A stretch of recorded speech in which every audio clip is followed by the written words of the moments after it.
Ladies and gentlemen, episode number 515, live.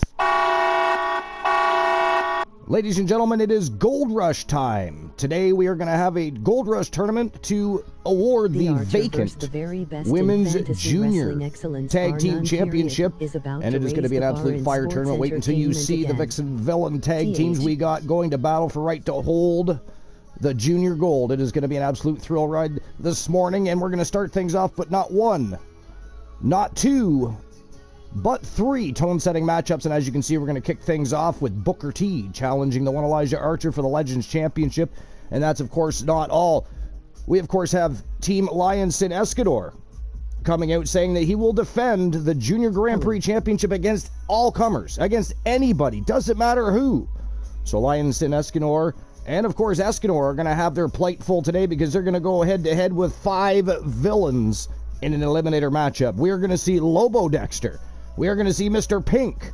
We are going to see John Cena. We are going to see The Rock. And we are going to see Randy Orton all going to battle to see if they can't dethrone Escanor of that Junior Grand Prix Championship. In addition, just before we dive headfirst into that Gold Rush tournament, we're going to see Jezebel West. We are going to see Rose Brewer. We are going to see Ashley Sky.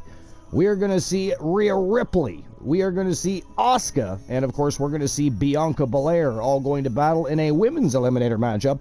That will be for the vacant Women's Junior Grand Prix Championship. So it's going to be a fantastic morning of epic matches in the squared circle. And we're going to get things kicked off here in just a few moments. We're going to have a look at the dirt sheets. I do have a list, and of course we're probably going to end up jumping in to more than one list because there probably isn't a whole lot of information in the dirt sheets today, but we will have a quick look, see what's circulating this morning for news and rumors. Before we do that, I am going to, of course, open up my dashboard, make sure I'm prepared just in case we have some villains sneak in and try to cause some havoc. I can't be having that. I have to know what's going on. Yo, James West is in the house. What's going on, James West? Honeybee Wrestling in the house. What's going on, guys? What's new and exciting? It is going to be a fantastic morning. Thanks for coming in. We're going to be kicking things off with 3 tone-setting matchups. I don't know if you heard everything I said, but we do have 2 eliminator matches. One for the Men's Junior Grand Prix Championship after Escanor challenged the entire roster, said he'd take on all comers. So we're going to see just how well he does when some of those comers step up to the plate and swing for the fences. And, of course, we do have the vacant Junior Women's Grand Prix Championship, so that's going to be on the line this morning as well before we swan dive into that Junior Women's Tag Team Championship Gold Rush tournament. Of course, I do have some great Vixen Villain tag teams going head-to-head for the right to hold that Junior Gold. But what are you guys up to this morning? What's new and exciting? Honeybee, I know you were doing some business with the Hive. What's going on there? Do you got some promotional changes going on? You got some new wrestlers being signed? What's going on in the Queen of the Hive? And James West, what are you up to? What's new and exciting, James West? Miles Morales. You're playing Spider-Man Miles Morales? Now, how far into that game are you? And tell me, do you like it? I haven't actually played it myself. I was at one point going to buy it, and then I was reading some of the reviews, and people were saying it was, a visually very good game, but it didn't take much time to beat the game, and I don't know, things like that tend to throw me off sometimes. I don't like to spend a lot of money on a game and then find out that it's only going to take me several hours to beat it. But what's your take on that game, James West? I mean, now I did hear it would only take about 6-7 hours. I believe that was an advanced gamer, but I heard it was only 6 or 7 hours to defeat that game. Is that correct? Have you played it more than once? Are you playing it for the first time?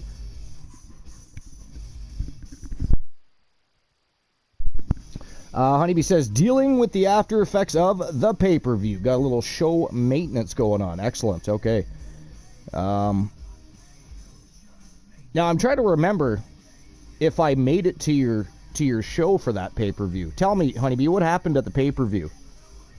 I can't remember if I was working during that show or if I was there.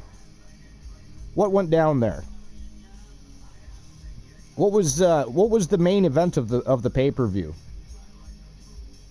Out of curiosity. Is good and working on doing on every quest.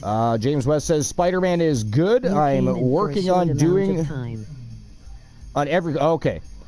Honeybee says you came in for a short. I thought so. Okay. It was so how did the rest of that show go? What was the main event? War Games match. That's right. That's right. That was the main event, was the War Games match? Okay. All right. Now, how did that turn out? Who ended up winning that War Games match?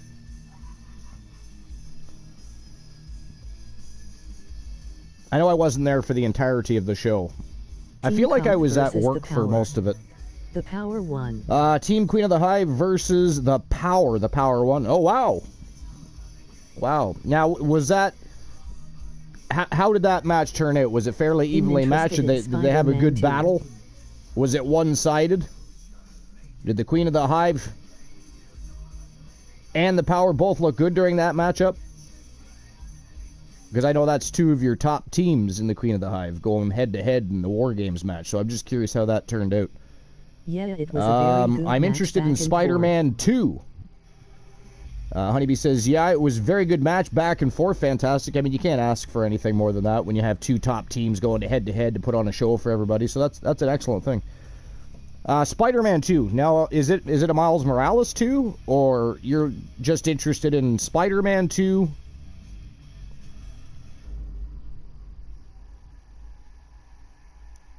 What's going on with that? Because I don't know if there's a Miles Morales 2, or if you're just interested in Miles Morales and Spider-Man. Oh, nice. Now, is that the official title of the game, Spider-Man 2, or does it have a different title, or what's... I haven't played that game either, so...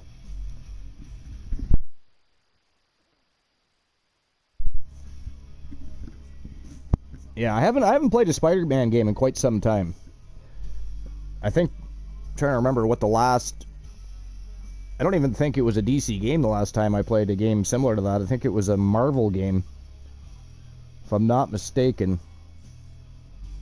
And of course, I've played some of the Lego Marvel games as well.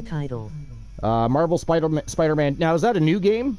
Or has that game already been out? Is it newer than the Miles Morales game? It's a new game, okay. And so you're looking to get that game then? Out next month. Oh, it's out next month. Okay. All right. Now, have you read the synopsis for that game, and what's the game? What's the main plot of the game? Do you know? Like, what's the main story as you start playing the game? Yo, Rocka is in the house. Rocka, did you happen to see Briar Rose match last night? She, of course, shared the spotlight with some of the TWA superstars last night as she put her Pure Wrestling Championship on the line. Man, what a match. I don't know if you've seen it yet, but if you haven't, you definitely got to go back and check out the show and watch as Briar Rose does her thing. It was absolutely sensational. Hasn't fully revealed everything, Sony hasn't fully revealed everything, just bits and pieces. Okay, but so far, though, you think that that's a quality game. You think that's something you're going to be playing. Something you're probably definitely going to... Now, would you be purchasing the game? Or are you going to... I don't know.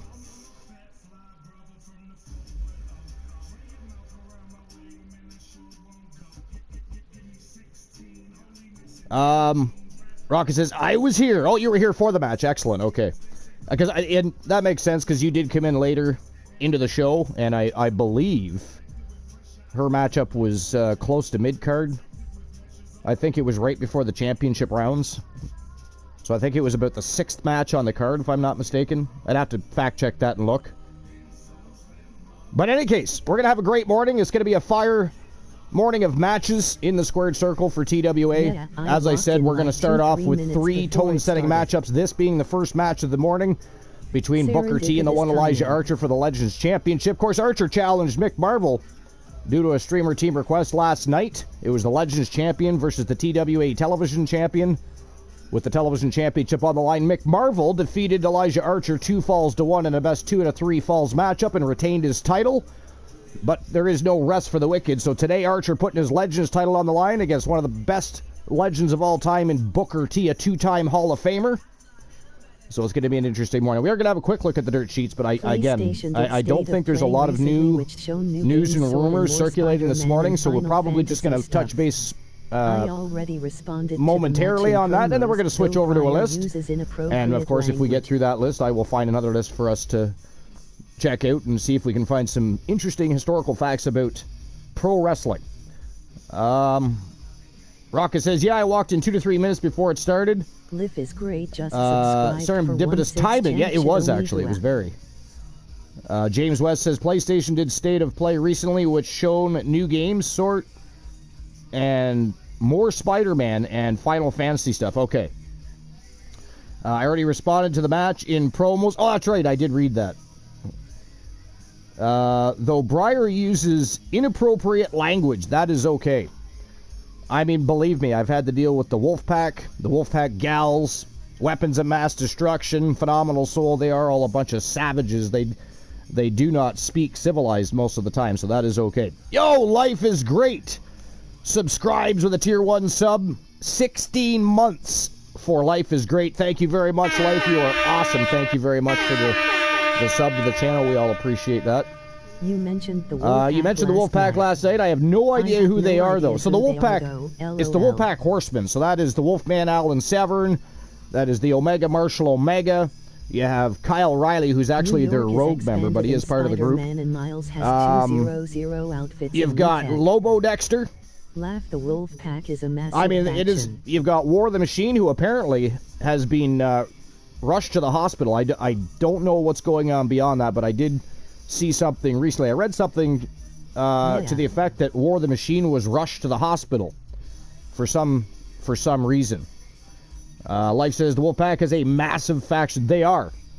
The main group itself is 5, but again, Kyle Riley is their rogue group member. He travels around, he marches to the beat of his own drum, but he is in fact part of the Wolfpack Horsemen, and of course, there's reasons why he is rogue. He is uncontrollable. Even War of the Machine cannot control Kyle Riley. Not even the Wolfman Alan Severn can control Kyle Riley. So there's a definite reason that we consider him the rogue member of the Wolfpack Horsemen. And then you have the Wolfpack Gals, Tia Stevens, the Viking Rose Brewer, we got Jennifer Wolf, She-Fiend. So they are a massive faction in the women's division. Rocket says, so what I'm hearing is that I'm basically a wolf without actually being in the pack. You know what they say about lone wolves, though? They're either a survivor or a brute. Yeah, ask Kyle Riley. He knows all about that. He knows all about that. No, what I was saying, Rocket, is she has a very similar mindset. She has a very similar demeanor, and even watching her in the ring, very similar to that of the Wolfpack Gals. And, of course, she has that very edgy look to her. And we all know so far that she is definitely a rogue like Kyle Riley. Who knows if she'll ever become part of a faction or a tag team. That is up to Team Rocket and, of course, Briar Rose. But I was just saying, she's very reminiscent of a Wolfpack gal. Laughing. Kyle is a survivor and a brute. That is very true. That is very true. So what does that say? That is very true.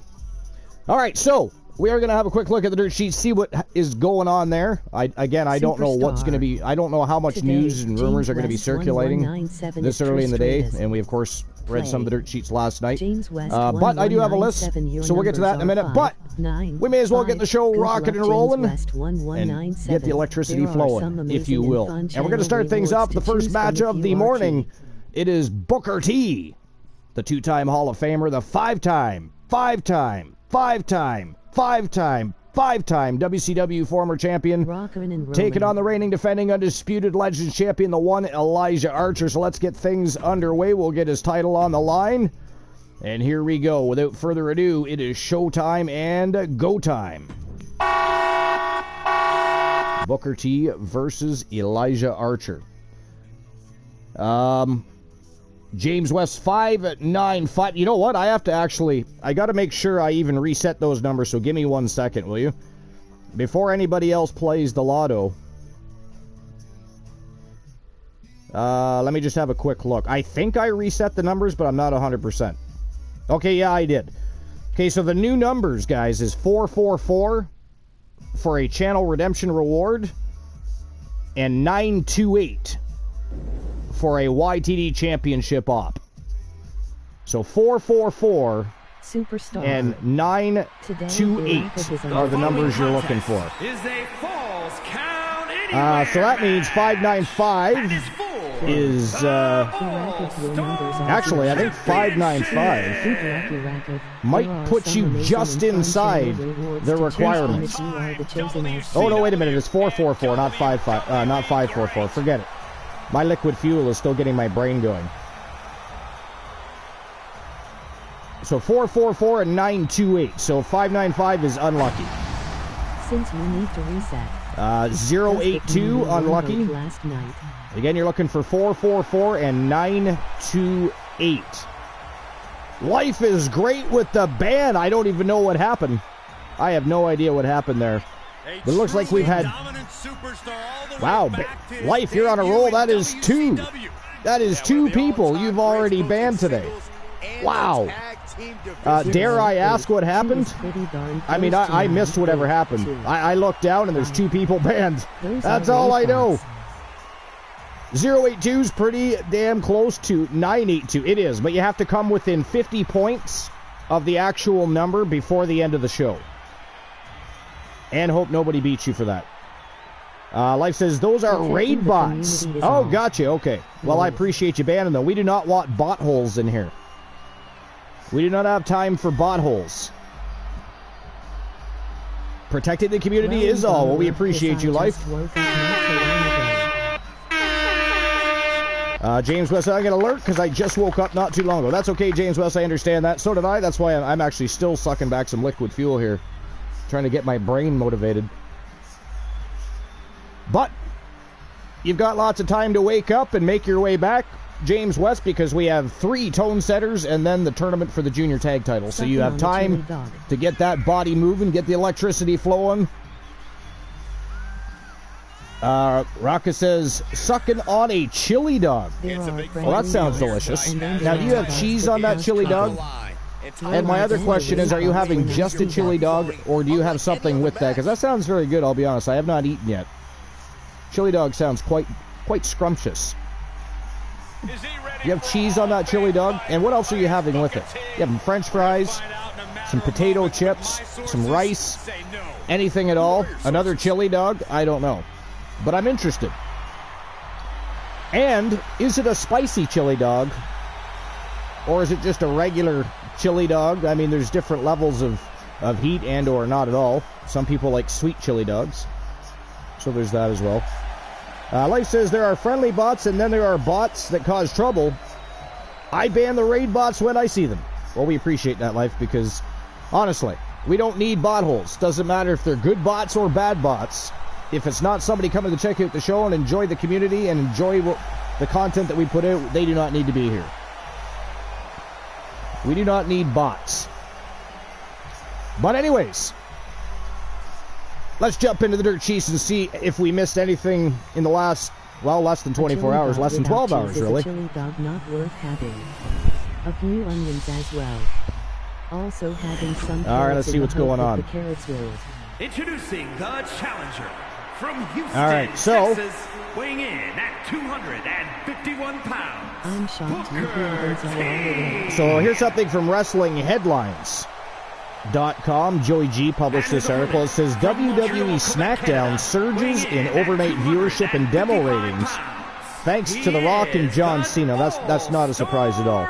You know, when you hear The Rock and Cena are both on SmackDown, people are going to hear about it. They're going to tune in to check out and see what's going on.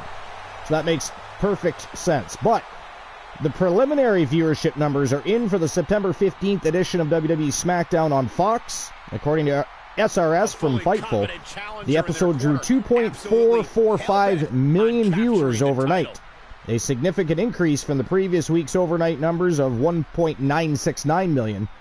Out of the 2.445 million, 834,000 hit the 18 to 49 demographic, a 36% increase from September 8th.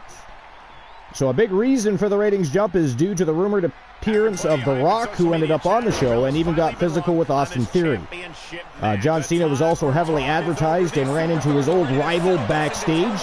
You can read about the Great One's full involvement if you come to the page. There is a link so you can read full details of what exactly happened. But the final ratings will be out next week and generally show an increase in viewership and demo rating. Suffice to say, The Rock and Cena helped SmackDown to one of its big weekend wins yet. So that's interesting. So a 36% increase just from The Rock and John Cena alone. Think about that. The new jackpot number 2 people for a chance to win a channel raised the viewership 36%. That's very interesting. Now, I know it's The Rock and Cena, but that's still quite a jump. A chili dog with cheese is a chili dog not worth having. A few onions as well. Also have some carrots in the hope that the carrots will cover for the fatty bits in my stomach. Gotcha. See, I like cheese. So a cheese on a chili dog, well, depending on the type of cheese. It very much does depend on the type of cheese. 943 variants. What's going on, Variants of Strife? It's new and exciting, my friend. 943 puts you in the running for the YTD Championship op. And of course, the first number is 444, so your first number is unlucky. But you are now in the running. 15 away, yeah. Life is great with a 500. 500 is unlucky, just barely. But anyways, did you guys see SmackDown? Did you guys watch the backstage segment between The Rock and Cena? And or did you see The Rock in the ring with Pat McAfee and Austin Theory? And if you did, what did you think of that? Life gets a 959. I think that takes out Variants of Strife. I'm trying to think here. Yes, by 1. Or wait a minute, did you guys tie? I got to do the math on that. My head is still not operating correctly. I am still drinking my morning coffee, for God's sakes. How dare all of you for playing the jackpot this early in the morning? What are you thinking? 959. So the numbers are 928. I'm thinking 944, not. So 928. So that does put you in the running. However, Variants of Strife already beat you. You did not beat Strife. Strife is only 15 away from the YTD Championship up. I don't understand the math on how we figure out what is closer than what. Okay, Rocka, so if the number is 944, you have to come within 50 points of that. All right, so Variants of Strife got a 943. Or not 944, it was 928. He got a 943. That put him 15 points away from the actual number. So you basically take the number and figure out if you're within 50 points to said number. You did win last night, Strife, yes. You won both of the awards. That's why the numbers have been updated. You won both the Channel Redemption Reward and the YTD Championship off. You won both at the same time. Actually, it's funny because you actually became very, very close to both numbers at the same time. So, yeah, you did win. You did win. I still need to come up with something so we can keep track of jackpots. Makes it a little bit easier. I mean, we're doing fairly well. There's a few times where we forgot who had won. We, generally speaking, know who won the jackpots, but it'd still be nice to have that little extra help to keep track of everything. But yeah, Strife, you won the jackpot, so you have a championship op for YTD Academy, and you also have a Channel Redemption reward of your choice. All right, anyways. Should we make a jackpot channel on the Discord? Let's see what else is going on. So here's something from Bleacher's Report. This is from Donald Wood. It's BleacherReport.com. Not just Bleacher Report. And it is WWE and AEW feuds we want to see before the end of 2023. So this is interesting. So after a wild end to August and an even wilder start to September, wrestling fans have turned their attention to the rest of 2023 and possible feuds in WWE and AEW. From the possibility of Edge making the jump to All Elite Wrestling and feuding with former teammate Christian to Rhea Ripley, avenging Dominic Mysterio's hatred of his dad and winning the United States Championship from Rey. There are a plethora of marquee stories that both companies should be producing before the end of the year. Now here are the WWE and AEW feuds that wrestling fans want to see immediately. The first one is Adam Copeland versus Christian. So one of the biggest possible storylines for the remainder of 2023 will be centered around where Edge appears next. Whether he returns to WWE programming or Adam Copeland makes his AEW debut, his career is likely not over despite his goodbye tour in Toronto. Now, after being forced to retire due in 2011 to a devastating neck injury, Edge returned with vengeance 9 years later, putting on classic matches and building storylines that helped other talents get over with fans. Now it's the time for Copeland to fill the void left by CM Punk and give AEW fans something to get excited about. And believe me, they do need something to get excited about.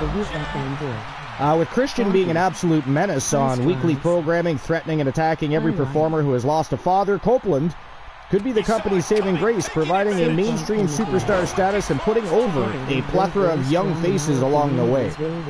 However, before he gets to make everyone else on the roster better, Copeland must stop Christian from playing mind games with the other performers who have lost their fathers. Rhea Ripley is already one of the most... So the next one is Rhea Ripley versus Rey Mysterio. Now, I don't want to see that. I'm not even going to lie. I do not want to see Rhea Ripley versus Rey Mysterio. I'm hoping times of seeing somebody from the women's division facing somebody in the men's division are over and ended in the Attitude Era. But we'll see what happens. I mean, I highly doubt that's going to happen. You know, considering some of the different platforms they're involved with as far as abuse towards women and other such things, anti-bullying campaigns. I don't see that happening. Froggy Mothlegs is in the house. What's going on, Froggy? I'm doing good, Froggy. What's new and exciting, my friend? And by the way, if anybody wants to join the broadcast, feel free to do so. If you have access, you are welcome. You do not have to ask. Would Rey even fight a woman? Well, that's a good question. That is a good question. Now, here's the thing. I hope not. I don't want to see it. I mean, honestly, do you guys want to see Rey versus Rhea? Is there anybody that would be willing to watch that or even care if that match... I mean, I don't want to see it at all. I don't want to see... I mean, that should have ended, of course, in the Attitude Era, in my opinion. Yo, WWE fanboy. What's going on, my friend? You'd be willing to watch? You'd like to see Rhea and Rey Mysterio? Yeah, it would be a pretty fair fight, honestly. Stripe says, yeah, it would be a pretty fair fight, honestly. Yeah, but I mean, I'm not a big advocate for violence against women. You know what I mean? If two women are going to battle, whether it be in a wrestling ring or a combat cage, I'm all for it. But men versus women is just not something that really interests me, even back in the day. You know, we were talking about, last night, I believe it was, we were talking about Chyna when she went to battle with Jeff Jarrett and, of course, won the Intercontinental title from him. And, of course, that was when Jeff Jarrett was on his way out. And I wasn't even a fan of that.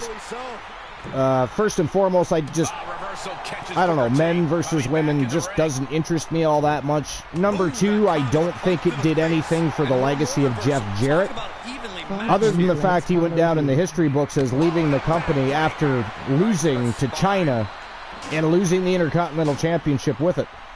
So, I don't know. Thanks, Duder. Yo, thank you for following, Froggy. Appreciate that. I hope everybody follows everybody. That is how we support each other in this community. LOL. So anyway, WWE fanboy, what's new and exciting? How have you been? Anything going on today?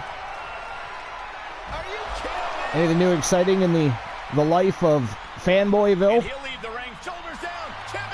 Strife says, yeah, because Rhea sounds like butt problems. You've been great, and yes. And ladies and gentlemen, that is it. That is all. The winner of the Falls Count Anywhere matchup.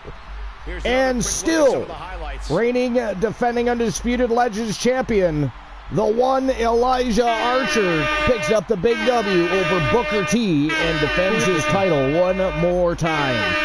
Congratulations to Elijah Archer. Big win over Booker T, and he adds another legend to the notch in his belt. I'll tell you, Archer's been on fire in the Legends division. Again, he did lose a big matchup last night, 2-1 against the reigning defending undisputed television champion Mick Marvel. It was a fantastic matchup. If you haven't seen it, you got to check that out. But bouncing right back with a huge win over 2-time Hall of Famer and 5-time WCW champion Booker T. Elijah Archer, still your reigning defending Legends champion. All right, so we're going to move on to the next tone-setting match, because again, we don't have one tone-setting match of the day. We have 3. That was one. Now we move on to the next one. This one is a result of Team Lionsin Escanor going on record suggesting that his wrestler, Escanor, would take on any challenger, would open up an open challenge to the locker room, defend against anybody. So, TWA management is going to take that for face value, and Escanor is going to have his plate full today, because next we are going to see an eliminator matchup with Escanor putting his Junior Grand Prix Championship on the line against the likes of John Cena, The Rock, Randy Orton, Lobo Dexter, and of course Mr. Pink, the former Pure Wrestling Champion from Team Mr. Pink Gaming. It is going to be a fire matchup, and that's going down next, once Elijah Archer is done showboating with the audience, getting them a little more riled up. All right, what a great match that was to start things off. And here we go. We're going to start things off with the next match of the morning. This is going to be an eliminator matchup. 6 men, one of them being Escanor. Instead of challenging the locker room to defend it, he should have challenged Humboldt for his title, LOL. The eliminator. And it is going to be for the Junior Grand Prix Championship.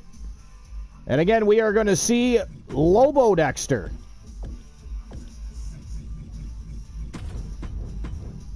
We are going to see Mr. Pink from Team Mr. Pink Gaming. We are going to see John Cena. And now a word from our sponsors. WW Ross. We're also going to see the Viper, Randy Orton.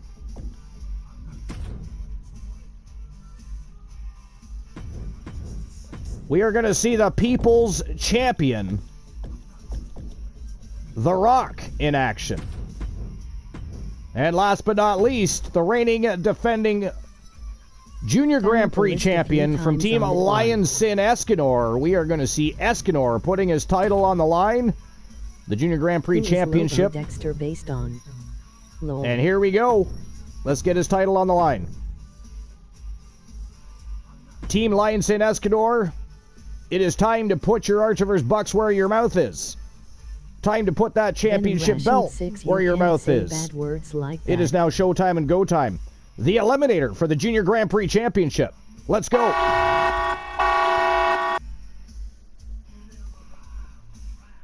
All right. And then we have one more matchup that we're going to take care of. It is going to be an elimination matchup as well, but it's going to be an elimination royale for the vacant Women's Junior Grand Prix Championship. That will be the next match and the final tone-setting match of the morning. And then, of course, we'll swan dive head first into the Gold Rush Tournament for the vacant Junior Women's Grand Prix Tag Team Championships. All right, here we go.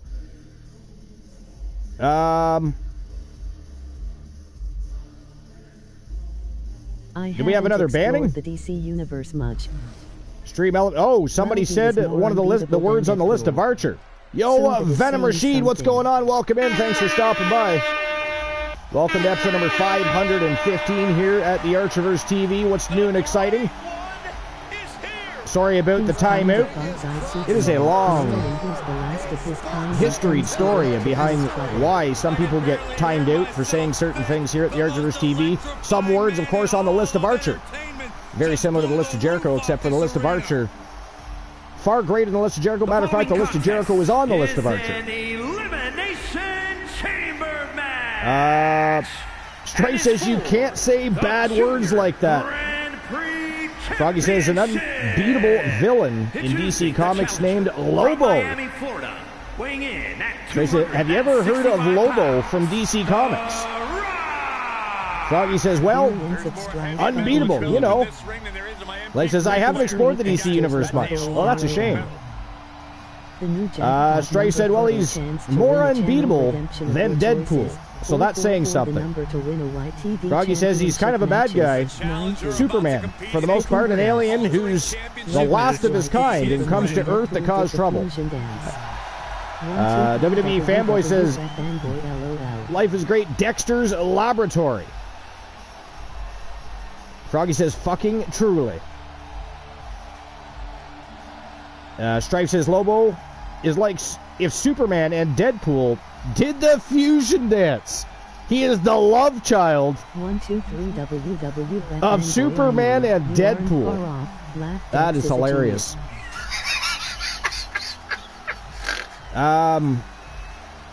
Life says, Fanboy, I mean, you aren't far off. Dex is a genius. He is a genius. He is also a thorn in the side of TWA management, who continue to try and evolve the promotion of professional wrestling that is the Archiverse TV, that is TWA Wrestling Alliance. And he keeps trying to turn things into the world's largest epicenter for cosplay. I mean, I thought things had settled out. I mean, we have had Count Dexcula running wild for quite a spell. I mean, I did wonder myself if that was going to change at some point. He does love to change up his gimmicks. He does love his cosplay parties, too, apparently. I can't imagine the money they must spend in a Wolfpack Horseman for all of the different costumes that the Professor Poindexter goes through. I mean, he must have an entire tickle trunk full of those things. Life says, leave the man alone. Cut off his costume budget. Strife, I don't disagree with that. It is insane. It is absolutely insane. All right, anyways, let's dive back into the dirt sheets here a little bit. The more hostile the environment, the more at home Randy Orton seems to be. So Rhea Ripley versus Rey Mysterio. Rhea Ripley is already one of the most dominant female superstars of all time. But the one way to ensure the credibility would be to have her fight for the men's title against one of the most talented male performers ever. The Eradicator must be Rey Mysterio for the United States Championship. The storyline writes itself as Ripley and Mysterio's son Dom have been enthralled in a storyline relationship that has produced some of the most heated segments of the year. With Rey still focused on repairing his relationship with his child, it would be the perfect opportunity for Ripley to decimate the distracted father and walk out with a men's secondary championship. By earning the U.S. title, Ripley would transcend the women's division to become one of the biggest stars in all of wrestling. Regardless of who she would lose it to, eventually beating Mysterio and holding a men's championship would build her credibility to hardcore and casual fans alike. Now, I don't disagree with that. It also puts her on the same level as one of the greatest female legends of all time in China, right? Because we were just talking about that. Again, I wasn't a fan. I'm not a fan. Will I watch it? I will. Would I book it? I would not. For me, there's no value in a match between a man and a woman. It just doesn't resonate with me. So I wouldn't advertise, book, or want to have a match like that in TWA. But to each their own. Different promotions do different things. They march to the beat of their own drums, as they should. So again, I would watch it. I don't care if it happens, and I'm not a fan of that kind of a matchup. But, yo, Luke the Gooner! What's going on, Luke? It's new and exciting. Welcome to the waking world. What's going on, Luke? You just getting up? Life says Dex supplies his own costumes. Well, damn, I'd like to see the bill for those. I would like to see the bill for those. But hey, what's going on, Luke? What are you up to? Froggy says, bite me, fanboy.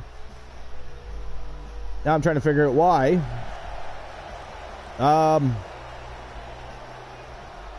Yeah, I'm not sure why Froggy said that. That's pretty damn funny. Fanboy says, why do you want me to bite you? Well, he's a little kinky. In addition to being an absolute genius, the Professor Poindexter's, well, I mean, for lack of a better word, he's a little bit of a horn dog for a frog, if you will. A little bit of a horn dog for a frog, if you will. Lolo, that's what Dex's jacket says. That's what Dex's jacket says. And introducing Bite me, fanboy. From the District of Columbia, weighing in at that's true. That it does say that. I had actually forgotten about that. He is the junior. Strife says, Azrael, big muscle mommy, twisting a little guy around. Yeah, does not resonate.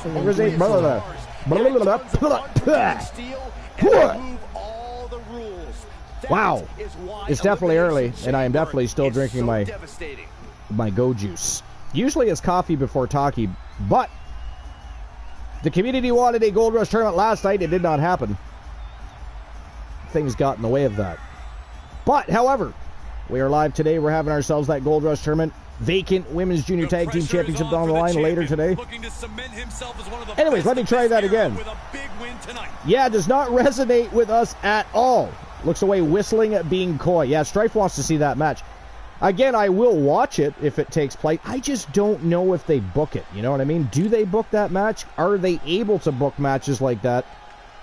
I don't know.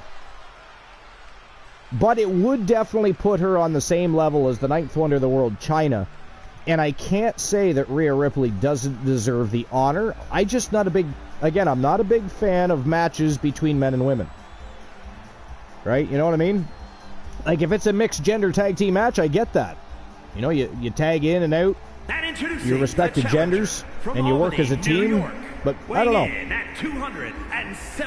But I can understand how that would easily play into the story after everything that's happened between the Judgment Day and Rey Mysterio and Dom, even Rhea Ripley. So, I mean, I think moving into the PG-13 era again, honestly, Strife, I think they're going to go more TV-14. Honestly, so you're not wrong. They will be able to. They'll be more likely to be able to make the male versus female matches. And to be honest, I'm happy about walking not for the man versus women matches, but I'm happy about going back to a PG-13 or a TV-14 era again, where we can have more interesting, intriguing promos, storylines, etc. I mean, I think it's a very good thing. I think that the PG era, I understand it was good for merchandising and many other things, especially for those of the superstars that are working for the Make-A-Wish Foundation and other such charitable organizations that work with children. But a long time ago, we had an Intercontinental Champion, the bad guy, Razor Ramon, who was a full-blown heel and still went on a talk show with a child from the Make-A-Wish Foundation and actually ended up giving him his Intercontinental Championship. So we know it can still be done. But I understand, why they were trying to avoid certain things during the PG era. And they were selling a lot of merchandise that was, it was basically designed for their main audience, obviously, was children. They wanted to sell more action figures, more plushies, more toothbrushes, more WWE undies. And by the way, I think Froggy Mothlegs is currently wearing a pair of Alan Severn tidy whities. I'm just saying. I can't verify that. Even bad guys have sympathy sometimes. Exactly. Well, that's what I mean. I think they avoided a lot of things due to merchandise sales. But I think we know now that the global juggernaut, the machine, is very capable of making money without being a PG product. We've known that all along. I mean, look at the sales from the Attitude Era. Look at the sales from the Ruthless Aggression Era. They've always managed to sell merchandise. But for a long time, especially when John Cena was being pushed as the Golden Boy, it was very PG, right? I just think it would open up a lot more opportunity for a lot of different superstars, even superstars that aren't part of WWE yet, that might come in later. Having a PG-13 or a TV-14 era would be a lot, it would provide a lot more opportunities for them, especially when it comes to promos, vignettes. Whether it be in-ring promo, backstage, doesn't matter. There's, you know, they don't have to worry about avoiding certain things during discussion. Froggy says the Wolf Package.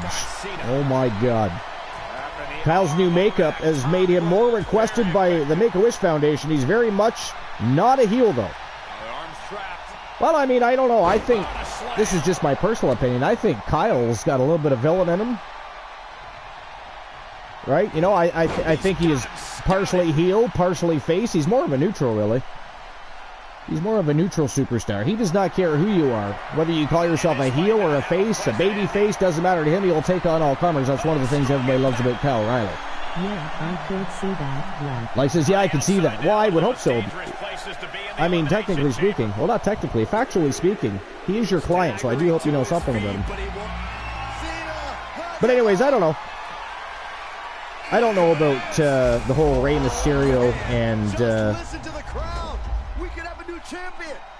Oh, my wife was trying to get a hold of me. I did not see the message until right now. In control here with a swinging neck breaker. Textbook. But I don't have to call because she went back to work. But anyways, I thought I was going to have to take a brief time out. I do not. She is busy. From the new Twisted Metal series. Back to work she goes. She had to close last night and then go back in this morning. She's going to be a tired Mrs. Archer tonight. Although she doesn't work late tonight, so there's that. Varian says he is like Dweet Tooth from the new Twisted Metal series. Violent but lovable. I consider Kyle a face compared to most of the other... Well, yeah, you know, I mean, when you look at how Kyle O'Reilly's carried himself in the business so far in comparison to his other teammates, like from the Wolfpack Horsemen. Yeah, I can see that. He's definitely more face than, say, Lobo Dexter or War the Machine, the Wolfman Alan Severn. So, yeah. How do you get out of this? I guess by doing that. Anyways, back to that article. The next on the list is CM Punk versus Kevin Owens. So moving on from Rhea Ripley, Rey Mysterio. After being fired from AEW with cause, after a backstage altercation at All In, former AEW World Champion CM Punk would be looking to get back into the business via a new contract with WWE. Now, while details of the incident and his contract are scarce, it's possible Punk could make a surprise return around Survivor Series on November 25th, and we all know that Survivor Series on November 25th is live in Chicago, which is CM Punk's hometown, and that would definitely create a stir. Definitely create a stir. Punk is like God in Chicago. Believe me, ticket sales would go up. They may go up anyways, just even with the intrigue of the possibility, you know what I mean? Now, while details of the incident are scarce, according to recent reports, Punk could be looking at and looking to work against someone like Kevin Owens, a longtime friend of the Young Bucks, who have voiced their displeasure against Punk and his camp previously. With a tinge of reality in the story, WWE would be wise to capitalize on the momentum by giving Punk a chance to redeem himself. Owens is a consummate professional, providing fans with memorable bouts against performers of all shapes and sizes. Punk and KO would put on an instant classic in the ring, but it would be their battle on the microphone that truly turns heads. And yeah, I can only imagine what would go down in the squared circle with Kevin Owens and CM Punk both having a microphone in their hands. But that aside, I also agree with they would put on an instant classic. Kevin Owens is an amazing performer. He is one of my favorite performers of at least the last 10 years. And I think him and CM Punk would put on an absolutely sensational masterclass for people. And that would be a great return feud, again, because there's ties to the Young Bucks there too, right? So that would make perfect sense, and I would like to see that. Now, with Triple H in charge of creative and Punk given enough slack to feel fulfilled, the two men should devise an innovation method of storytelling that gives fans a taste of what was going on in AEW while creating a new angle from a WWE perspective. So yeah, I would very much like to see that. I don't know about anybody else. Would you guys like to see that? Strife says, fuck Punk. Hope he's got a plan. Hold on, I'm just going back into the chat here. Strife says, Humboldt's is the same way, very much a face compared to his team. Life also thinks War is a huggable teddy bear. So maybe they just see the best in people. War the Machine is a huggable teddy bear? I mean, I don't have a... I don't see that. Does anybody else see that? I don't think anybody would view War the Machine. I mean, we don't know what goes on behind closed doors, so there's that, right? But War the Machine, a teddy bear? A huggable teddy bear. That's fucking crazy right there. Strife says, oh, Escanor is out. He is. Escanor is Gonski. We are guaranteed a brand new Junior Grand Prix champion. And again, this entire match was due to the fact that Lionson Escanor created an open challenge to the locker room to go after Escanor's Junior Grand Prix title. Well, TWA management loved it, hopped all over it, and here we are. An eliminator matchup for the Junior Grand Prix Championship. Looks like Lobo Dexter, Randy Orton, and The Rock. Now, I can't see the other pod, but I believe they are the only three left in this matchup. And here comes The Rock, goes right after Randy Orton. Orton quickly tosses him back into the ring. Lobo Dexter just kind of wobbling, waiting to see what's going to go down between the Viper and The Rock. OMG, that was harsh. Luke the Gunner says, I'm on that MK1. Nice, how's that going, Luke? I think War is... Sorry, I think War's van is more cuddly than him, but that's just... that's what I'm saying, Froggy. That's exactly what I'm saying. I just personally don't view War the Machine as a teddy bear, much less huggable. You know, wow! Holy shit, rock bottom! And that ends the matchup, ladies and gentlemen. The winner of the match and a new Junior Grand Prix champion, the People's Champion of The Rock, picks up the big W and now has the right to fight for the gold at any time of his choosing. Here's your Junior Grand Prix champion and can challenge the Grand Prix champion at any time of his choosing. Now, of course, that's not entirely true at this point because we are going into the final push week. The only championships that will be on the line during the final push week will be the junior titles. So whether it be the Junior Grand Prix title, whether it be the Junior Legends Championship, the Junior Tag Team Championships, the Junior World titles, those will be the only championships on the line during the final push week. So you might see those titles change hands during the week. Who knows? But it will all play right into next weekend's TWA Revolution, the next big SPV of 2023. It is headed your way. It is going to be a thrill ride of a show. You don't want to miss it, but you also don't want to miss a single solitary moment of the action here at TWA or YTD this week, because it is going to be an absolute thrill ride in itself as we add more fuel to the fire to the next big stream preview that's coming up next Sunday night, TWA Revolution. I can't wait. It's going to be an exciting time. But The Rock, your new Junior Grand Prix champion. Congratulations to The Rock. And here we go. So Team Lionson Escanor, you just ate your own words, my friend. Open challenge to Escanor for the Junior Grand Prix Championship. Take on all comers. Well, he definitely got some comers, and your new Grand Prix Junior Champion, the People's Champion, The Rock. Yo, Boss Apollo, what's going on, my friend? Welcome in. You are What's new and exciting? Uso, I believe that says Usos Pentai? I don't know. I'm just going to call you Usos. Welcome in, Usos. Thank you for the follow. Welcome to episode number 515 here at the Archiverse TV. This is actually a Gold Rush tournament with a couple of tone-setting matchups. You already missed the Legends Championship matchup between Booker T and, of course, the one Elijah Archer, who defended his Legends Championship against the 5-time WCW champion and 2-time Hall of Famer. It's been an absolute great morning so far. You also just missed I don't know how long you've been here, Usos, but you did just miss a fantastic eliminator matchup for the Junior Grand Prix Championship. Team Lionson Escanor and his wrestler Escanor decided to create an open challenge to the roster. They put the Junior Grand Prix Championship on the line against Lobo Dexter, Mr. Pink from Mr. Pink Gaming. Lobo Dexter, of course, from Team Froggy Mothlegs. John Cena, The Rock, and Randy Orton with The Rock, the People's Champion, walking out with the championship. Now, Superstar. We are moving on to the final tone-setting match of the day, and it is going to be an elimination royale with 6 Vixens going to battle over the vacant championship.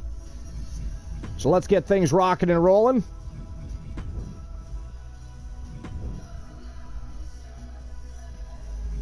All right, so the Junior Grand Prix Women's Championship will be on the line, and we are going to see Jezebel West in action tonight from Team James West.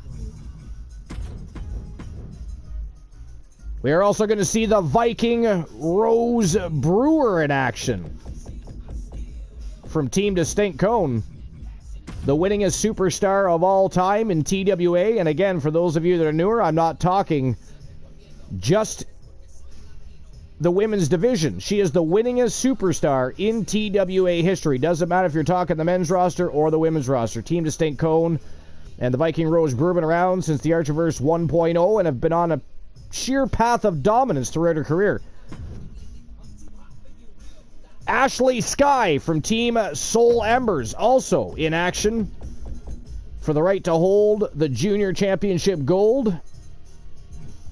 WW. Oops, that's Ashley Marie. We want Ashley Sky. There we go. Ashley Sky going to be in action. We also have Rhea Ripley. We were just talking about the possibility of Rhea Ripley, of course, going toe-to-toe with Rey Mysterio.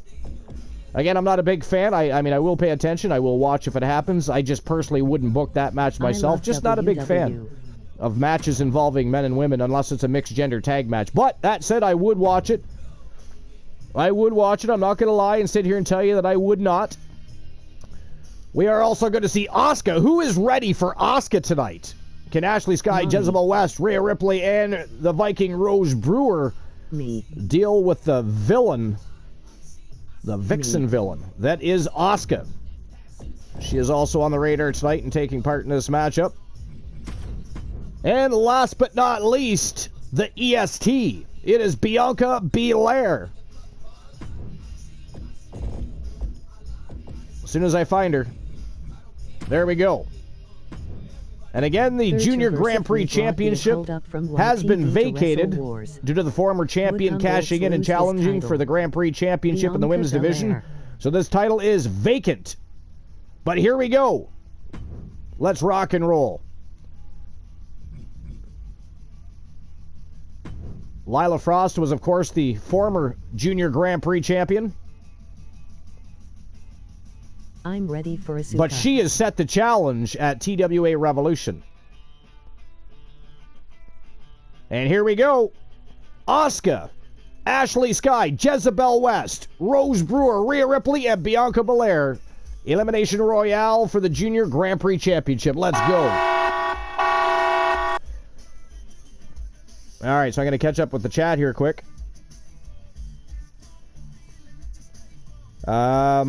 Yo, WM Arcebello, or Arcello, whatever your name is, we're going to call you WM. Welcome in. Appreciate you being here. What's new and exciting? Open up the SPV tournament betting lines. All right, so give me a moment while I open the betting lines. Bad Blood is tonight, 10:30 p.m. Fantastic, Boss Apollo. Give me 1 second. I have to open up the betting lines here. Okay. Somebody has redeemed open up the tournament and SPV betting lines. Following the very best in fantasy wrestling excellence, bar none, period. All right. Welcome so to who the walks out? Marcelo 1-0. Junior Grand Prix champion.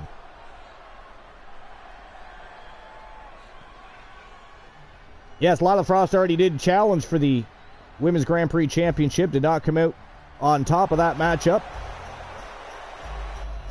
The following contest is in elimination. All right, so is it going to be Jezebel West? And is for the Junior Grand Prix Championship. Making her way to the ring from Austin, Will it be Texas, Rose Brewer? Jezebel West. a junior. Here we go, Western gentlemen. champ. Huge title match coming up. And a huge opportunity. Will it be for the champ to Ashley prove to Sky? everyone that there truly is none better in all of WWE right now. Rhea Ripley. Asuka. Asuka.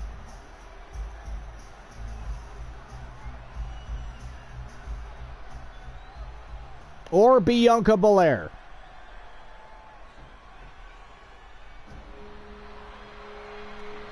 I'll give you guys 10 minutes to make your bets. Late Bianca. And there we go. Betting lines are open. So you can now officially bet on the matchup who you think is walking out with the Junior Grand Prix Championship. And it is time to rock and roll. And representing Rose Brewer, of course, one half of the YTD Women's Tag Team Denmark, Championships from YTD Academy. Rose Brewer. Here we go, gentlemen. Huge title match coming up. And a huge opportunity for the All right. Don't you forget to follow the action in YTD World War 3 on YouTube. URL Virtuverse 5755.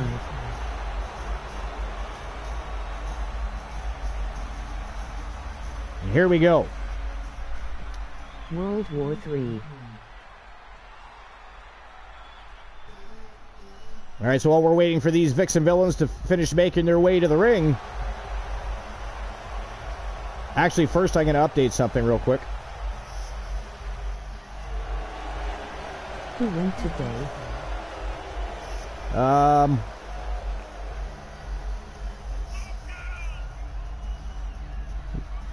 Just looking at the former junior champions here. And from Cleveland, Ohio, the Warrior Princess, Ashley. So again, Lila Frost will be challenging at TWA, but we're also giving her an opportunity later today for a go-home happy match, which is why the Junior Grand Prix Championship is on the line. She's already scheduled for a future date at TWA Revolution, but we're going to give her some opportunity today as well. Who votes Ukraine to win against Russia? Boo Russia. So Lila Frost has officially vacated the Junior Grand Prix Championship, but you will see her in action later today.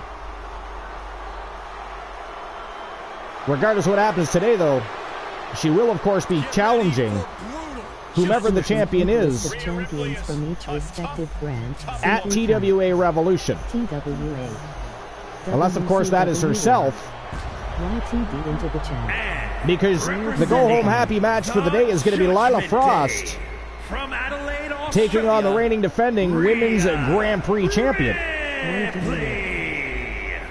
And, of course, that reigning defending Women's Grand Prix champion, none other than Alice Blade. That will be our go-home happy match of the day. Lila Frost versus Alice Blade. 1v1 competition. Regardless of what happens, we're going to see both of those ladies involved at TWA Revolution. And who knows, we might end up with a triple threat affair, depending on what happens throughout the course of the week. Whoever wins this matchup might cash in for TWA Revolution. They might hang on to it and see what happens with the outcome of TWA Revolution. One never knows. But again, today, of course, the final day for championship matches, unless it pertains to the junior championships. All you need to know about Rhea Ripley. Rhea has complete confidence in herself. All right, so let's dive back into the dirt sheets a little bit and see what's crack-a-lacking. But anyways, back to that, before we move on in the dirt sheets, what does everybody think about a potential future date between CM Punk and Kevin Owens? And I'm just going to scroll back in the chat here and see what's going on. From Osaka, Japan. Froggy says, a junior Western champ. Uso says, Asuka, wait, Bianca. Usos can't make up their mind. But you do have time to make a bet. Swear jar. France with 2 L's. Yo! What's going on, France? How dare you? And I have no idea if I swore or not. How long has that swear jar been there, incidentally? I mean, did I say anything I wasn't supposed to? Did anybody catch any sort of cuss words coming out of my mouth when that was I mean, I was not paying attention and I was not watching my verbiage. I'm good. I haven't yet. Perfect. How dare you, France? Absolutely ghastly. You walk in here for the first time in many moons and immediately drop villainy. Absolutely ghastly. Thank you, James West. I'm only 1 minute into the swear jar. Okay, Froggy, thank you. It was a fresh swear jar. Fantastic. I do not like getting trapped in swear jars. I hate all of you for utilizing that. You see, just because a channel redemption exists doesn't mean you have to use it. You know, I simply put it there out of the goodness of my heart so you guys have something to look at. You know? It wasn't necessarily meant to be utilized, at least not on me. See, here's what you guys don't all understand. I have co-hosts. Actually, currently I do not. It's just me. But I have co-hosts. And those redemptions were totally meant to harass them. And what do you all do? Do you harass my co-hosts? No, you do not. The villainy all directed towards the host of the most must-see show on Twitch and YouTube TV, the very best in fantasy wrestling excellence, bar none, period. How dare all of you? This is why I hate each and every one of you equally. I am not biased. I have no favoritism. I hate you all equally. But anyways, Uso says, you're ignoring MS. I mean, I don't ignore Microsoft. I just don't happen to utilize Microsoft. I have a PlayStation. I like Sony. This one should be wild. No disqualification. Oh, me. Okay, well, that makes much more sense. Froggy says, "What up, buddy? What's going on, Luke? How's MK1 going?" Luke says, I had people around the house today. Fantastic. Did you guys have a reunion today or something? Are you having yourself a family reunion, or is it just a day where your family decides to get together and... What's the deal there? Leo the King is in the house. We got Boss Apollo and Leo the King in the house at the same time. Fantastic. Yo, things are good. Leo, just watch my client get AKO'd into disconsciousness. There is no RKO. Don't forget, Froggy, the one Elijah Archer had his rivalry with Randy Orton. The RKO has been abolished. It no longer exists. Only the AKO exists. How dare you, sir?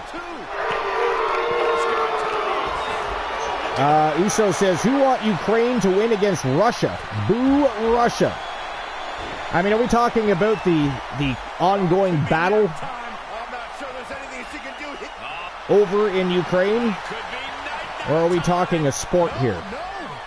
Because I'm fairly certain that nobody is excited about the war.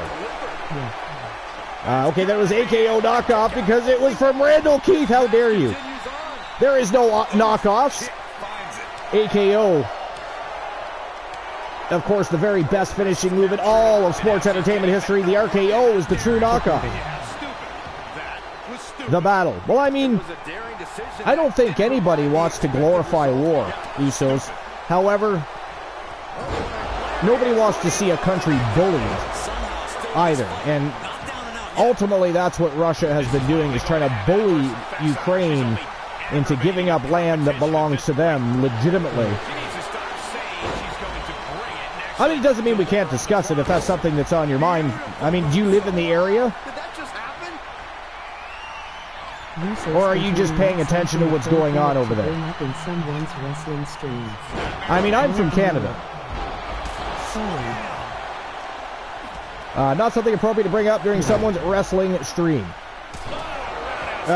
Yeah, I agree with that. I mean, if people want to discuss it, then I guess I'm game. But that, you know, I don't think anybody wants to glorify war. You're just paying attention, okay. Yeah, that's not something we like to glorify. I mean, it's a tragic situation, right? Because so many people have already died just to feed the ego of a ruler. And me personally, that's just not something I'm down with. Strife says, especially an amazing live show like this, Strife with the vibes. Canada did have a lot of wildfires. Yeah, it was absolutely crazy. I mean, they started out on the West Coast. Then we ended up with a big, huge fire down on the East Coast, and then it went all the way back to the West. I mean, it was a crazy year for fires here in Canada, I do agree. And, of course, anybody in the United States knows all about that, especially if you live in some of the northern states towards the border of Canada. You guys probably got smoked out as well. So not a good time. A lot of people lost their lives. A lot of homes and businesses were destroyed. It was terrible. It came all the way up to Pennsylvania? Really? That's interesting. Leo King, is Boss pay-per-view tonight? Yes, he said that Bad Blood is tonight at 10:30 p.m. Eastern Standard Time, Leo. That's when he's running his. By the way, Luke the Gooner, if you have nothing to do at the moment, you want to join the broadcast, feel free. If you're busy with family and people being around the house, that's okay. Just so you know, you're able to join. Rose did just eliminate someone. Currently, Rose in big trouble. She is being pinned to the concrete. 2 count only, though. Actually, was that a 1 count or a 2 count? I'm not even sure. I kind of just looked up, saw the pinfall, looked down at the chat room, then looked back at the screen and she had kicked in, so I'm not sure if it was a 1 count or a 2. Usos wants to know, what is Bad Blood? So Bad Blood is a pay-per-view that Team Boss Apollo is running later tonight at 10:30 p.m. Eastern Standard Time.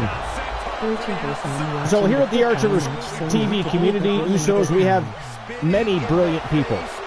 We've got artists, we have musicians, we have politicians, we have people that run their own shows when it comes to wrestling. We have brilliant streamers and gamers. So we support everybody. Boss Apollo, one of those people that we support, he is running his show, Bad Blood. It is a pay-per-view for his channel. Now, I don't know if it's BCW. He's got a couple of different shows, so I'm not sure exactly. Yo, Boss Apollo, are you still here? I don't know if Boss is still here. Let me see if he's lurking. He is. Okay, Boss Apollo. Is it BCW or BCF? Who's involved in the pay-per-view tonight?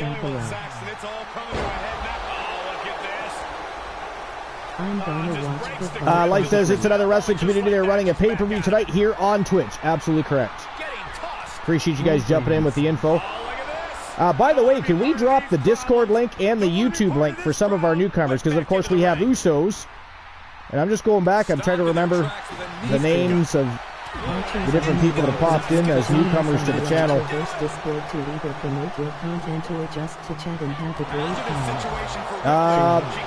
WM Arcelo 10. So we do need to have the information dropped for people.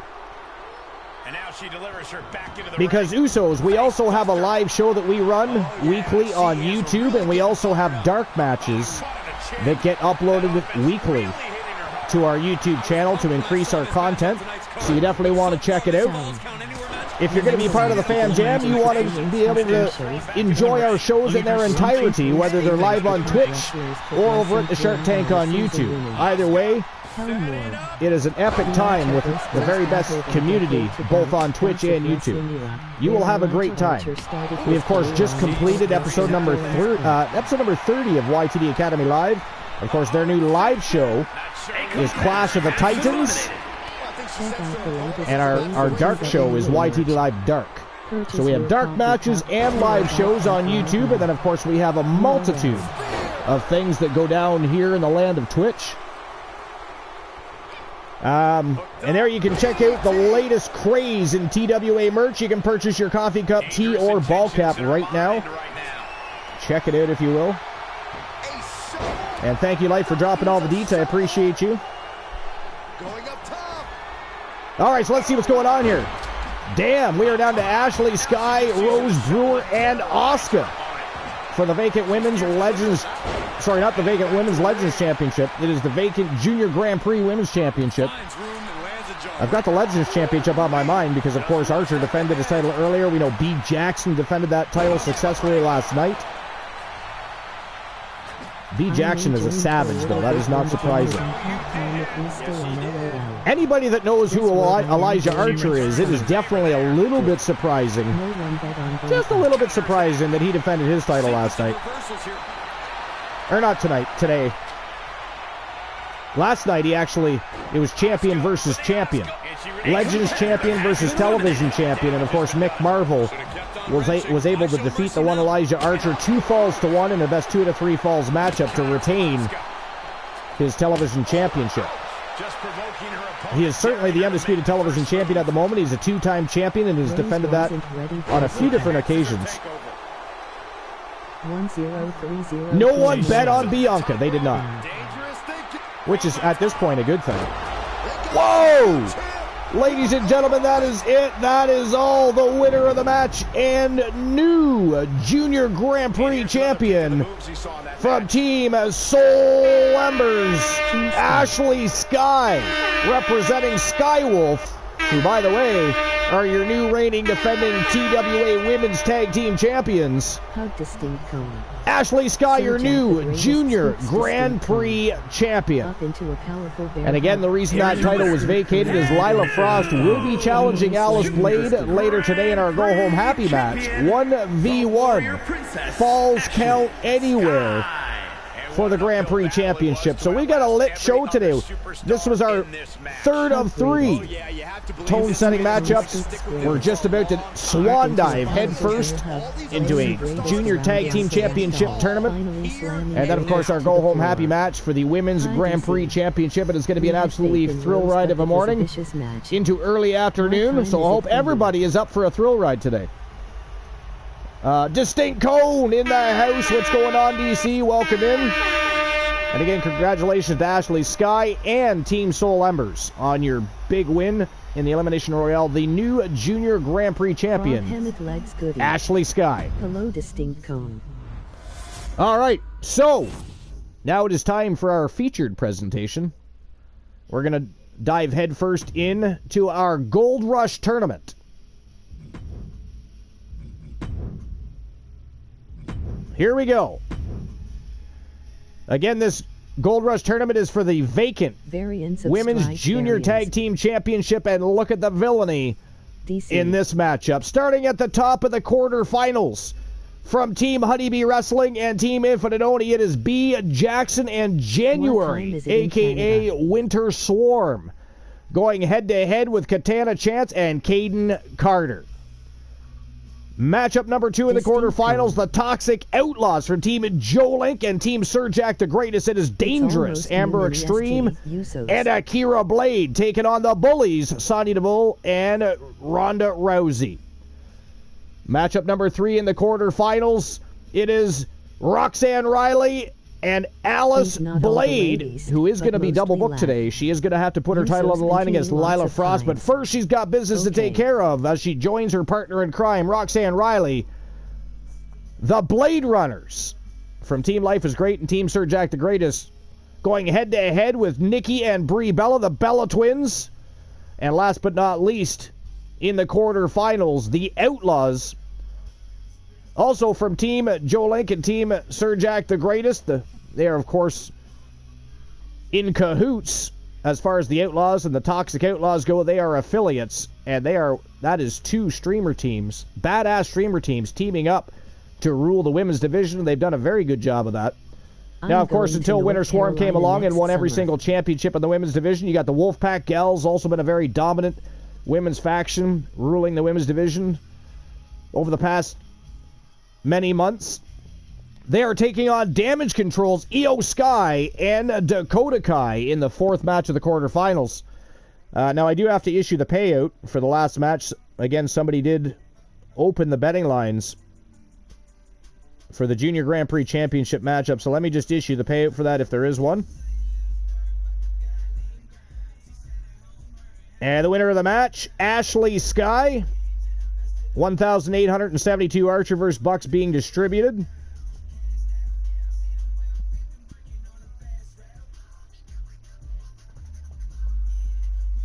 All right. Now, does anybody want to open the betting lines for the quarterfinals? If anybody wants to open the betting lines, you can do that. If not, again, we wait until the semifinals to do so. That would be considered part of our championship rounds. It is up to yourselves, though. It does not bother me either way. We can either... Wow, Usos getting timed out all over the place. Must be talking about WWE, Vince McMahon, or AEW. Oh, wait a minute. Nope, Froggy timed out. Froggy's having some fun with Usos, apparently. Try not being a shithead next time. What did I miss? Or saying nothing nice. 2. What did I miss? Oh, DC says, or saying nothing nice. Nice. Yeah, I have no idea what happened. You guys are going to have to fill me in. I'll message What did you I miss? later. 3. Okay, perfect. Thank you, Goody. Either way, I 4. appreciate my mods. You guys are fucking awesome. Keeping this channel safe for everybody to have a good time. I appreciate you all of the time. The new jackpot without number hesitation. For a chance to win a channel redemption of your And choices. the 444 SPV tournament betting lines are being opened. Championship matches. So let me go ahead 9-2. and open You're up the welcome. betting line for the first match in the quarterfinals between Winter Swarm and Katana Chance and Caden Carter.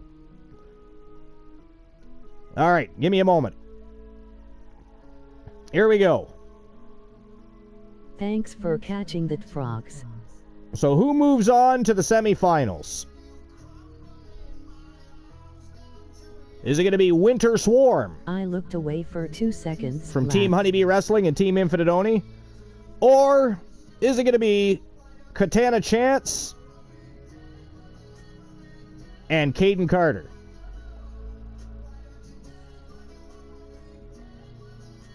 I'll give you 5 minutes to make your bets. This is under the rule set of tag team elimination. Standard rule sets apply, so there are DQs and countouts. Katana Kaiden. And there we go. Betting line is officially open. Go ahead and put your Archiverse bucks where your mouths are. Who do you think is walking out of this matchup and into the semifinals? Is it going to be Katana Chance and Caden Carter or B. Jackson and January? Either way, it is time to get things rocking and rolling. It is time for the first match in the quarterfinals of this vacant Women's Junior Tag Team Championship Gold Rush Tournament. Let's rock and roll. Okay, so before we dive into any dirt sheets, if there is any left to even have a look at, again, we kind of covered a lot last night. I don't know what else there's going to be to discuss as far as news and rumors go, but I do have a list to get started. Before I do that, I do have to visit the facility, so I'm going to be a few moments. If you guys want to tell some jokes, I'm also going to check out that message that Life is Great had sent me, so I will check that out as well and see what was going on with Usos, why he was timed out and or banned. Was he banned? Hold on, I'm just going back to look just so I know exactly. No, it was just a timeout. So timed out for about 600 seconds. That's saying something. That's about 10 minutes to be exact. But if you guys want to tell some jokes, tell a story, doesn't matter to me. Either way, I will read it live when I come back. I'll just be a few moments while these Vixen villains make their way to the ring for the opening matchup in the quarterfinals. Winter Swarm, Katana Chance, and Caden Carter. It's going to be a thrill ride of a matchup, a barn burner, if you will. Great way to open up the Gold Rush tournament. But I'll be right back. Enjoy the entrances. Hopefully I'll be back before the match starts. Either way, BRB. The following is a tag team championship first round match. Introducing first, from London, England, the All-Star Champion, the Queen Bee. Oh, the swagger, the boasting, the downright arrogance of this athlete. Honestly, it's more than I can bear. Good. Feel free to excuse yourself at any time. I'll be here to celebrate their well-earned appreciation of themselves. The champ knows that a big win tonight sends a message to all of the top contenders.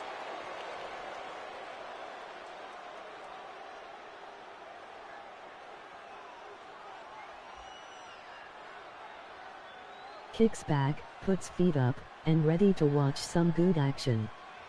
Here we go. She is ready. And her partner, from Knoxville, Tennessee, the Queen. The feeling, the electricity in the arena right now is unlike anything I've ever felt in quite some time. This match is going to be good. What up, Will? So Cold Logic Wolf. Together we will grow strong and our communities will remain strong by our constant support for one another's endeavors. With that said, now if just the belt could decide if it was over or under the jacket.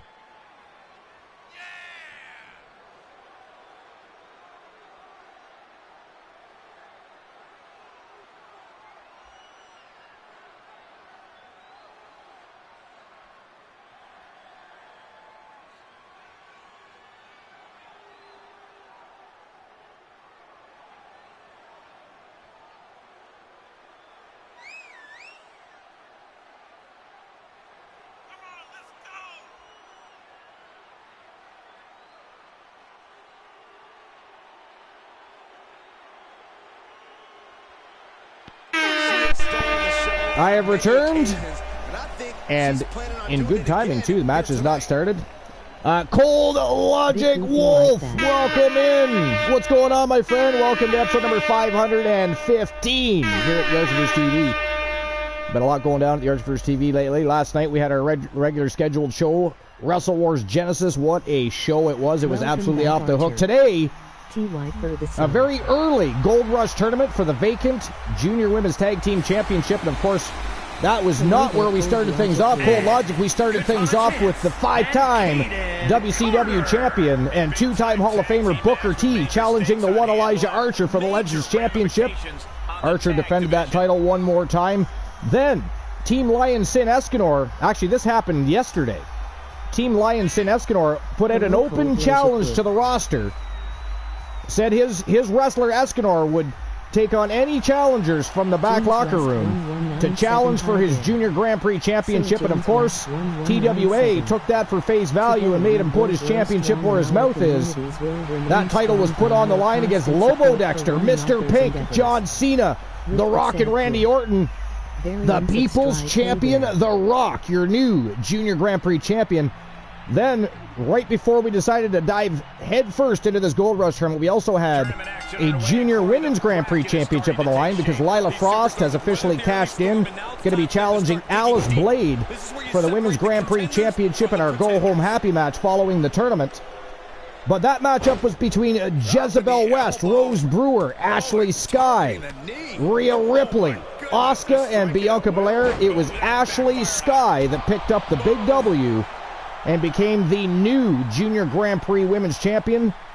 So she has the opportunity to challenge whomever the Grand Prix Champion is at the end of the day at TWA Revolution next Sunday night. That's the next big SPV of 2023 here at the Yardsvers TV. You don't want to miss it. There's going to be action all week long. Dark match action. We're going to see some live matches going on as well in TWA and YTD Live. It's going to be a busy week. We've got episode number 31 for YTD Academy Clash of the Titans. We will have more episodes of TWA, including Wrestle Wars Genesis Saturday, right before we head directly in to TWA Revolution Sunday night. So a busy day of matches. And now, of course, as you can see, Cold Logic Wolf, we are at the very beginning. This is the first match in the quarterfinals for the Junior Women's Tag Team Championship.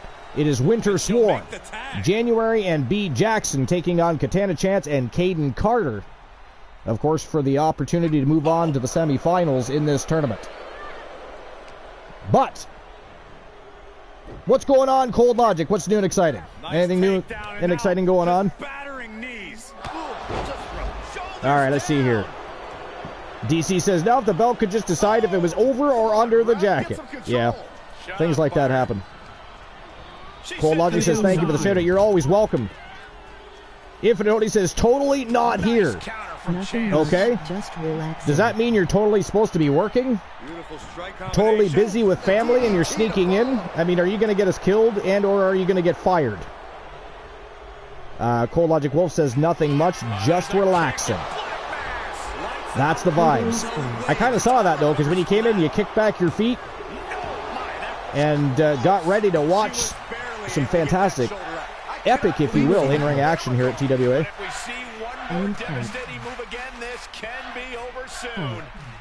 All right, so let's go. Oh, I forgot to check that message. Give me 1 second. Yo, Rocka! Rocka's back in the house. Tagged into the action. Infinity says, welcome to TAV. Must be talking to Cold Logic Wolf. Actually, Cold Logic Wolf has been here before. Cold Logic Wolf, already a follower of the Archerverse TV. Strong in our communities will remain strong by our constant support for one another's endeavors. Yeah, Christian Cool is currently not here. OL is not here. Actually, I think Christian Cool might be getting ready for work at this point. Pretty sure he works on Sundays.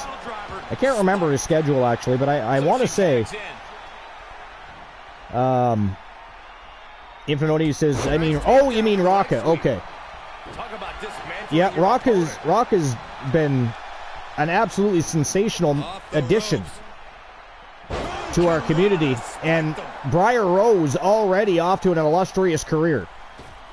Was undefeated, challenged for the Pure Wrestling Championship, won the Pure Wrestling Championship, then turned around and defended that Pure Wrestling Championship in an epic triple threat matchup. So far, Team Rocka and Briar Rose, absolutely amazing. Luke the Gunner says that I love the Archerverse. Those are the vibes, Luke. You spread that around. Gonna head off. Hope y'all have a safe and good day. All right, Luke, have a great day. We'll talk to you later. Have a good day. Tell Buddy we all said hi. And thanks for the shout out for Luke the Gunner. I appreciate that. If you're not already following Luke the Gunner, make sure you show him some support. Give him a follow.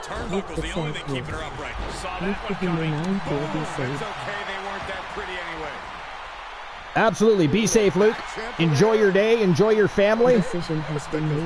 And ultimately, that is epic advice. Be safe. Life says a decision has been made. Okay. Oh, I haven't checked the message yet. Give me a sec. All right. What the fuck?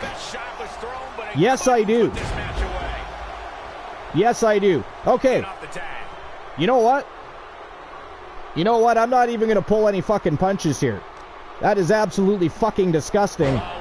People like that do not fucking deserve to be here. They do not fucking belong as part of the Fam Jam. Kick his fucking ass out right fucking now.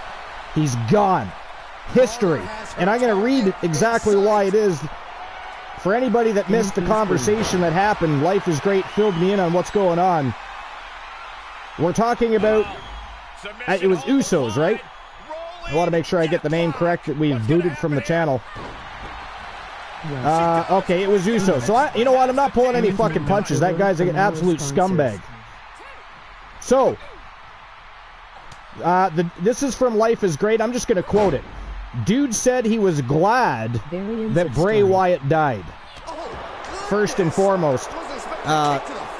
He was also talking about the war between Russia and Ukraine when he first came in. And I'm sorry, that's just not something that we're not an advocate of glorifying wars that have destroyed so many families and homes and lives. You know, people from Ukraine, people from Russia. And first and foremost, I do want to remind everybody that it is it is not a necessary war. It is not a necessary war at all.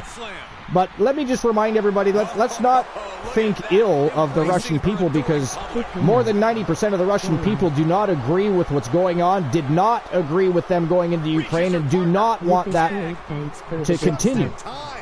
But unfortunately it is.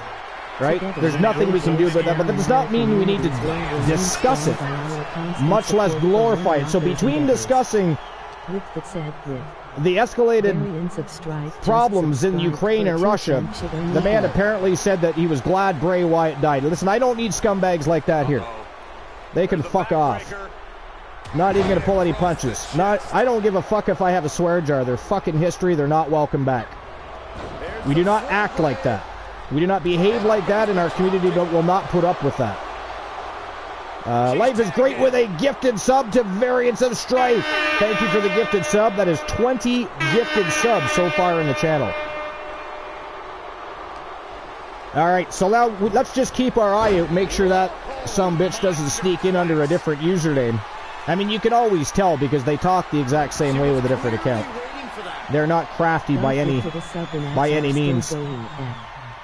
Now, were the ads already going before you got the gifted sub?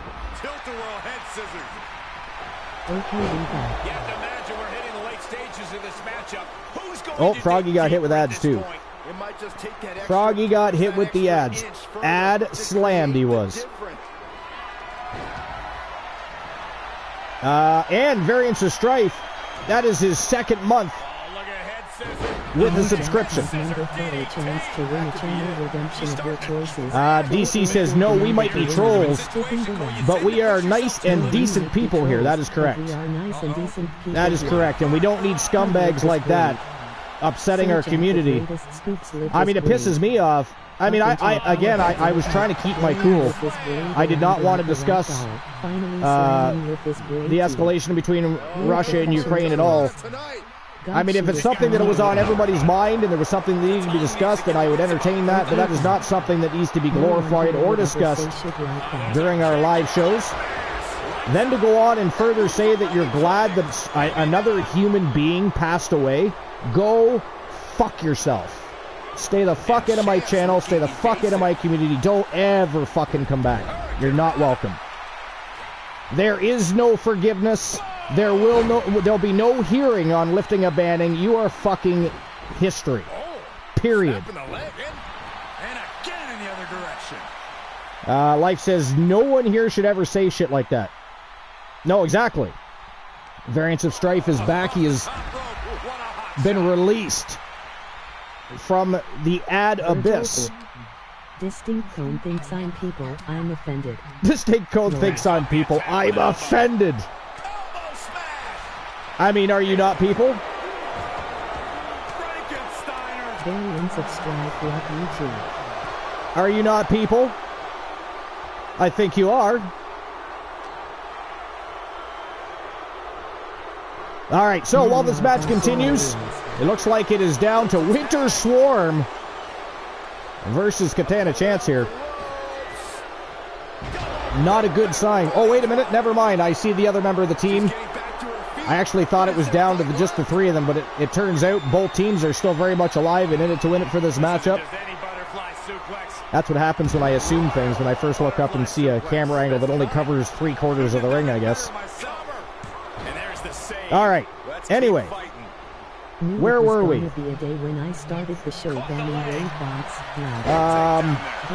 That might. I don't think anybody answered my question from earlier because we kind of got on to other things. But what does everybody think of a potential I know Variants of Strife and Glenola don't give two shits. But what does everybody think about a potential future bout between Kevin Owens and CM Punk? She's trying to create space. Variants of Strife says, Virgil, I'm not. No, the other two try their best to be. Okay, fair enough. Life says, knew it was going to be a day when I started the show banning raid bots. Yeah, I guess that was a good... That pretty much gave it away, didn't it? It's not very off we start our... Yeah, off. It's not very often that we start our day with raid bots. I'm just surprised if anyone... Much less trash heap trolls. So it's likely. And again, let's be honest, the Archiverse TV, full of rabid wolves, full of professional trolls, but we are decent trolls. You know? We do not need people coming in here discussing their enjoyment of seeing somebody else, another human being, pass away. And I mean, that is just crazy. Who the fuck talks like that? I'm just surprised if anyone works with Punk now, though it's likely. Yeah, I'm starting to think it's a little more than likely. Might be a little more than likely, I think, at this point. Look at that. Life is great all over another banning. Life, this might be the first time you've had a chance to ban this many people in a long time. On a roll. There's a crucifix, nicely done. Sir Jack says, though nice, I'd want to see a renewed Punk versus Cena or Punk versus Miz. Hell, you can put him against L.A. Knight. Yeah, well, I mean, that would be awesome, too.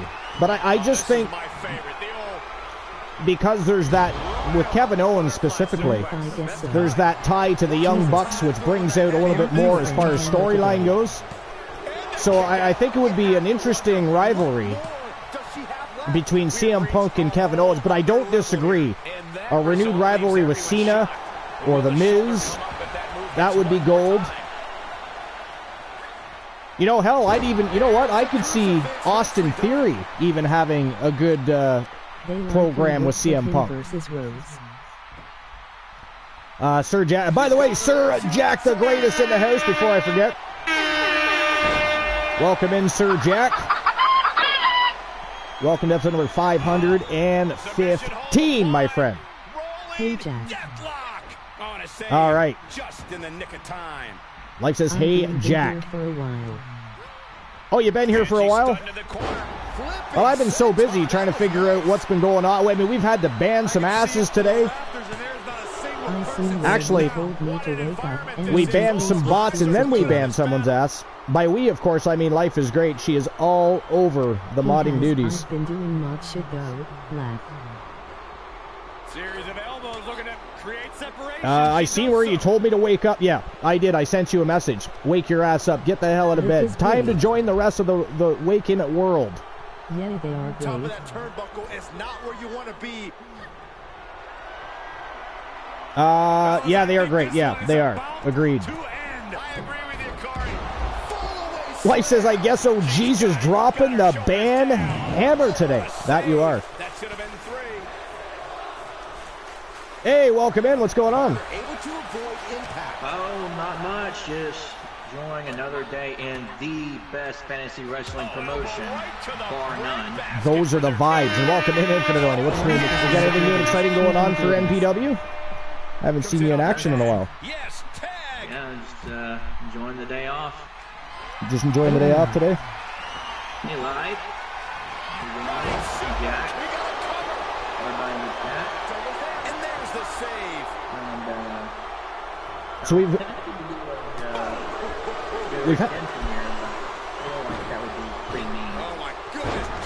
We've had a very interesting morning. I don't know exactly at what point you came in, but we've already had to ban somebody. Actually, we've banned some bots. We had to ban somebody for being an absolute scumbag. That pissed me off. Well, see, I didn't know. Life was all over it, so I didn't see the message. So I didn't really know what happened. But regardless, the guy came in talking about the Russia and Ukraine escalation. Then it went from there to apparently said something about he was glad that Bray Wyatt had passed away. And I'm sorry, that's a fucking absolute permanent banning for me. Get the fuck out. You know, nobody... Again, our community is full of professional trolls and rabid wolves, but we do not treat other human beings like that. Except one another. Except one another, of course. But to suggest that you're glad that another human being passed away... That is absolutely disgusting, gaslit, and unforgivable. They will not be back. Hey, Sir Jack! Wow, Sir Jack joined us, Oni. I mean, I think at this point we all need to buy a fucking lottery ticket. What's going on, Zach? Finally woke up and decided to join the rest of the world?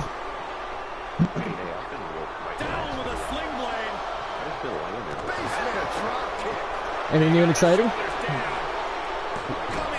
Now, what's your take? What's your take on that asshole that came in here talking like that? Oh, I mean, like I said, he absolutely deserves. He absolutely deserves exactly what happened to them because that was shitty.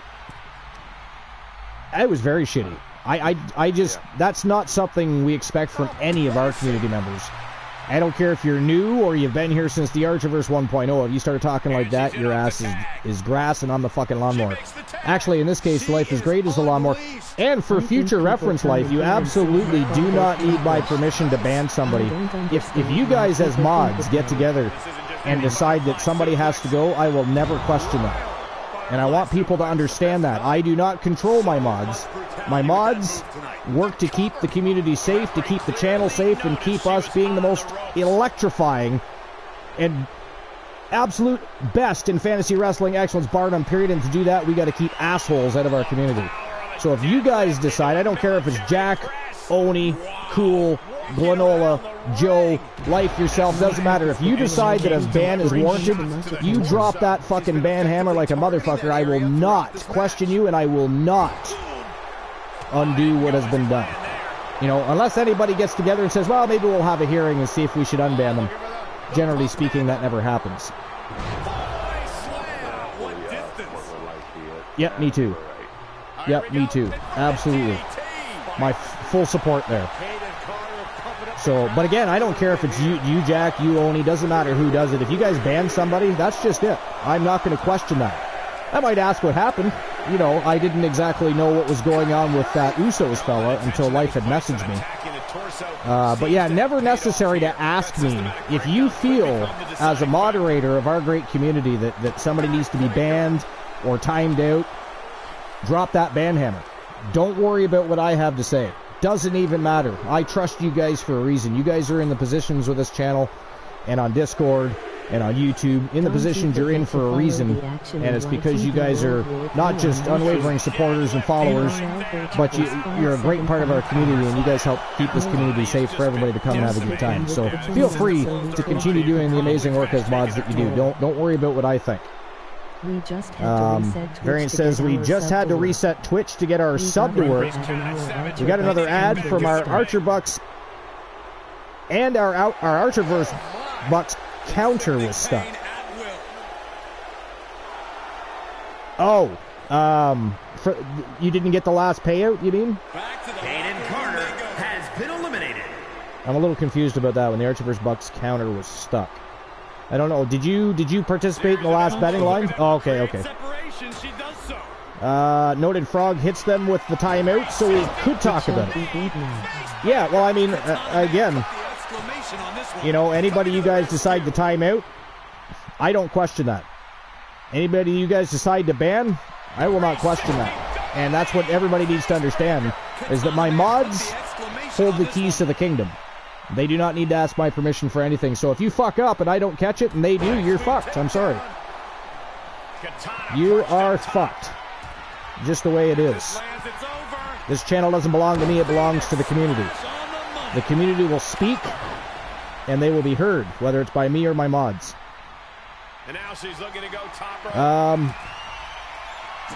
DC says it should be good now. Everything's all good now, Strife? Lucky me, I'm friends with most of them. Lucky me, I'm friends with most of them then. Like says, if I don't catch and they do, you're fucked. Sorry, not so, exactly. Sorry about your damn luck.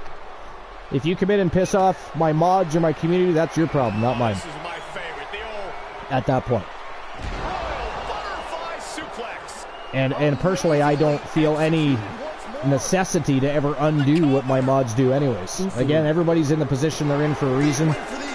And that is it. That is all, ladies and gentlemen. The winner of the match, and moving on to the semi-finals of this Junior Tag Team Championship Tournament from Team Infinite Oni and Team Honeybee Wrestling. It is B. Jackson and the coldest bitch on the planet, January. They are Winter Swarm, and they are flying directly into the semifinals with that big win over Katana Chance and Caden Carter. So congratulations, Oni. And I don't know if Honeybee's still here at the moment, but congratulations to Team Honeybee Wrestling. Another big win for Winter Swarm. I got to tell you, Winter Swarm, what a team. They're not even a faction. And they have won more championships, especially at the same time, that any faction has ever done. At one time, for anybody that doesn't know, I am assuming most of you know, but anybody that doesn't know, anybody that's newer to the Archerverse TV, Winter Swarm literally at one point held every single championship there is to hold in the women's division, both on Wrestle Wars Genesis and Clash of the Titans. It's been absolutely insane. Not to mention, B. Jackson and January both becoming Grand Slam champions. And then January, she had to up the ante. Went on to become a quintuple champion, then a sextuplet champion. And I got to be honest, I don't think that feat will ever be matched. I think January set a record that will probably stand the test of time, in my opinion. It's but we shall see. Honestly hard to get banned here. I still have to get the Sextuplet Championship Award as well. I keep forgetting to do that. We got to get the powers that be. Get them on the ball and get that championship created. Froggy Mothleg says Twitch is super glitchy on... Yeah, it really is. Like, mine never updates hardly ever. It's funny because it'll prompt me to do an update following me now? For the mobile app. I'll update stream. it, and then absolutely nothing happens. It's still the exact same as before I updated it. Nothing changes. My followers count doesn't change.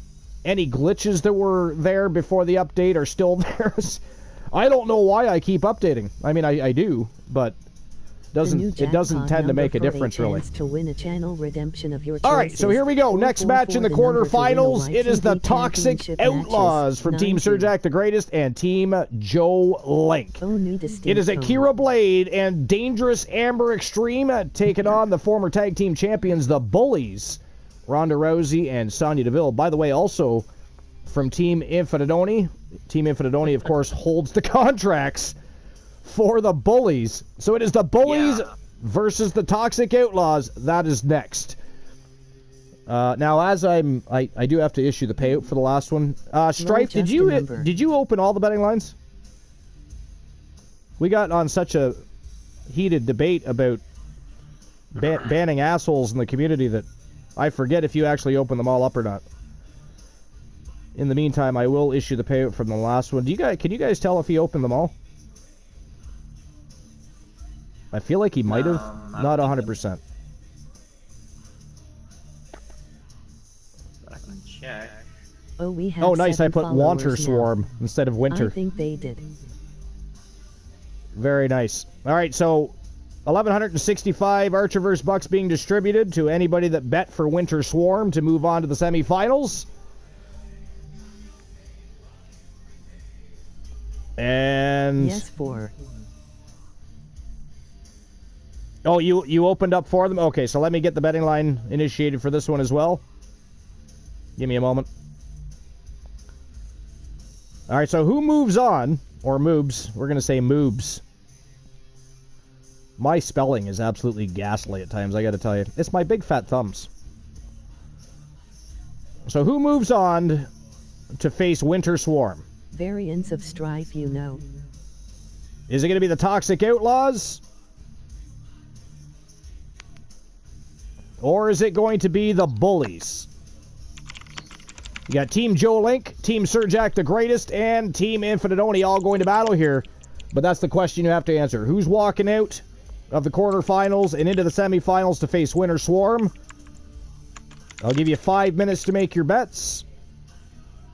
Oh, I can... Okay. And there we go. Do predictions. Oh, you're able to do those as well? I always forget that. Yeah, that's right, too. I always forget the mods can also handle the betting lines. Yeah, so, I mean, if you go to open the betting lines, just let me know. That way I don't waste time doing it. 5 minutes, right? I already said it for this one, but you can always take care of the next one for me. I literally just opened it. Now, due to lag, you might not see it. That is why lately I've kind of increased to 10 minutes, because I do find some people miss the betting line opportunity. Because, I mean, there's some people that lag as much as 10 minutes, which is crazy. Some people, 60 seconds, a minute, minute and a half. But I've literally had people tell me they're like 10 minutes behind when watching, which is ghastly. Twitch does need to do better with that. That is insane. You know, I understand depending where you are in the world, but I mean, it's the internet. It is, I don't know. I don't understand why somebody watching the same program would be 10 minutes behind anybody else. That's a huge lag in time. But anyways, here we go. Second match of the quarterfinals, the Toxic Outlaws versus the Bullies. Let's go. Now, me personally, I'm gonna go. Oh, you know what? This is a tough one. This is a tough one. Phone or PC? So far since joining forces, Akira Blade and Amber Extreme they've had a bit of a rocky start to their union. The Bullies have been on a path of destruction for the past couple of months. They've been tag team champions. They've been junior champions. Damn it, you know what? I'm going to have to go... I'm going to go with the Bullies. I'm going to go with the Bullies to defeat Toxic Outlaws here. And I know, Jack, you're not going to have that same sentiment. Neither will Joe Link. But I'm just looking at it from the perspective of Amber Extreme and Akira Blade individually superstars. Some of the best women on the planet today, period. But so far as a union, as a tag team, they've had a bit of a rocky start. That does not mean anything, by the way. It doesn't mean they can't come in here and win. I'm just saying. I mean, though, I would want Toxic Outlaws to win. Variants of Strife I see. As far as the entire tournament goes, I am going for the Blade Runners. You're going, well, I kind of figured you would go for the Blade Runners, and they are in action tonight, as you've seen. I mean, hey, that's a good pick. I mean, they've been on a tear as of late. No, they absolutely have, yeah. Roxanne Riley been carrying. Roxanne Riley has been carrying a little bit. The following contest is a tag team Yo, boss! What the fuck? When did you sneak in? Welcome into the broadcast. Did he? Well, you know what's funny? Well, we were all kind of talking, and I thought I heard another voice in the broadcast booth, and I'm like, no, maybe I'm just hearing things. Because then immediately after that, Oni had said something, and then I said something. We were all kind of just conversing. But sorry about that, boss. Welcome into the broadcast booth. So you're going to be holding your Bad Blood pay-per-view tonight around 10:30 p.m. Yeah. Okay. Now is that BCF? No, it's all the brands together. It's all the brands together. Okay.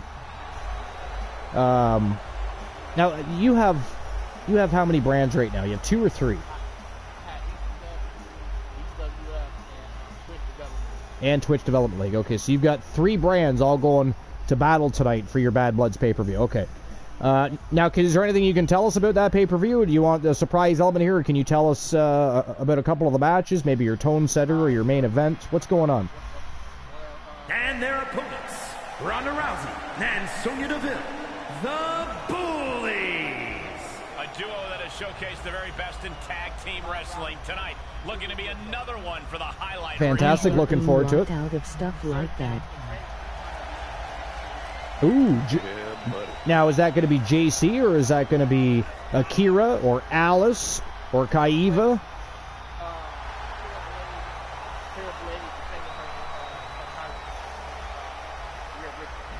Against Rhea Ripley. Now that is a good fight right there. We can actually run that is a good fight. So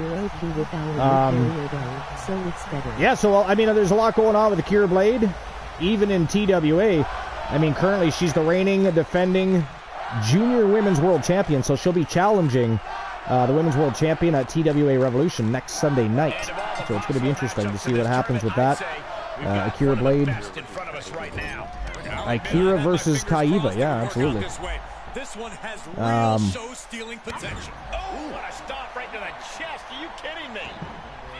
A well-timed dodge. Yeah, their updated version of all communication. Yes, absolutely. Places are right in the corner. But I mean, the Blades in general have been absolutely smoking hot as of late, because not in addition to Kaiva being the women's world champion, let's not forget, now even though she's going to be called into action later with the challenge of Lila Frost, right now, Alice Blade, the reigning defending YTD Academy Grand Prix Wrestling Champion. So, Sir Jack the Greatest has not one, but 2 world champions in their midst. Absolutely amazing.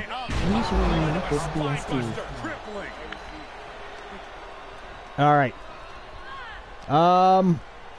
We can actually run 360p with our new carrier, though, so it is better. 360p. That seems... I mean, you can't do 720? Are you not able to do 720, Froggy? You really gotta pick your moments. She scores big. 3 if you count co-managing Roxanne Riley. Life is Great says 3 if you count co-managing Roxanne Riley. That's true. The Archer that is true. We cannot forget. Now, Roxanne Riley and Alice Blade, of course, were recently the TWA Women's World Tag Team Champions until Skywolf swooped in I mean, it was like a dive bombing for Ashley Sky and Stephanie Wolf. What a match that was. I'll be honest, I was a little surprised. I actually thought, and I believe I stated last night, I was actually going for the Blade Runners to retain the titles. But man, Skywolf stepped up to the plate, swung for the fences, and hit a fucking grand slam. So, good for them. It was a great match. Well, I've got some breaking news. Breaking news. Do tell. Not really breaking news, but like, so earlier, and it's in the redeem section, I have extended Shayna Baszler. Race of 1080 the phone literally just gets fantastic. That means just Shayna, I have until April of 2024. Nice. It was going to expire on October 17th. Now it's April 17th. So that's just Shayna. Yeah, and that's an amazing thing. That's why we added that extra redemption. It's nice to have the 30 and 60 day, and that gives you a chance to figure out which superstars work best with your teams. But once you get those superstars that you know are being dominant and doing well for your team and evolving your faction or whatever it is you're doing at the time, why not be able to keep those superstars longer? That's why I added that 6-month redemption. And after 6 months, you never know, you might want to change things up, you might want to renew the contracts, but it gives you 180 days to see exactly how your superstars are going to do with your team. So, but I can understand why some people would just do 30 or 60 as well still, because again, especially if you're newer, you don't know. You know, one day you might want to hold the contract for, I don't know, Randy Orton. Later on you might say, well, Randy Orton didn't do too much, I think I'd like to switch that up. You can always try somebody else for 30 days, or perhaps 60 days, but I like the 6-month redeem, especially for seasoned members like Infinite Oni and Sir Jag. They know what they like and what they don't like, so it gives them the opportunity. You don't have to watch your client's contract for every single month or 2 months. It's a 6-month contract or 180 days. It's a half a year. So it gives you plenty of time to figure out what's going on inside your team or faction. Hooked up. Oh, shin breaker. She saw that one coming. The Public Enemy, yeah. So what's the Public Enemy up to these days? Taking some big hits here. Oh my God. We know they took a bit of a hiatus again. I mean, they kind of come back, and then they take a hiatus. I don't know if they're just trying to test the waters of free agency or what's happening there. But tell us what's going on with the Public Enemy.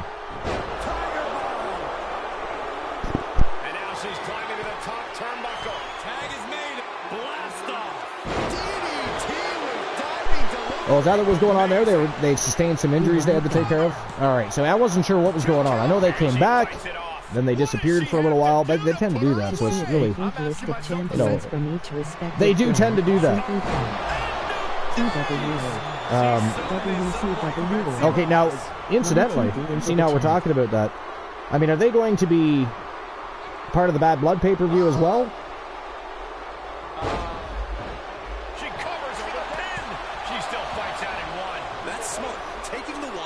Your breath. Sonya Deville with a headlock and then the elbow drop. Sonya can be looking at this. Maybe not. Right. Okay. Now, what role are they playing? Series of kicks, followed by a nasty clothesline. We've seen now. Like, what, are they involved in a title match, or are they just involved? Like, so they're just making their return, but of course, you know, BCF. Their home, so they could very easily work themselves back into a title match of some sort upon returning, as many of the greats do. But we don't pretend to know what's going on in your card, though, boss. So.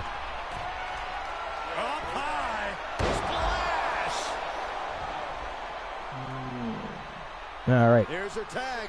Excellent. Checking out one of these new redeems here. Which one? Power up your partner. Power up your partner. That like if for example, January was tag with Shayna Baszler, I can max out Shayna Baszler. That's exactly what I mean. It doesn't.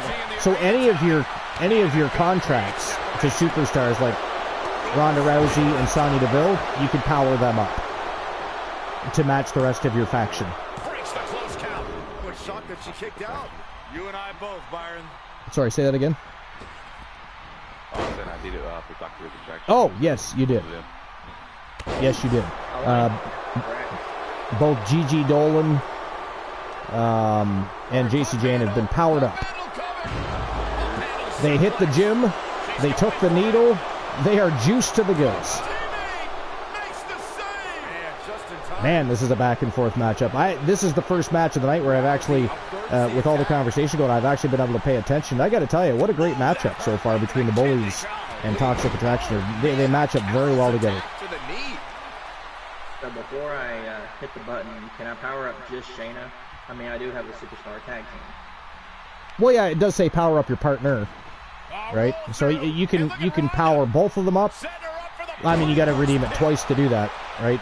But you can power up anybody that you want. That's what that is for. That's what I care about. I mean, to be fair, I think Ronda Rousey's already sitting at a pretty high rating anyways, as far as, yeah.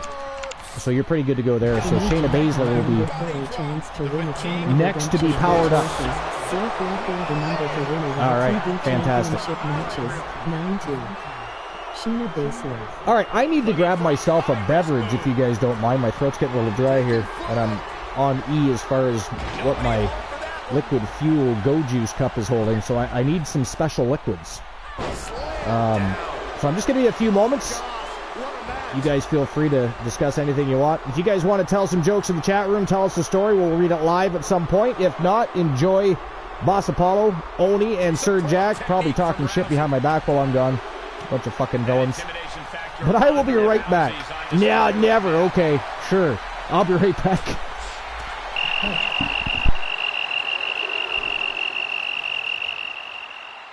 He gets tossed back into the mat.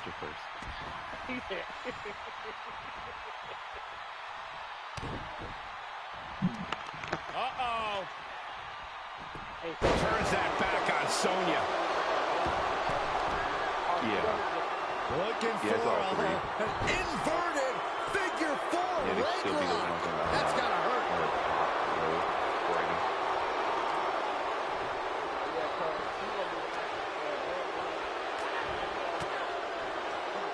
Well-placed elbow to break up the maneuver. Elbow smash.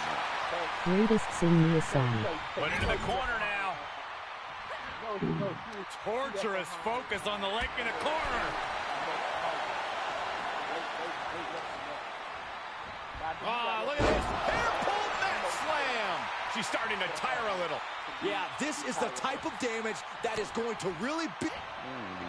Sonya Deville with a headlock and then the elbow drop. Will that prove to be enough this time? Oh, man, forget the count. She's got more punishment in mind. Just around Christmas time again.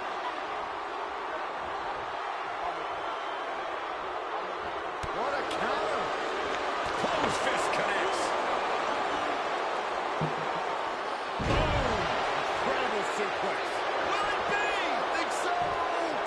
And there's the save.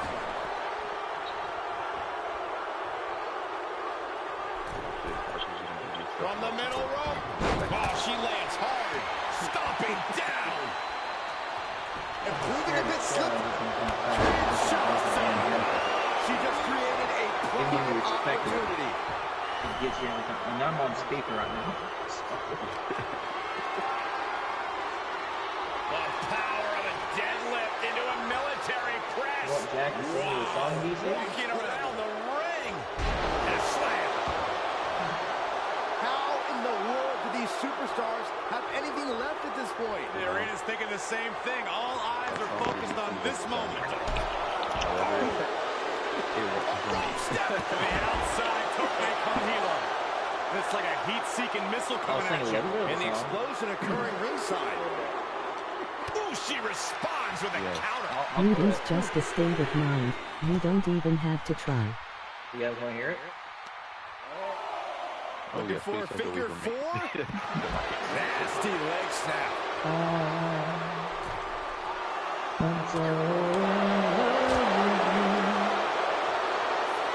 Whatever you want to do, it's alright with me. Yo. That's all. Oh, not pretty. I'm trying to think of it. She gets the tag. So Cylinders. Together we will grow strong and our communities will remain strong by our constant support for one another's endeavors. With the said here. Very singing voice, Duda. Oh, thank you, buddy. Thank you. Doing my bartering thing, piling up some bones for my secret project, and I come here to hear the host with the most and I get a monkey singing LOL. We get a monkey singing, so can you sing? Superb awareness countering Rousey. Well-timed sweep shifts the balance. How's it going? Came down like a hammer on that arm. I didn't get notifications for it. Submission. No, establishing position. Oh, man, a stop. I didn't see anything else. She's in danger of a count out here. I don't know if she cares.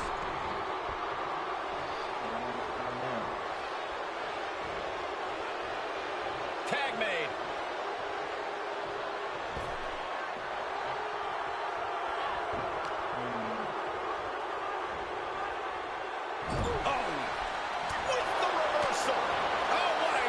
If you are on Twitter, you can follow the Archerverse there as well. URL. If I was to keep Sonya Deville, she of all people would be the one that needs to be. My goodness. I'm waiting for Archer to use Styles' second attire for you all. Gotta pass the arm. Submission locked in, nowhere to go. There's the save. How close was that? Let Thea Hale's contract with me run out. Sent out of the ring, not sure. She wants to be here. Well, that's one way to leave the ring, I suppose. We won't have any people taking a moment to get pumped off of this crowd's incredible energy. Yeah. Hooking it up here. What's next? My favorite female now. Up handle suplex. You got the shoulders down. Oh yeah. I hang out with Shayna sometimes. She's a really good person. Damn it. I have returned. Got some more Go Juice underway. What did I miss? Oh, fuck. I don't know, but Sonya Deville's face just got removed from her fucking head. Big kick from Dangerous Amber Extreme. Steps through. Well, you missed me singing to Distinct Tone. You were singing? I missed you singing? I demand an encore. And why were we singing to DC? Yo, Soul Embers! Waiting for Archer to use Sky's second attire. Figure 4 position, very creative. Started back to sing, and I just took it up instead. Tagged in. Yes, only loved me enough to do it for me. Now, but also, not very often. It has happened. Not very often that I use second attires. I mean, there's certain instances where if people have certain attires specifically for tag team use and certain attires specifically for championship use, etc. But I mean, if it's not notated, we don't tell the superstars what to wear. And by the way, Soul Embers, you know, in addition to Skywolf becoming the new World Tag Team Champions, Ashley Sky had another big day today. I don't know if you've checked it out yet. Well, it's hard for Sky to be solo when she's part of Skywolf and one half of the World Tag Team Champions, Soul Embers. You are right. It's great that we brought Ashley Sky back. Across the top rope. Man, a little extra luster behind that kick. However, come on, what's going on here? You do want your rematch. We have to get Roxanne Riley that. Why is she still boasting around? She's in a fight, for goodness sake. But yeah, Soul Embers, Ashley Sky had a big day today. I'm not going to tell you what happened, but you might want to check out. It was the third match, wasn't it? Yes, it was the third tone setter of the morning before we get into the Gold Rush tournament. No way. Astounding power. Well, not in TWA you don't, because Skywolf was Stephanie Wolf was put together probably a couple of months ago, so I think you're getting confused between different promotions. Skywolf has been a thing for quite a while. Wheels are turning. Rousey getting ready for her next move. That's what happens when you're a part of so many different feds. You have no idea what's going on. No, I had something planned. Well, if you had something planned, TWA management was not informed. And regardless, Skywolf, the reigning defending World Tag Team Champions. So I don't know how much you want to toy with that. And again, Ashley Sky had a big day today as well, so you'll have to check that in. No, they were not informed. There was nothing discussed with management between Alexa Bliss and Ashley Sky. I have no records of such conversation.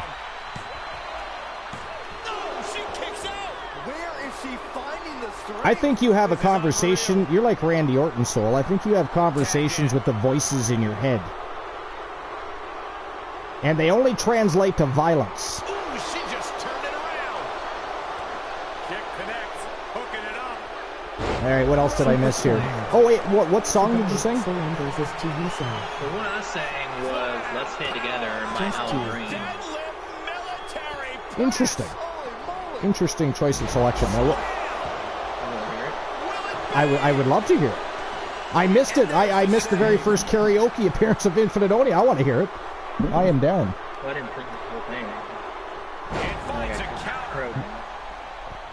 I mean, it could be a thing. I mean, you never know when different redemptions pop up. Karaoke with Oni.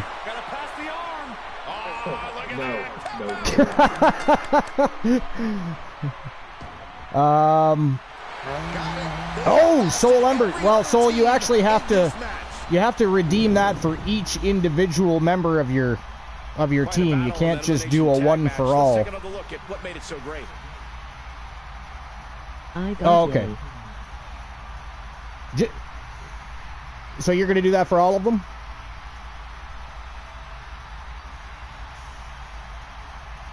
Is what you're saying? Yes, okay. Whoa, match is over.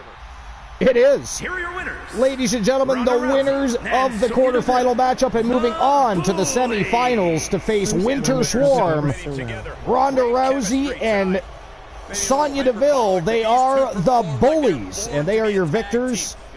And moving on to the next round of this tournament, congratulations to Team Infinite Oni. Man, the Bullies have really pulled their weight since you inked them to contracts, I got to tell you. You know, it is not just Winter Swarm that has been dominant in the women's scene. Regardless, I'm in the semifinals. So. Yeah, you're in the semifinals. Well, that's true. Of going to the finals. That is true. You are going to the finals no matter who wins. How convenient is that? How convenient is that? Both members of your faction. Well, they're actually, I guess they're not a faction as much as they are affiliated, but members of your management team, we'll say it that way. Both in the semifinals and facing one another in the first semifinal matchup. That's kind of crazy. Kind of crazy. All right, so here we go. We'll move on to the third. You know what, though? I got to tell you, I kind of feel, because that matchup, that was a barn burner, and we all know that damage retention is a real thing. How much do the Bullies have left in the gas tank? And they got to go up against one of the most savage teams to ever step foot in the ring, much less in the women's division, in Winter Swarm, B. Jackson, and January. So I don't know.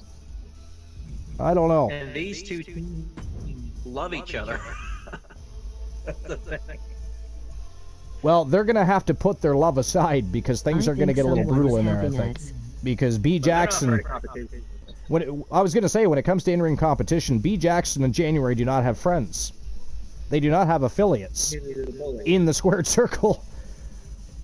But an all-team Oni affair in the first match of the semifinals, that's pretty cool. Is her champion attire okay, yeah, go ahead and set that up. Feel free. Payout, but nobody bet on the Bullies. Nobody bet on the Bullies? Oh my. Nobody bet on the Bullies. Wow. No love for Ronda Rousey and Sonya Deville. Now you see, if you had to just bet even $100 Archiverse bucks on the Bullies, somebody would have got a slice of the pie there. So, what's that team called that's facing the Bellas? Yeah, the Blade Runners.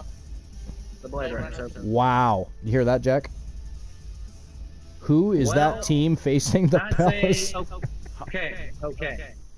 I don't remember. I just now remembered Roxanne joined, and I'm used to the Blade Runners being members of the Blade family. I was shocked to hell when Roxanne came, because she didn't just walk into the Blades, right? She kind of came in and replaced Mrs. Archer, who was a member of the Blades for a little while, and of course rejected by the family. They like to reject everybody that's not a Blade, though, to be fair. That's just kind of a thing. If you're not a Blade, especially when it comes to people like Akira, you just don't belong there. You should not be there. Yeah, Rox. Meanwhile, Akira's some deep trouble right now. Meanwhile, Akira's teaming with Amber Extreme. Now, how does that correlate? I mean, is she a distant member of the family? Like, why are we bitching about Roxanne Riley? But it's okay to have Amber Extreme as part of the team. I'm still lost with that one. Like, is Roxanne Riley a distant relative of the Blades? Like, I don't know what's going on with that. I've been lost on that one for a while. I just know that Mrs. Archer was not welcomed. Mrs. Archer's just looking to get out of the shadow of the Coalition, get into the shadow of Archer. She was welcome for a little bit. Until she wasn't. All right, so let's move on. Next match in the quarterfinals, it is the Blade Runners from Team Sir Jack the Greatest and Team Life is Great. Roxanne Riley and Alice Blade taking on Nikki and Bree, the Bella Twins. That is next. Let's get things rocking and rolling. Let's go. But I got to tell you, again, congratulations to the Bullies for moving on to the semifinals to face Winter Swarm. But I got to tell you, that was a hell of a battle. And I do have to wonder exactly how well they're going to fare in a match against the savage Winter Swarm. I don't know, because Winter Swarm's match wasn't nearly as taxing, I wouldn't say, as the Bullies versus the Toxic Outlaws, in my opinion. So I really wonder how much they have left in the gas tank. They've got to be battered and bruised after that matchup. I don't know. Toxic Outlaws is not who I'd want to face for an opportunity to step in the ring with Winter Swarm. I'm just going to put it like that. That's kind of crazy. So betting lines are open. We are good to go. Soul Ember says, Alexa Bliss has expired for me. Okay. The following is a tag team does anyone have a finisher called the Shoulder of Orion? Blade Runners. No, but that does sound badass. Exactly what is that?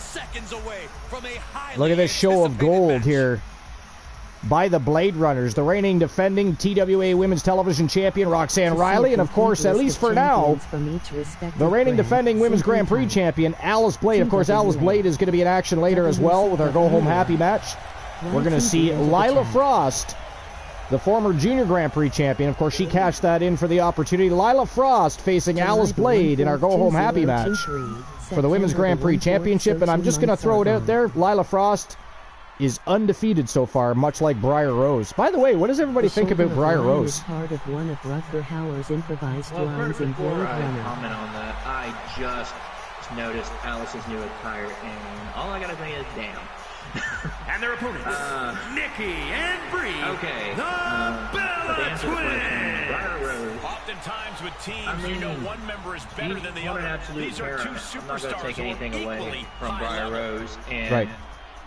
She was not of January's concern, and I was going to be mean and have January face her for that title she has, but I think, you know what?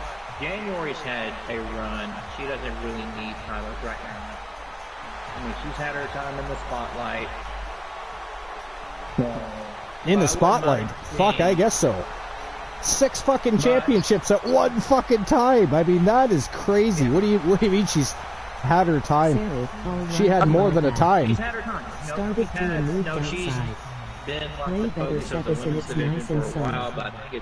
So it's nice. Woman has literally overshadowed Rose Brewer as of late. Rose Brewer, again, from Team Distinct Homes, the winningest superstar of all time in TWA history.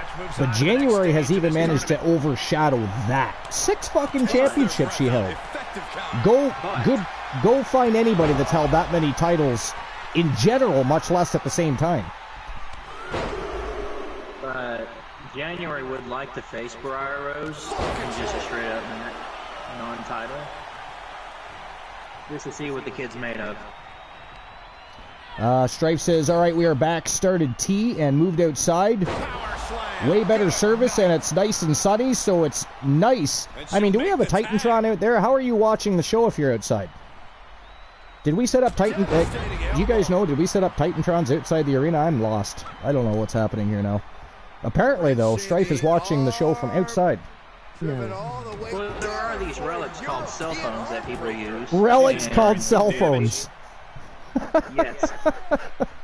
You know what, though? It's funny. It's funny you say that. I literally read an article, maybe, I want to say 2 months ago, and they're saying that the shelf life of cell phones as we know it are only going to last about another 10-15 years before we have other devices, like things you just put on almost like a wristband, and it pops the information from your cell phone right up on your forearm or your arm or wherever you happen to have that device. Apparently there's a lot of things in the work to replace cell phones as we know it. That's interesting. You'll probably be dead by then. In 10-15 years? 10-15 years, you gonna call it quits and leave us? How fucking dare you? How fucking dare you? They debuted the AI pin. I mean, like a smartwatch, I take offense to that. I am 46 at the end of the year, and I plan on being very much alive in 15 years. I don't think I'm saying shit could happen. I don't know. Do y'all think Oni just called me old? Oh, wait. Wait. Hold on. I see what's happening here. Let's keep Archer talking. You have not done your encore of the song you sang yet. No, I was going to sing it, and then you started talking. I blame Boss Apollo. Boss, it's your fault. I'm not blaming Jack. He gets blamed for enough. Jack, you're off the hook. I want the encore. Let's go.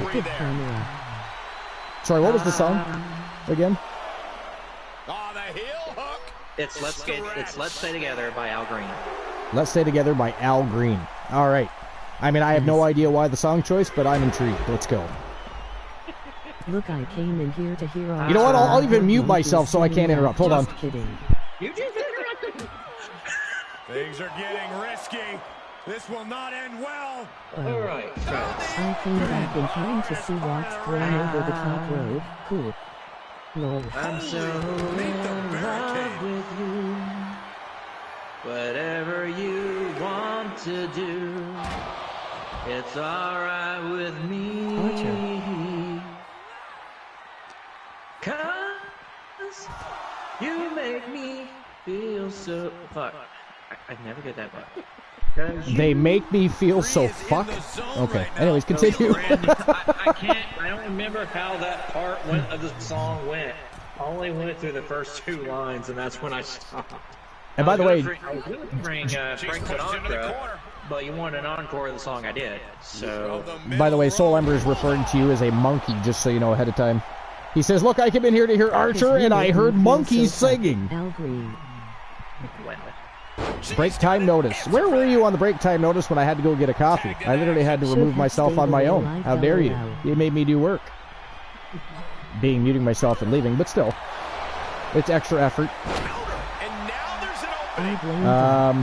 Strife says, should have stayed away, life. This is actually a really good rendition. I came back in to see Rox thrown over the top rope. Soul Ember says, I blame Dog. I mean, Dog's not here to defend himself, though, unless he's lurking. That's not fair. No, Dog's not lurking. I can tell you that right now. I'm not going to say anything else. Dog is live.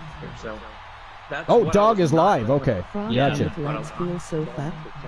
Well, that's good. That means we have an invasion destination. That works well for us. Yeah. So she tags in. Tag made. Tag made. Oni improved a little this time. DC says, Froggy feels so fuck, I'm confusion. Oh, so Froggy was repeating. Yeah, Froggy was repeating what Oni sang.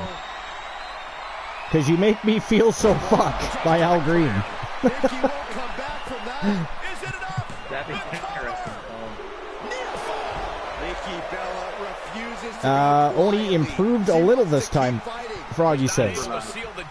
Oh, okay, yeah, I see that next. Improvised. He's going to do something. I can sing, don't get me wrong, I can sing, I still don't. I have to listen to the song to hear the pitch and like, oh, okay, so it's not. I mean, do feel free to sing a song you do know. We will not stop you. I mean, especially if you're going to improvise and add new words to the songs, like, you know.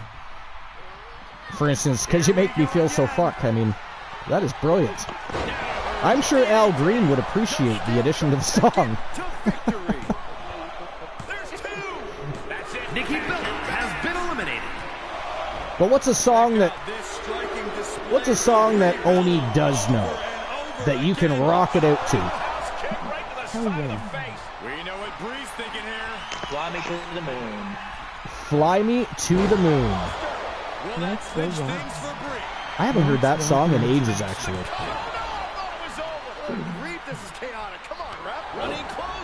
You're about to hear it. I'm Don't not you going to sing forget the to whole follow the Navy. Oh, come on. TV World War III on YouTube. I don't think the Archiverse You needs to are hear the Archiver's whole 5-second It's not a karaoke show. See, this is just Oni trying to get in it. You see, guys? You know? We're also a podcast that can involve music.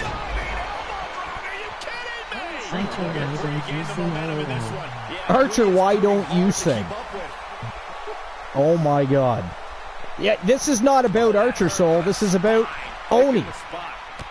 It is about karaoke with Oni. It has nothing to do with Archer. How dare you drag me down to his level?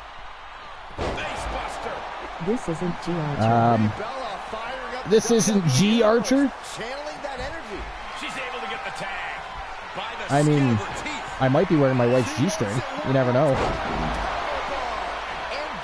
I might be. So it could be G. It depends on the context. Yeah, Soul Embers, Oni, Archer should duet just the two of us. I don't think that's going to happen. I don't think there's going to be a duet. But since you want to elect us to do such things, perhaps you two fuckers should join us on the broadcast booth and you two can do a duet. How about that? Don't give Archer ideas. And by the way, you're interrupting Oni. He's trying to sing a song. How fucking dare you? We'll start out singing the Bee Gees now. The Bee Gees! Hey! I like the Bee Gees.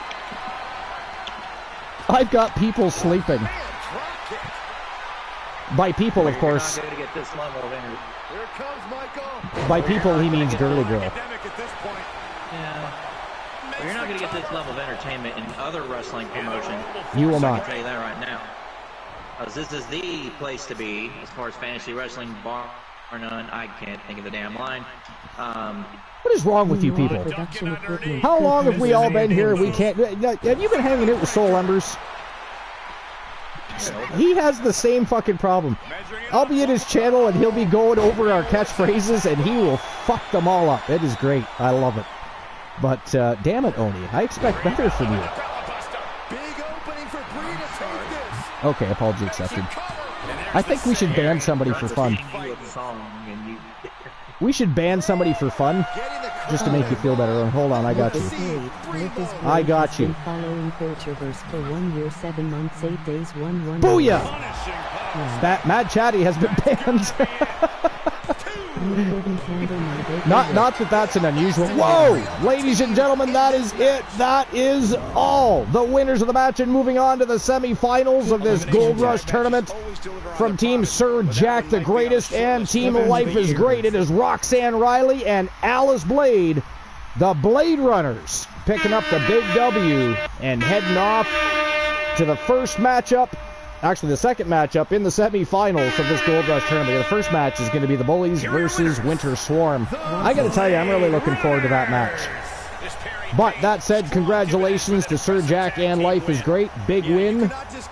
And moving on to the semifinals. And by the way, I'm elated that the Bellas have been beaten out of the tournament. Because let's be honest, the Bella Twins have been a thorn in the side of the women's division, the Legends division. It's good to see them gone. We do not have to worry about them picking up any gold, so I'm happy with that. Yo, Lord Mannix, what's going on? Welcome in, my friend. What's new and exciting? Do we need a random band generator? I mean, that could be fun. I probably should unban Mad Chatty, though. I mean, he gets banned and unbanned. I don't know how many times throughout the history of TWA, but he has been visiting lately, so I will unban him. Frog Hammett Legs with the big scoop slam. If I can spell his name right. I don't think his name is Mad Chappie. Although that is funny. Here, folks. Time to fly. There we go. I banned somebody to make Oni feel better, but I did have to unban them, unfortunately. Frog Hammett Legs. Alright, exclamation sledge? What the fuck is sledge? Choices. 444 the number to win. Is that the sledgehammer? Championship matches. 9-2. Bellas and Ashley should team together. I don't know if there is one for Sledgehammer, is there? Here, hold on. I'll pop them up. Don't know it. Laugh. FC. Nutter. Yeah, no, there's no Sledgehammer. We could add one. You guys want to add Sledgehammer? You add whatever you want to that list. Clothesline. You guys have the power. You got the keys to the kingdom. Slap. I think a Royal Butterfly Command would be awesome. A Royal Butterfly Command. You should definitely add that. I think January has earned the right to have her own commands. All right, here we go. Before Oni gets to sing his song, are you singing the Bee Gees or are you singing the other one? I'm confused now. And again, I blame Boss Apollo. You are going to sing the Bee. That is excellent. I am fucking stoked. All right, so the final match in the quarterfinals, ladies and gentlemen.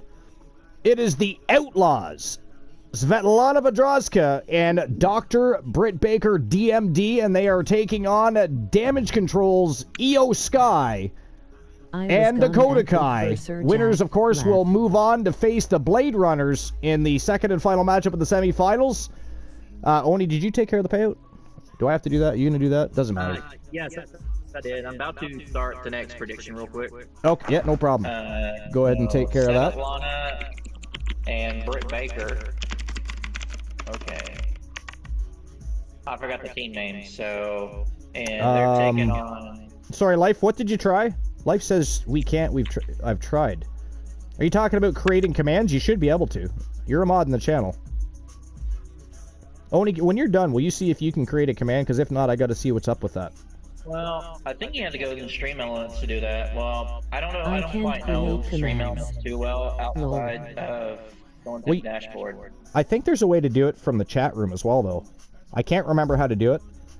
Soul Embers, do you know, can you remember if there's a way to add to custom commands live in the chat? I feel like there is. I just can't quite remember how to do it. But Soul Embers has been a member of the community for a long time, and of course been a member of Twitch for like 11 years. We've tried every.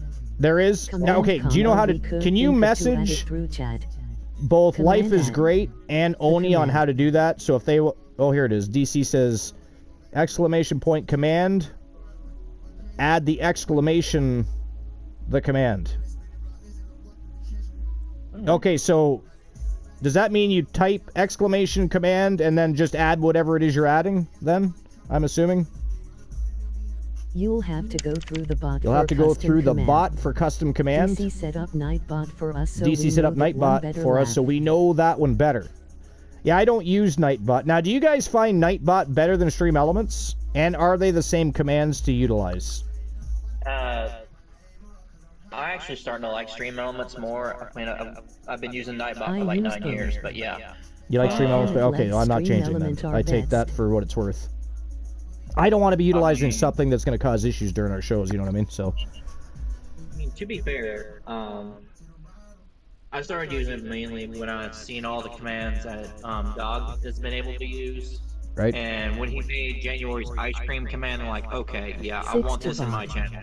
So that's why I started using Stream Elements. Oh, the ice cream command. What happens with the ice cream command? Slightly different commands. January just serves you a random supervisor, or it could be nice. Listen, I have never been to the ice cream. What's it called? The Ice Cream Palace?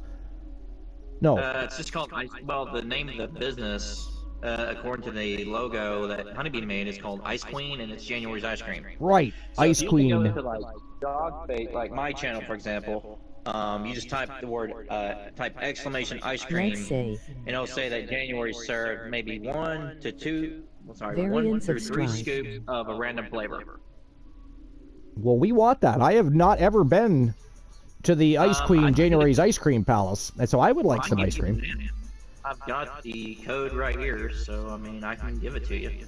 Soul Umber says, I've had Nightbot for 10 years and Stream Elements for 1 year. Okay, now, Oni prefers Stream Elements. Do you as well, Soul, or do you like Nightbot, or... Again, I don't want to utilize things that are just going to cause issues, but... Distinct cone, more options. You use them both, like at the same time? Both. Or individually? Do you have to... Both at the same time. You do? Yeah. Interesting. I didn't know you could do that. Yeah, you can have more than like one bot. In fact, I have 3 bots. I have Wisebot, and Nightbot, and Stream Elements. Interesting. Now, which one do you find the better of the 3? Just out of curiosity. Stream Elements. You like Stream Elements better? I can do January's Ice Cream Command. So there's limitations to the other 2 then?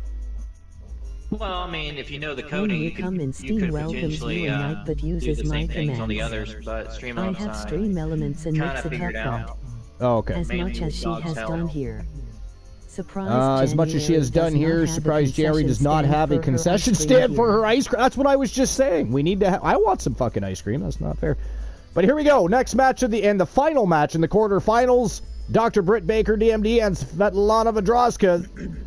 They are the Outlaws, and they are taking on Damage Control. Dakota Kai and Io Sky for the right to fight the Blade Runners in the second match of the semifinals. Let's go.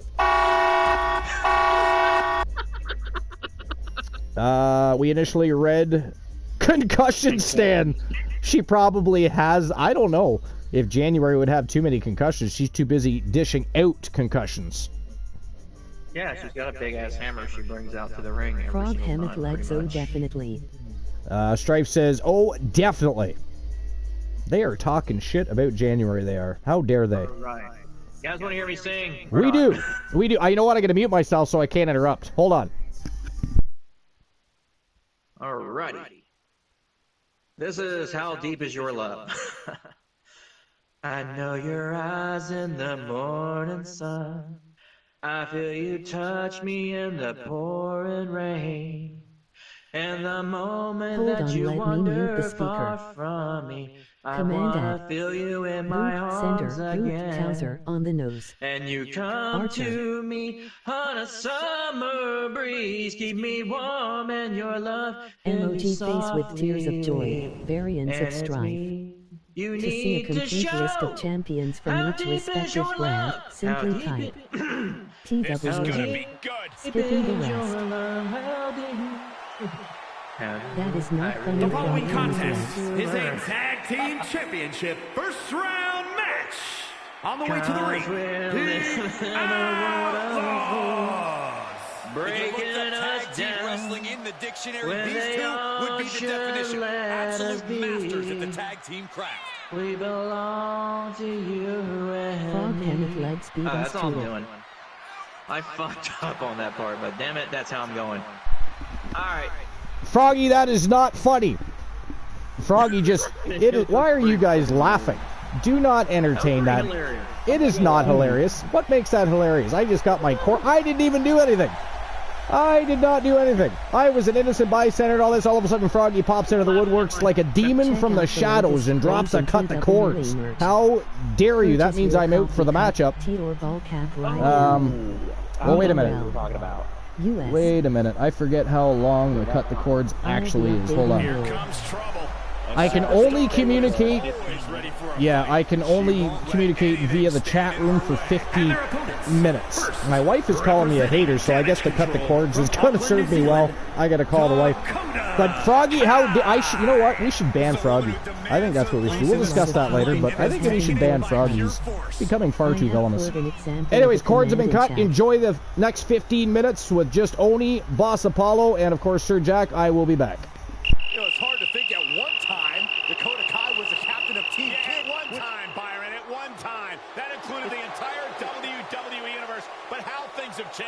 Dakota is no longer the captain of Team Kick. She's the leader and the ruler of Team Kick. And Saxton, wow, only got 13% of my phone left.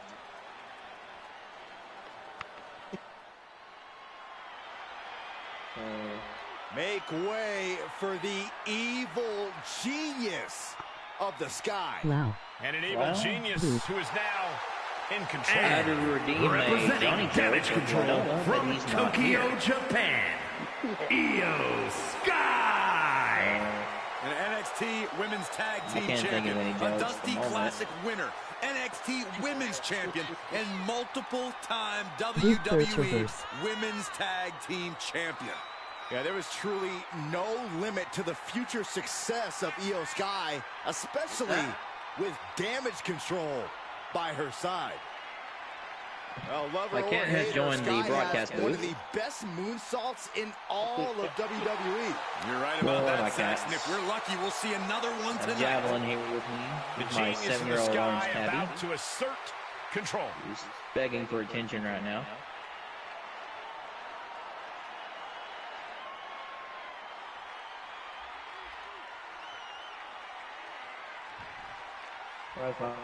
My other cat's not here. Hi, Kitty. And here we go in this tournament matchup. We'll move forward. Who will be erased off the Got bracket? another song in Tournaments have a the tendency of surprise results, so we'll see if this match continues that pattern. Now, trampling the opposition. That song I really don't want to sing right now. Just turn that around.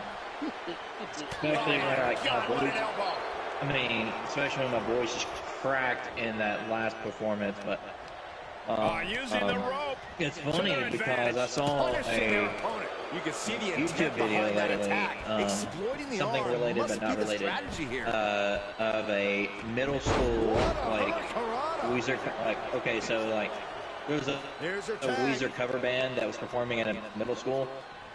They were doing some kind of talent show, right? But the performance went horribly wrong, so they started to play the song. Also, in Blanket Words, I can make commands for both stream elements, not bottom stream rats, but stream element can take longer commands without. Look at these series of boots. It's funny, but it's not funny. Jarring impact. Gets the tag. Just kind of checking things here. Oh. Do something. This is just brute power. Release German. Anyway, back to what we're doing. Io with a turnaround. Boom! What a drop We're kick having this on the on mark. now. Able to tag her partner. But to be fair, I wasn't prepared to do. A little frustrated because matches Dante seem to be going your way. A streamer team pissing the management team off and want a little re. To be fire. Oh, goodness, that was bad. What the hell? Quick count after one. Drop kick Murphys. Done yet. Frog handles from the top turnbuckle to the sky, down right one time, a missile drop kick right to the sternum and down goes Murphys. This would be an amazing. Okay. Things look bleak. She's able to I escape. am back. Welcome back, Archer. I don't have your soundboard, unfortunately, so I can't give you the air horn. Headlock cinched in and just tossed their opponent. Things taking a turn for her now. Diddy Cocky Pasta right before. Overhead chop. I just don't have the exact, Via chat room, only thanks to Frog Topic in the if I'm going to do this, if I'm going to be a part of an being applied to we got to do this proper. Oh no, there could be trouble lurking for her with this submission maneuver. Check something real quick here. Frog Hammett legs you. Wow, The Archer burst. Welcome back, Archer. And there's the save. Okay, I think we got it. What? She scurries out of there. Thank you, DC. Emoji right power. With distinct form. We for example, cutting off the offense. Yo, Archer! Welcome on in.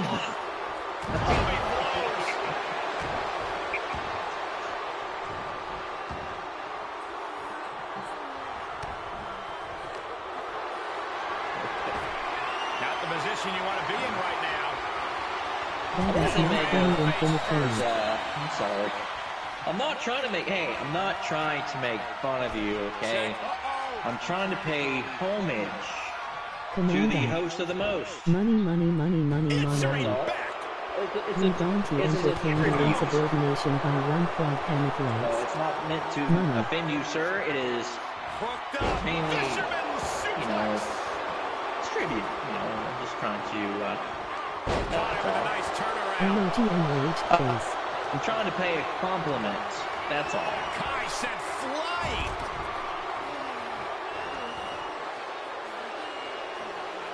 But it appears I blame Balsapalo for this. Archer, how did you like Sky's second decade? Blame insubordination legs. How dare you?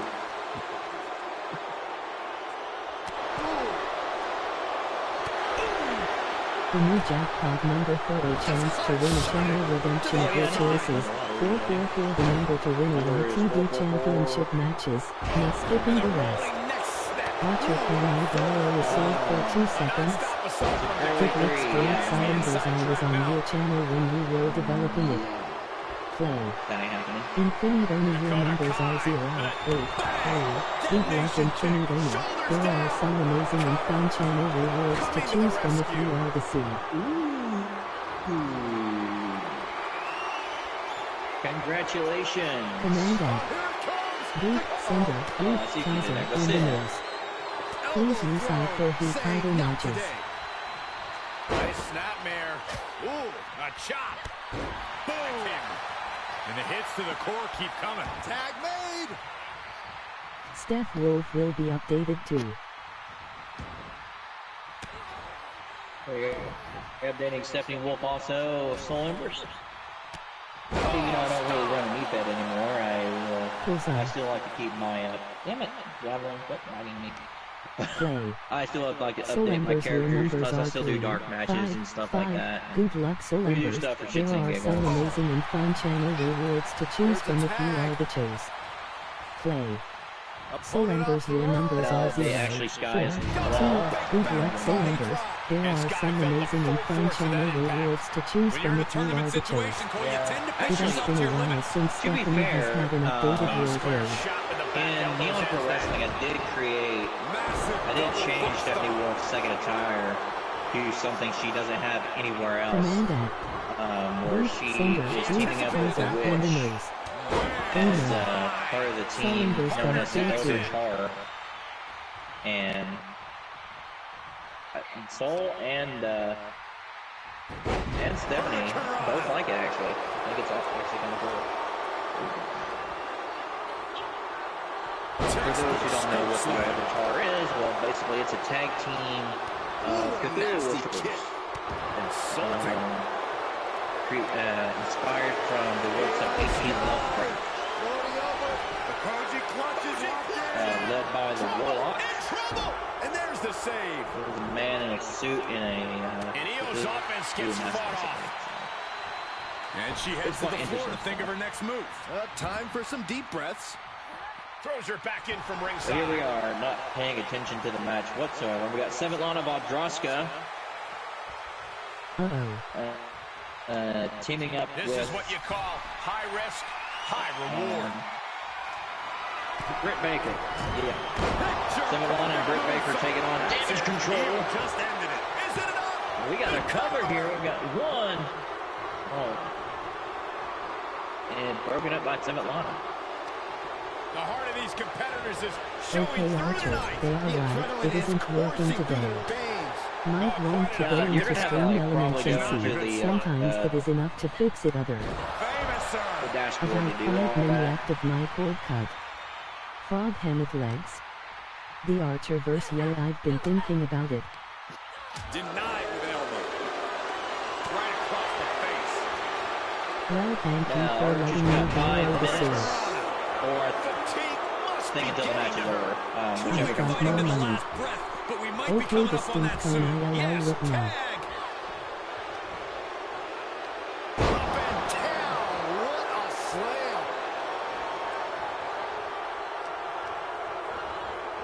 Monster set up in the corner.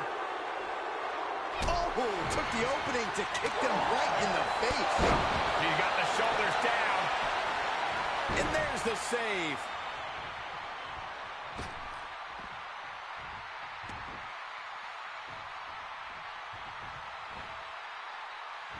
Able to reverse. Almost smashed. Match is still going strong, too. Dakota Kai with the chiropractor. Kai has this in hand now. 2. Wow, just How barely do I making it change out. my It name? was almost all over. Almost a 3 count. Yeah, talk about a close call. And that has to be a setback for Dakota. She didn't expect a kick out Why there. did it change your name? Better. She's getting herself in the zone, but she shouldn't hesitate I didn't much see a name longer. change. DC. Driven into the I barricade. saw the stink cone with the sword. Thrown back in under the ropes. I never A noticed threatening anything. display from Yeah, Dakota DC Kai. does not have the usual badges now. Well, 3 time is Here she charmed. comes. Yeah, I see DC's VIP badge. Yeah. Just carrying the opposition anywhere they want. Oh, right to the throat. We might be close to the end. Holding on by a thread, maybe even less at this point. There But it is. there DC is back something in the VIP wrong booth. here. She's got big plans. I do Variants of notice Strive Fighting. one problem with Oh, man. So yeah, I didn't see it in streaming, and so it will have to be done with an August if you want to send me the command line. just gotta fix something real quick. And a bionic elbow. And a bionic elbow. Attacking the arm. Great way to break down your opponent. Oh crap! The Really? only I gotta do member all do this not shit? want mod Oh, I guess status, to be fair, emoji yeah. grinning squinting face. Well, here I am trying to fix something. Right? Dangerous position here, guys. Oh, no. Back suplex. I whispered you Archer. Goodness. And then Incredible pressure being put you on have to do Sky. something else. Heel has to start volleying back somehow. She's set back in under the ropes. All these extra stuff. I got 11% of my phone left. Okay, so let me check. Are we gonna see it? There it is. Your favorite moves. Tap out. Tough way. Io Sky has been eliminated. We don't either because we don't know how to do the commands. Knee right to the Having a face. sword bow, very much our style. Terrible. The And she is Archerverse just at not least giving you her know any where room you to have breathe. me. Yeah, she just seems unstoppable at this point. She gets the tag.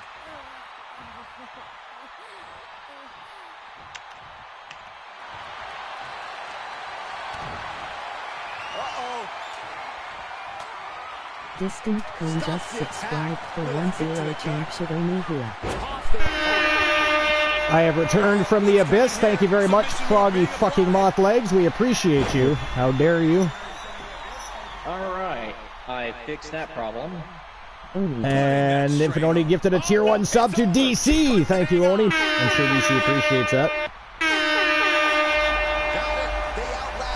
And ladies and gentlemen, that is it. That is all the winners of the match. And moving on to face the Blade Runners. In matchup number 2 of the semifinals, the Outlaws. Svetlana Vedroska Here are your winners. and Dr. Britt Baker, DMD, your victors. And moving on to the semifinals, congratulations to the Outlaws, which is, of course, predominantly managed by Team Sir Jack the Greatest and Team Joe Link. Got to balance out my good deeds somehow. Do you have good deeds? I mean, when do these good deeds take place? Shit. Inquiring Our minds must jinx know. voting did not work that time. Shit, our jinx voting did not work that time. All right. So our semifinals are completed. Let's have a look at our semifinal round. Well, we already know the first two teams. We do. Or at least anybody that was here the whole time. So here we go. Semifinals are written. So B. Jackson and January. Winter Swarm taking on Sonya Deville and Ronda Rousey, the Bullies, in round number 1 of the semifinals. And last but not least, the final match of the semifinals, it will be the Blade Runners versus the Outlaws. Morning, the Archer. Yo, Glenola, welcome in. Good morning to you as well. It's afternoon for me, actually, to be fair. Actually, I think it's afternoon, or it's afternoon for you too, is it not? Glenola is behind the times. I always forget. Is he 2 hours behind? If he's 2 hours behind, it could still be morning for him. Support for one another's endeavors. While you were gone, I said that I would redeem a Johnny joke, but Glenola wasn't here. Well, he's here now. I think I don't know how Glenola's feeling right now. I mean, I don't want to assume. I mean, I think Glenola should join Boss Apollo, Sir Jack the Greatest, and Infinite Oni on the broadcast booth, I think. I think that... he is central like us, it is that would be the thing to do, I think, at this point. By the way, Glenola, Infinite Oni's been showing you up with karaoke today. Karaoke with Oni. 2 songs. He's trying to steal your spotlight. All right, so here we go. Now, did you take care of the betting line or no? I just woke up. I did. Predictions, the betting lines are hold on. I know I did it. Like for this specific match or for the last match? I guess. Oh, for the last match. I haven't done this one yet. So we're going to do that right now. Okay. So Infinite Oni is opening the betting lines for the first semifinal matchup between Winter Swarm and the Bullies. Time to put your Archiverse I almost said books. The Archiverse books. Yes. We're getting into literature. We're looking for a publisher as we speak.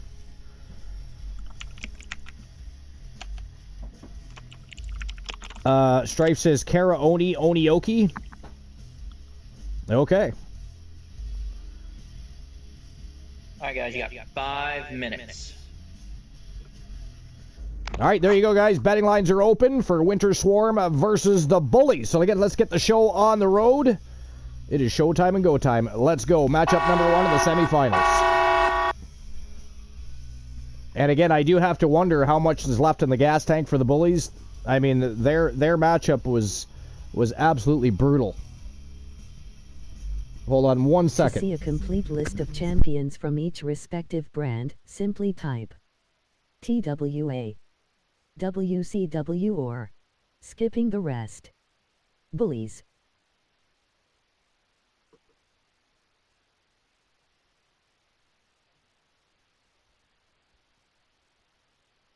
All right, I'm back.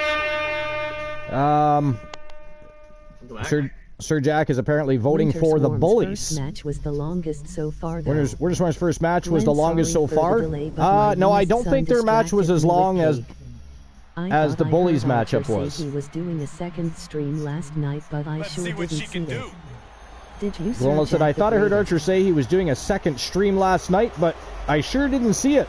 You sure didn't pay attention to No Holds Barred either, because I said that wasn't happening. So one should learn to read, Glenola. Stay out of the cupboards and the refrigerator. Open your eyes, look at the visuals, and see what's going on. That's how it works. Cake is much more important than saying hi to me. What? In my time here in WWE. Well then, Byron, you've clearly never seen the WWE. My youngest son distracted me with cake. Okay, I'm caught up. That was confusing. Exactly, and was supposed to join you if you streamed. No, I said I might do that. What I did say is I would run a show if he was to stream. I am running a show. And it is happening right now. Best competitors in the women's division. Sometimes there's a change in schedules. Some things supersede and are more important than the Archiverse TV. Take a look at the talent in competition. Sorry to say. You can see exactly why just the way it works. Universe is so amped up. This might sound biased, but I love this entrance. January's entrance? Yeah, me too, actually. It actually fits her very, very well. Was Maki streaming? And, you know, I've seen other wrestlers from other promotions come out with a similar entrance, but I don't know. There's just something about January. It's kind of an awe-inspiring entrance, if you will. She's looking like Shao Kahn. Got this big-ass hammer, and she's like... She's kind of a cross between two video game characters, is what I was kind of going for. All right, Boss Apollo, give us your insight. Who's winning this match? The Bullies or Winter Swarm? Did we lose Boss Apollo? Where did Boss Apollo go? How dare he? I've had my Xbox on the entire time. What about you, Sir Jack? Who do you think's winning this match? The new jackpot number for a chance to win a Jesus, did we lose both of them? They are both hiding, Oni. The number to win a World TV Championship matches. 19. Probably gonna beat the Bullies. Either way, I win. So I didn't read. Virgil, you can't use that as an excuse. You were streaming, but then when you were done streaming, you had the time to type something in no holds barred, but you didn't check out the rest of the conversation. Not sure what my keyboard typed there. Yeah. Well, I mean, I'm not going to say anything about that. Look what happens when I open betting lines. Every time they compete, but tonight might be their best typos galore. Typos galore. That's what happens when I open betting lines. All right.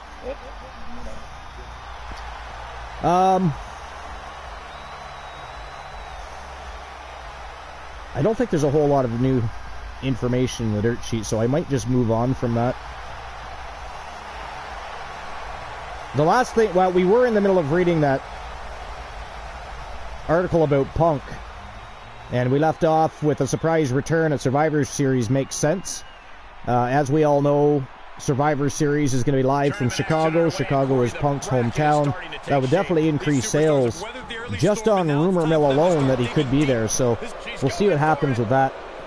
But according to recent reports, Punk could be looking to work against someone like Kevin Owens, a longtime friend of the Young Bucks, who have voiced their displeasure against Punk and his camp previously.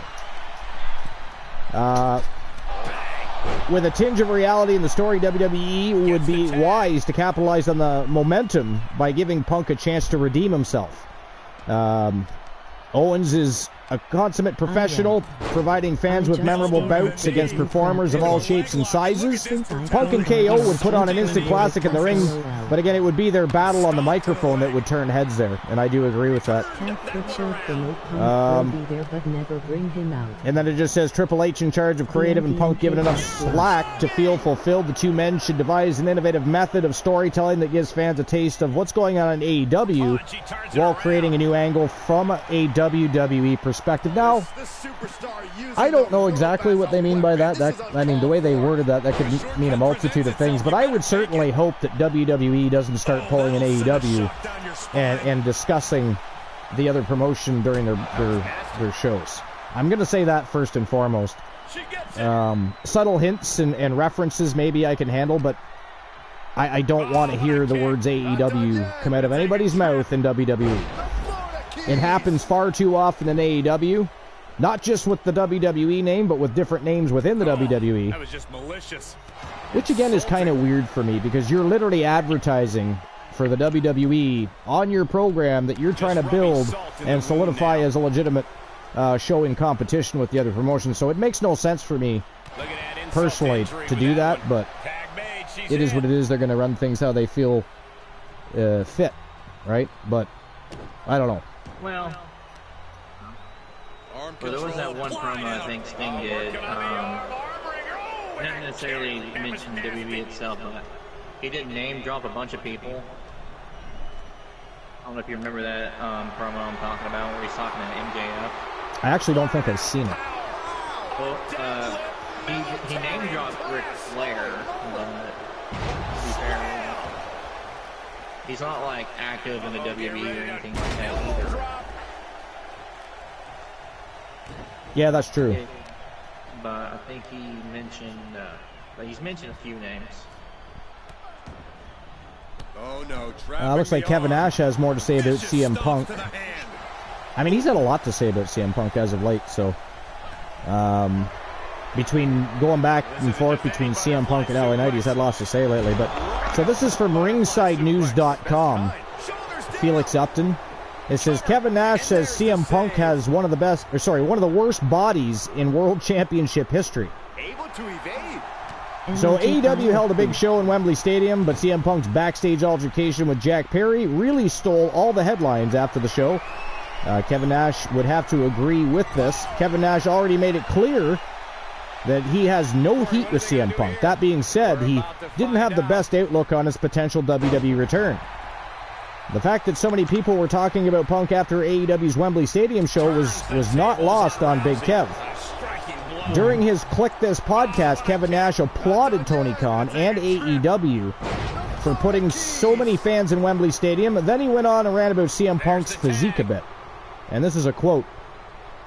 He says he probably has one of the 7 worst bodies to ever hold the belt, if not the worst body to hold the belt. And I don't give a fuck if you're straight edge or whatever the fuck you are. There are some natural guys out there that actually have some muscle, and I do agree with that.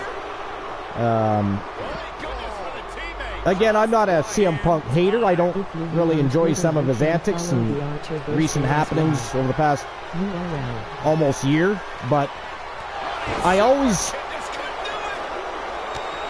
was never a fan of the way Punk presented himself. He sort of kind of looks just like your average Joe that walks in off the street, right?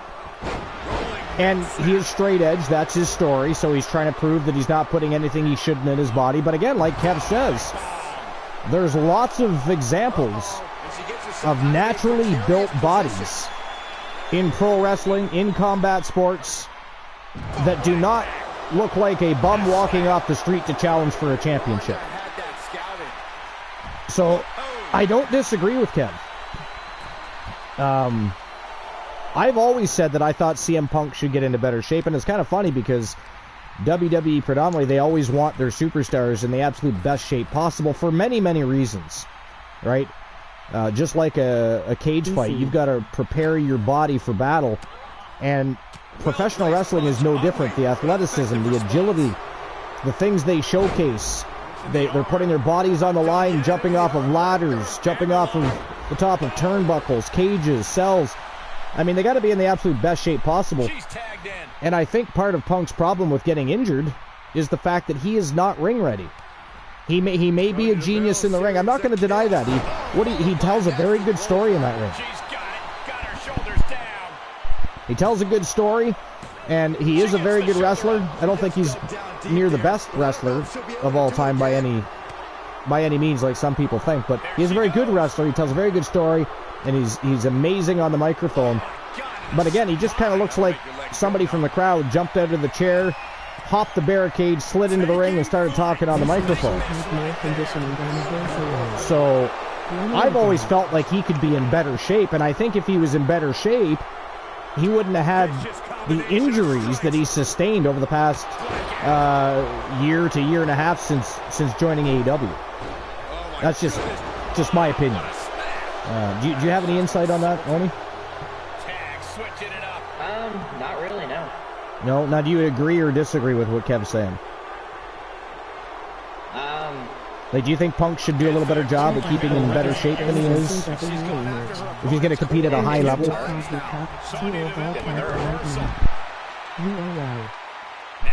Yeah. Like I said, I think it would help. I'm not saying it would prevent, but it would certainly help in the prevention of, garnering so many injuries. I don't know.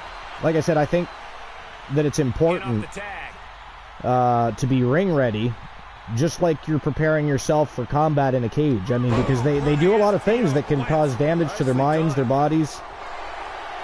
And if they're prepared for that better, and their bodies are ready for that battle, then, chances of even the simplest of injuries, they can be avoided. And she's in off the tag. Well, yeah. There's always accidents, so it's not an absolute preventative measure, but wrestlers should have more conditioning than a hair salon. Well, that's what I'm saying. I agree with that. Tap Put should promote Punk. Will be there, but never bring him out. Well, I mean, like I said, I think when it comes to Survivor Series in Chicago, I think just pure rumor surrounding the possibility of Punk coming back to WWE and potentially showing up at Survivor Series would generate a lot of ticket sales. Now, I don't know if they should flat out promote that Punk will be there and never bring him out, because, I mean, they could be probably sued for that. Yeah. Right? I'm right about that, I think. Yeah, okay. So I don't think they should do that, but they should absolutely, whether or not he is going to be there or not, I think they should absolutely keep the rumor mill going, because it will feed ticket sales. It will absolutely feed ticket sales. Yeah, that'd be false advertising. Well, yeah, exactly. That's false advertising. Even in the world of pro wrestling. Right? Because, I mean, you're promoting and advertising an event in your city, in an arena in your city, and bringing this wrestling mogul into the building, expecting certain superstars to perform for the people in their city. And if you've advertised for somebody to be there and they just flat out don't show up, that is not good. And I know that negative publicity is still publicity, but that is not the kind of negative publicity that creates the good publicity. So, well, there was times that has happened, but it wasn't the WWE. Well, let's say the WWF's fault. No, yeah, that's true. I mean, now are we talking about, you know, just people that are? We're talking about the Ultimate Warrior. Look at that insult to he injury wasn't advertised, but then like he just didn't show up. Yeah, that's when he walked away the first time, wasn't it? Well, I think he was trying to get the intellectual property at the time. Like he wanted to own the Ultimate Warrior, so trying to negotiate. Oddly enough, the man didn't just own that name; he ended up changing his name legally to Warrior. Which is a little crazy when you think about it, right? Now, we all know that he was a little crazy. He had to be. Yeah, but even government can be owned now. Like, John Cena can't go anywhere else and use the name John Cena. Oh, my goodness. Well, I mean, isn't that his name? Yeah, but he said that. Oh, did he really? He said that in an interview. I forget which show it was. I don't know. Howard Stern. I've been Howard Stern, I'm not sure, but he said pretty much that WWE owns that name because he made so much money using that name. I would assume so. Yeah, well, John is intellectual property according to him. So. Yeah, well, and let's face it, he is a WWE lifer. He's never going to wrestle anywhere else. So, I mean, that makes sense because he can continue to make merchandising money off of WWE and then utilizing his name. So, now Strife makes a good point. Now, they're not going to use the term maybe, but as long as they put cards subject to change, it might not necessarily be false advertising. So I guess there is that. I don't know. I don't know about that. It wouldn't look good, though. Because it look like it was just planned all along. Yeah, that's the thing. Kind of misleading the public, so to speak. Now, that said, like I said, they should absolutely continue to feed the rumor mill because that will generate ticket sales. Because, again, you're talking about Chicago here. Punk, whether you like Punk or you don't like Punk, in Chicago, he is the man. You're not going to generate a bigger pop with any other superstar other than maybe The Rock in Chicago like you're going to create a pop with CM Punk. Because they just visualize him as a god of the city. I mean, I'm surprised he doesn't own the keys to the city of Chicago, or does he? I don't. Can somebody look that up? Does he have the keys to the city of Chicago? I don't know. That's an interesting one. All right, so here's an article from about 2 hours ago. This is from ringsidenews.com, and it was published by H. Jenkins. It says several factors fueling The Rock's potential WWE comeback. So let's have a look at that. So it says, WWE fans are talking about The Rock's in-ring return with a lot more hope right now. After Dwayne Johnson surprised fans this week on SmackDown, they want to know when he will be back. The idea has been floated out there that The Rock might want to prove something to Philadelphia. After all, that was the city that hosted the Royal Rumble event many years ago, where Roman Reigns was booed out of the building even though The Rock was there to raise the hand and get him over. Ringside News reached out to ask about his mindset from The Rock.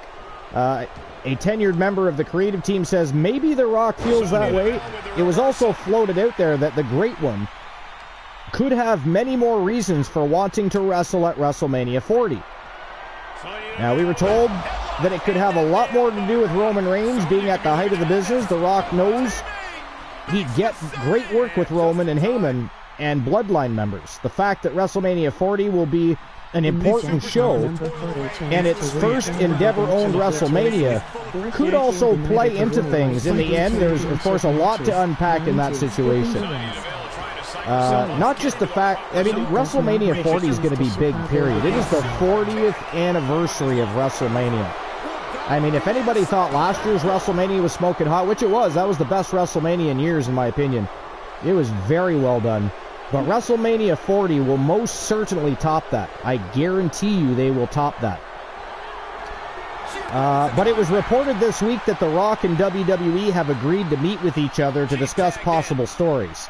It appears that The Rock's recent SmackDown return could open up something down the line.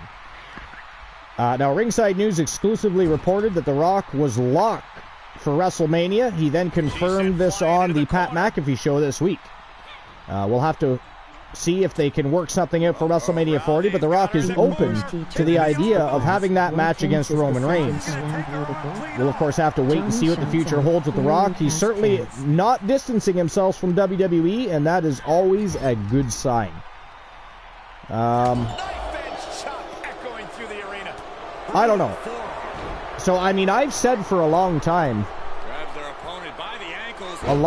that I fully expect the person to dethrone Roman Reigns, even though I would like to see maybe Gunther do it or something like that. That's likely not going to happen. But I would very much like to see, I think the only person, and because it's family, to finally put an end to the bloodline and put an end to the reign of Roman Reigns, I think The Rock is the guy to do it. I think The Rock comes back and humbles the tribal chief. And then, of course, he'll probably take a hiatus, and at some point, if I had to guess, Roman Reigns will eventually be a babyface again. To see a complete list of champions. I mean, after such a long tenure as a heel and a long tenure as champion, that only makes sense. But, what do you guys think? You think The Rock shows up at WrestleMania 40 and faces Reigns? Oni, what do you think?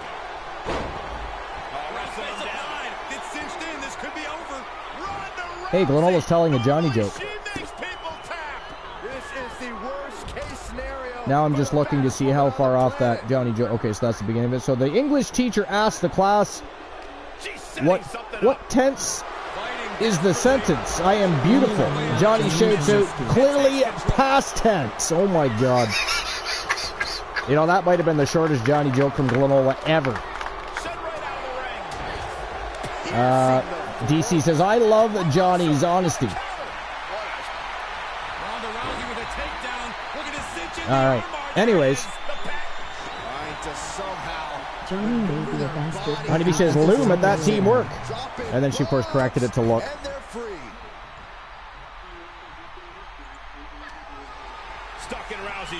Interesting. Alright, so anyways, I don't think there's a whole lot of additional interesting information. I mean, there's other things in the news, like Nia Jax doesn't hold back at crybabies criticizing her WWE return. Keith Lee apparently reacted to an embarrassing production botch during AEW Collision. Actually, I don't know what that is. Did anybody watch Collision? What's that about?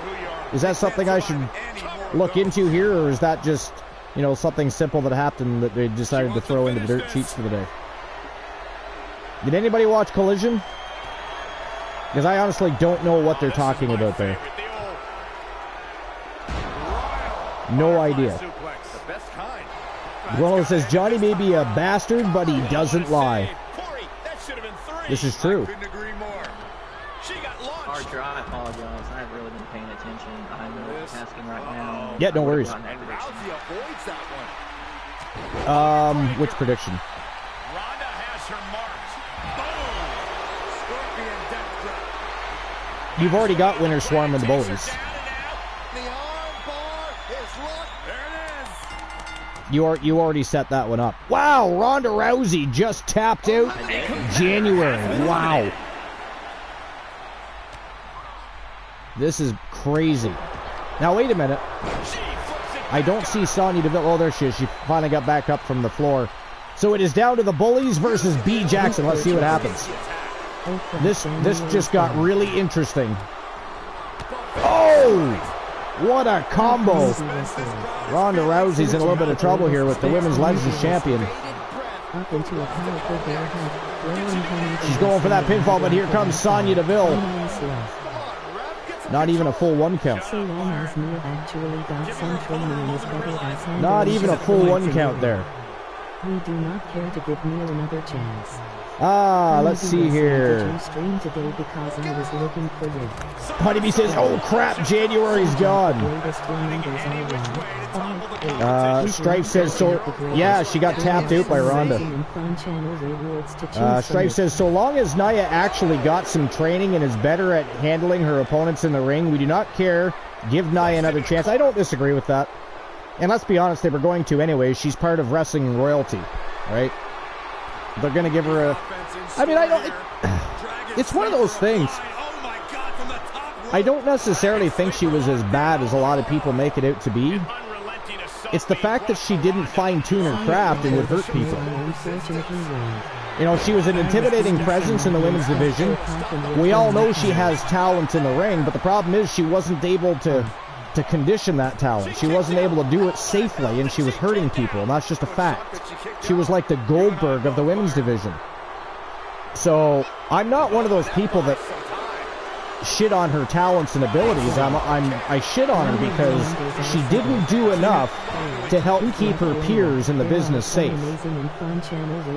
That night, I will say this, I think she's terrible on the microphone. Absolutely terrible on the microphone. No, we're talking, well, I mean, Asuka's not great on the microphone either unless she's talking Japanese. But no, I'm talking about Nia Jax. I never thought that Nia Jax was as bad as a lot of people tried to make her out to be. She has talent in the ring. She's an intimidating presence in the women's division. My problem with Nia Jax isn't her abilities. It was her willingness, in my opinion, because she didn't change anything. It was her willingness to help keep her peers safe while performing in the ring. That was my biggest problem that night. Like I said, I don't think she's very strong as far as microphone skills go. And I think somebody like her that's supposed to be a monster in the women's division, I mean, even Awesome Kong eventually was able to talk on the microphone, and not great, but better than Nia Jax. We don't care about her pedigree. She hurt 3 people. 2 of them actually left because... Yeah, they did, yeah. Yeah, no, it's not the pedigree that's the problem. It's her willingness and ability to keep people safe. I agree. And I also agree, as long as she's got some more training and is better at handling her opponents in the ring, I say give her another chance too, so I agree with that as well. So, Strife, I agree with you all around there.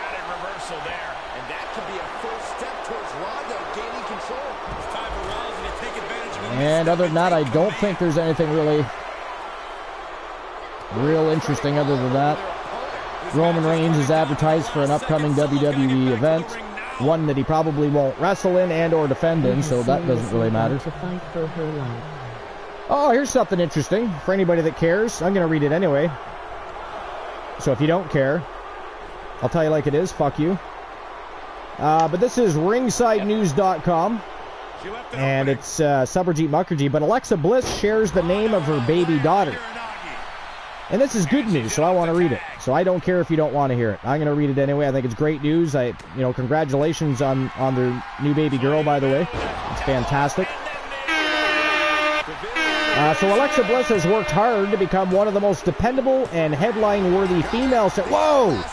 Ladies and gentlemen, that is it. That is all the winners of the match. And moving on to the championship final of this Gold Rush tournament from Team Infinite Oni, Sonya Deville and Ronda Rousey, the Bullies, pick up the big W and are headed for the right to fight for the junior gold. Congratulations to Ronda Rousey and Sonya Deville.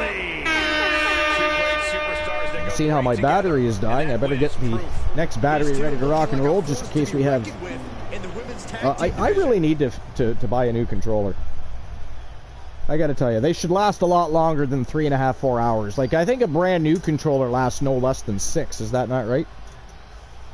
Usually 6 to 8 hours, I think they last. I'd have to look it up for, like, actual facts on that, but... 5%. Sorry, say that again? I'm at 5% right now. You're at 5%? But yeah, for a brand new controller, I want to say they're about 6 to 8 hours, I think. And I'm barely getting 3.5, close to 4.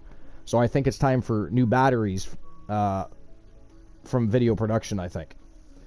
They need to pony up the dough and replace these things, damn it. Okay, so the Bullies, your first team in the championship finals. Next, ladies and gentlemen, it is the Blade Runners taking on the Outlaws. Team Life is Great. And, of course, Team Sir Jack the Greatest, Alice Blade and Roxanne Riley. They are the Blade Runners, and they are taking on the Outlaws. Svetlana Vedrostka and Dr. Britt Baker, DMD. And I'll be honest, I think they're the surprise of the tournament. I actually did not expect Britt Baker and Svetlana to move on to the semifinals, much less whether or not they're going to beat the Blade Runners. I do not think they will. I am all in on the Blade Runners on this one. I do like Dr. Britt Baker, one of my favorite female wrestlers. Svetlana is a beast in her own right. I just don't feel like they're as united of a team as is the Blade Runners, which is weird because Roxanne just joined them not too long ago, and it almost feels like she does fit that. She does fit the Blade family. I don't know why it was such a big deal when Mrs. Archer was looking for a home and they did not want her a part of the Blade Runners, but they invite Amber Extreme and Roxanne Riley in like it's no big deal. They confuse me. If you have they really confuse me. I don't know what's happening in there behind the scenes, but that is the next match of the afternoon. It is the Blade Runners versus the Outlaws. Let's get things rocking and rolling and find out who's moving on to the championship finals. I believe Infinite Oni is... Oni, are you opening the betting line for this, or do you want me to do it? MFT right here stands for men's ferocity tournament. If you have a male... Alright, so the winners of the last match was the Bullies, so I'll issue the payout for that, 1,500 Archerverse bucks. Oh, wait a minute. Oni might have already done it. And he opened the betting line, so never mind.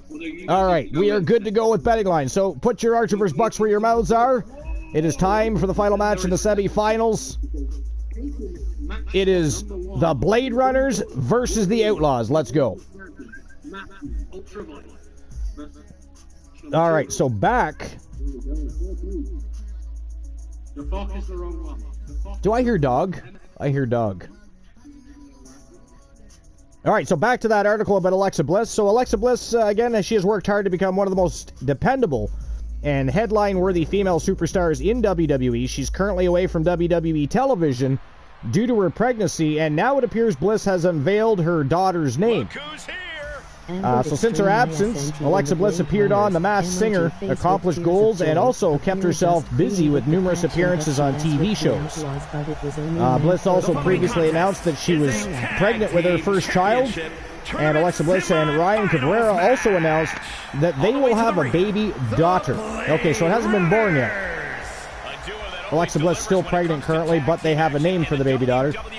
So Alexa Bliss and her husband Ryan Cabrera recently revealed that their daughter has been named Hendrix Rouge Cabrera. Hendrix Rouge Cabrera. They even got matching pregnancy pillows in anticipation of the birth of their daughter. Alexa Bliss also plans on preparing for her in-ring return very soon after giving birth. We'll have to wait and see when Alexa Bliss makes her return to the squared circle, as fans simply want to see her back as soon as possible. I mean, the woman's about to give birth. Good Lord, settle down. We all know she'll make a comeback. She's got to spend time with that little girl still, you know, too. And their opponents. It is important. Now, I imagine, to be fair, I imagine Cabrera and Alexa Bliss will simply bring the child with them on the road, if I had to guess. Sir Jack says Erasmus never around. Amber Extreme isn't in the Blade Runners. Akira just created the faction, but she's with the Outlaws. That's correct. But it was only meant for family. However, Alice Blade doesn't see it that way, which puts Akira at odds with her daughter and wanting to destroy the one thing Alice cares for, which is Roxanne Riley. No, she may not be a part of the Blade Runners, but she is partners with Akira Blade as part of the Toxic Outlaws. That's why I was correlating the two. Jack, you don't pay attention. How dare you? We talked about this earlier. Stop hanging out with Glenola and those Glenalians. They will mess with your mind. Serious implications in this contest. The Great One 1999, welcome in. Appreciate you stopping in. What's new and exciting? Welcome to episode number 515 here at the Archiverse TV. Hope you're enjoying the show and the community so far. What's new and exciting? What's going on in Great Oneville? So anyways, again, Hendrix Rouge Cabrera. The name given to Ryan Cabrera and Alexa Bliss's soon-to-be-born baby little girl.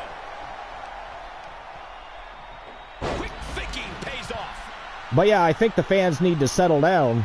She will be back. I don't think anybody denies that. But she does have to spend time with that little girl of hers. Alright, so RVD's AEW return announced for Collision next week. I'm not really interested in that. AEW adds Young Bucks match to Rampage Grand Slam. Shocking. Truly. They probably booked themselves. And WWE gearing up for a big Australian event. Really? Okay. Let's check that out. So there is one more piece of interesting information. This is from RingsideNews.com. Felix Upton. So WWE is making big plans for the future, and their TKO Holdings Group deal is bringing some big business for the company. That will include even more massive global events, and they are gearing up to take a trip back to Australia. So WWE has brought tons of fans out to events all around the world, and they are also they're also growing accustomed to the idea of getting paid for those events. That being said, 2024 could see them take a big trip down under. So Perth, Australia is set to host a WWE Stadium event in 2024. As reported by the West, according to the Sunday Times, the Cook government and the wrestling promotion companies are close to announcing a WWE show at Optus Stadium in early 2024, ahead of the AFL season starting in late March. The stadium can accommodate 60,000 people. And the quote is, the Sunday Times understands Cook government and the professional wrestling promotion company are just days away from announcing a WWE show at Optus Stadium early in 2024, before the start of the AFL season in late March. So the 2018 Super Showdown was the first Super Showdown professional wrestling pay-per-view and live streaming event by WWE. It featured wrestlers from WWE's Raw, SmackDown, and 205 Live brand divisions and occurred on October 6, 2018 at the Melbourne Cricket Ground in Melbourne, Victoria, Australia. This event marked WWE's sole pay-per-view event held in Australia to the date.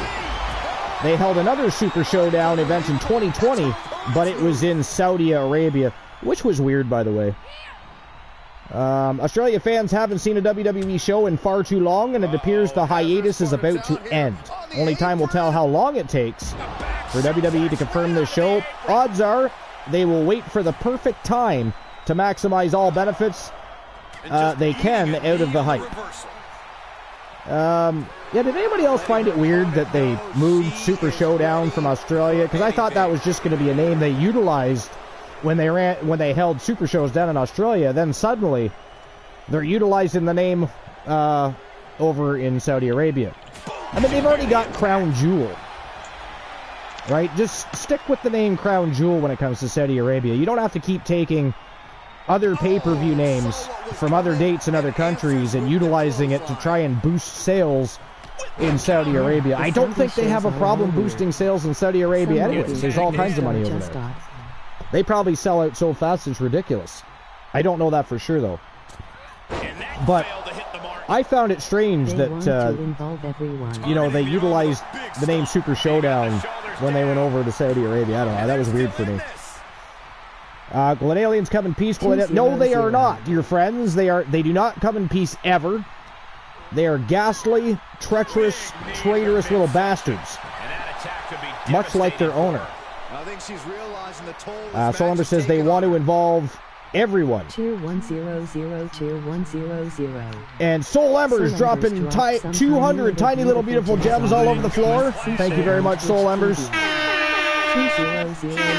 Honestly, Soul Embers, I think you do plenty for this community and channel, though. I mean, let's not forget that it is due to Soul Embers why the Archerverse has 2K23 to continue to evolve and better the shows and programs that we create for Twitch and YouTube and our entire community of both. So, never necessary, Soul Embers, but I always thank you.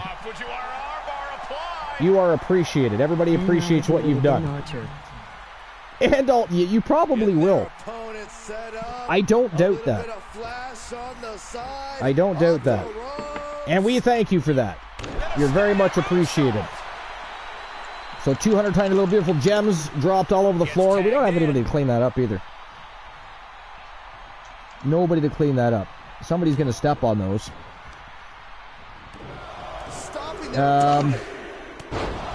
Stripe says, yeah, the Saudi shows are all weird. Some are good, but most are just odd. Yeah.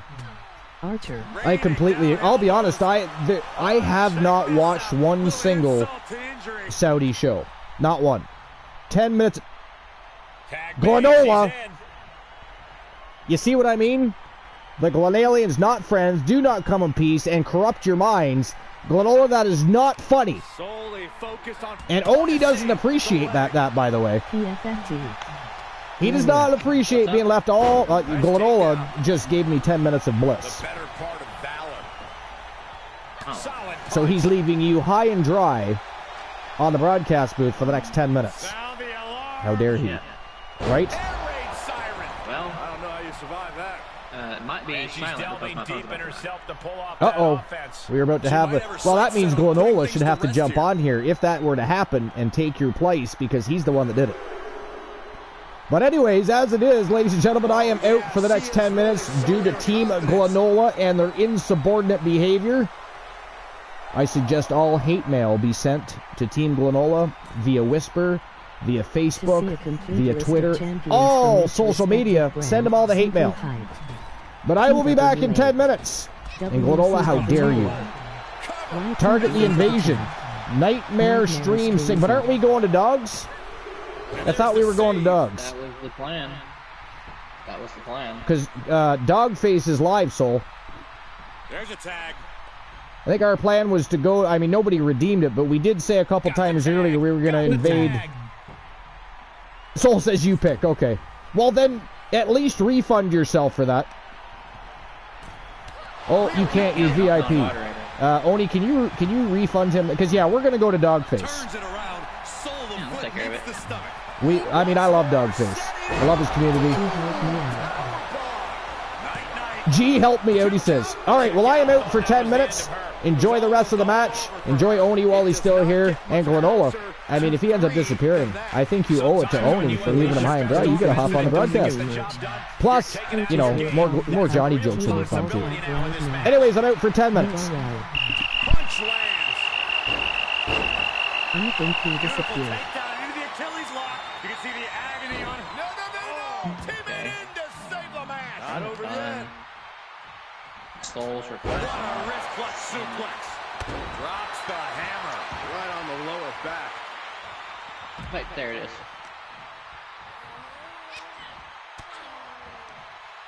Uses an elbow to disrupt that attack. German I'm kind of actually multitasking, so probably not going to say much, honestly. I hate to say it, and my phone's dying. You are following the very best in fantasy wrestling excellence by non-period. Welcome to the world standard stacked.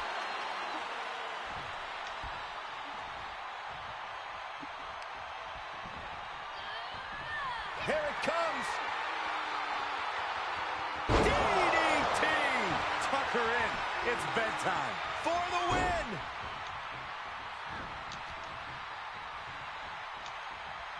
She's getting back up, but she might be down again soon. Oh, and she turns it around. Oh, that'll leave a mark. You have to think these competitors expected this to be a difficult challenge. Even so, at this stage, things just get more and more dangerous. Fatigue starts setting in, and you don't know exactly have all your wits about you. It could quickly lead to error. She's able to make it.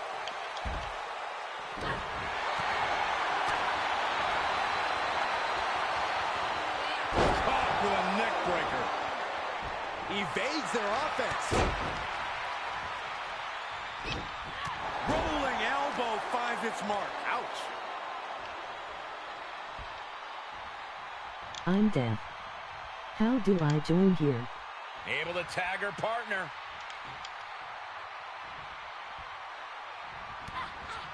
Ooh, what a punch. That's how you stop your opponent. Turning the tables. Yeah, sorry, like I said, I'm multitasking. Discord. Archer's Army welcomes you to join us on the Archerverse Discord to either promote your content or just to chat and have a great time. Join the Discord and... Discord. Mounted palm strikes. All the information's right there, and then you ink a contract. Oh, we're going to see it? More. There it is. In the Discord. Your favorite move, Sorry, there's the save. save. How close was that? Partner tags in.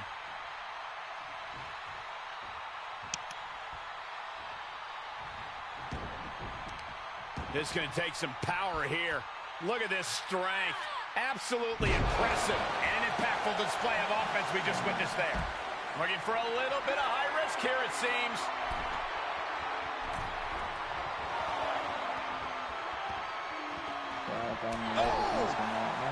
I'm reclaiming Little Miss Bliss. Guys, I have a feeling someone is about to Thanks, Darian, subscribe, so Jack the Greatest. I think it's happening. My goodness. She's got the whole WWE Universe rallying behind her.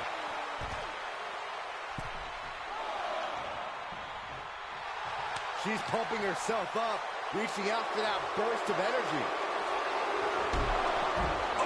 And that was a well-targeted attack.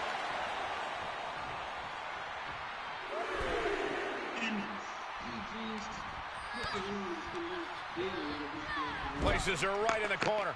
Ooh, she responds with a counter. Headlock cinched in and just tossed without regard. Super kick. Oh, and soon we could be seeing a submission here.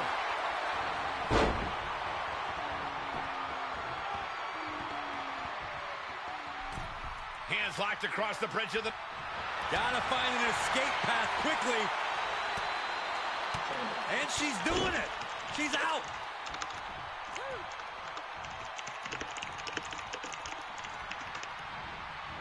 It's Deft. Welcome and welcome to DXV. I've been silenced for 1-0 and get welcome in and get used to the villainy of all these rabid roads and...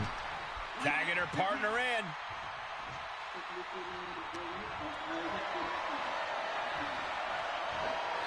Strong suplex. She's fighting back. Bang! And she's gone after her opponent's core a few times now.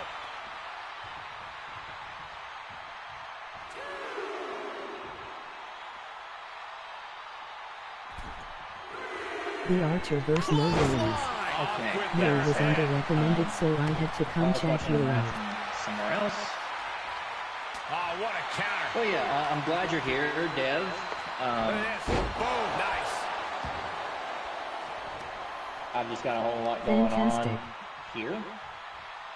As you are watching Roxanne Riley, I do believe that's Roxanne Riley. Oh boy, Archer outstarted a story with the anchor. Taking on Dr. She's queuing it up again. Rick Baker. Oh man, landing awkwardly. Pulled out a big move. Cover. Maybe not. The breakup. She starts to rise back up, but does she know where she is? Okay. Here comes another one. Butterfly DDT. That one has to end this. She looks hell-bent on finishing things right now. She's queuing it up again. Uh-oh. Great awareness to pull out the arm drag there. Makes the cover. On the ropes, referee breaks the count. And now she retreats. And quickly she has to take this moment to pull herself together.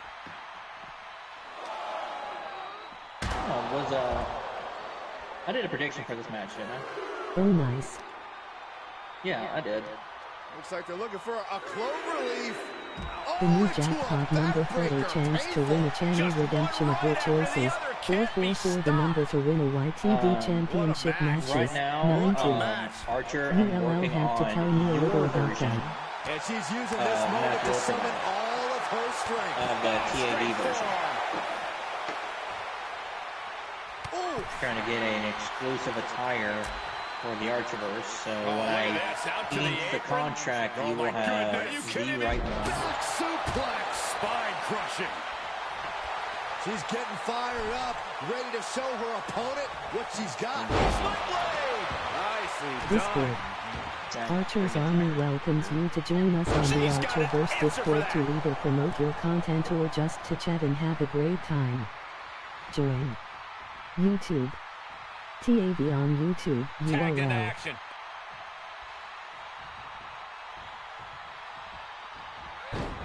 So if heavy-themed wrestler should do an armbar submission and call it the pull-out method. With the lack of winning on the low blow for the title, Sky is going after her Sinks title.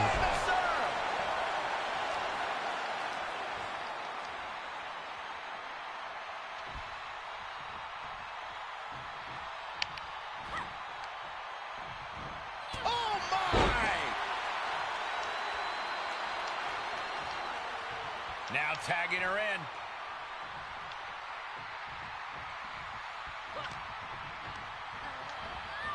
Unloading with an uppercut. Tagged in.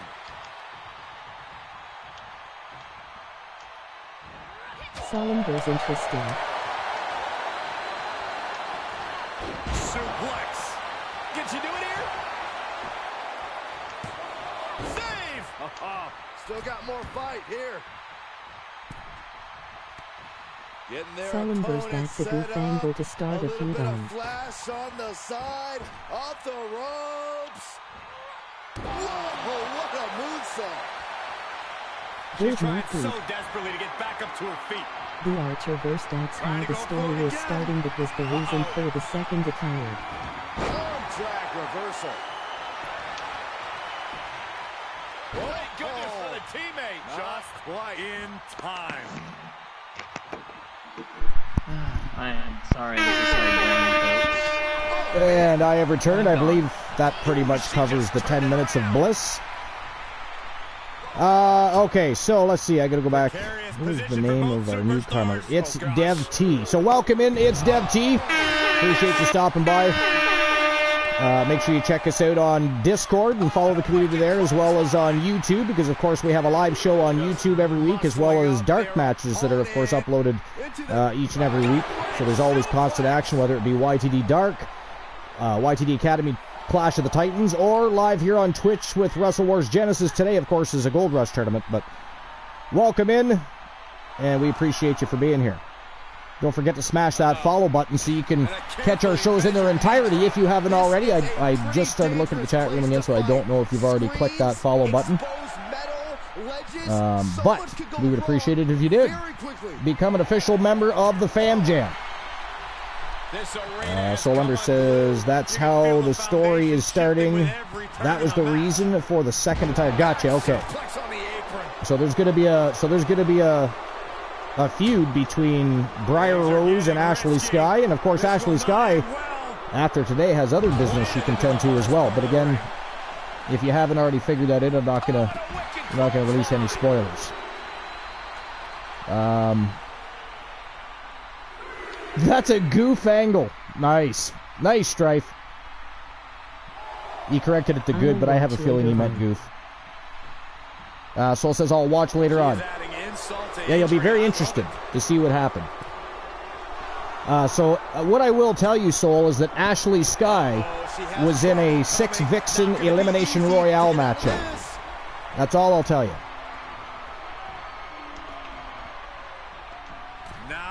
That is all I will tell you.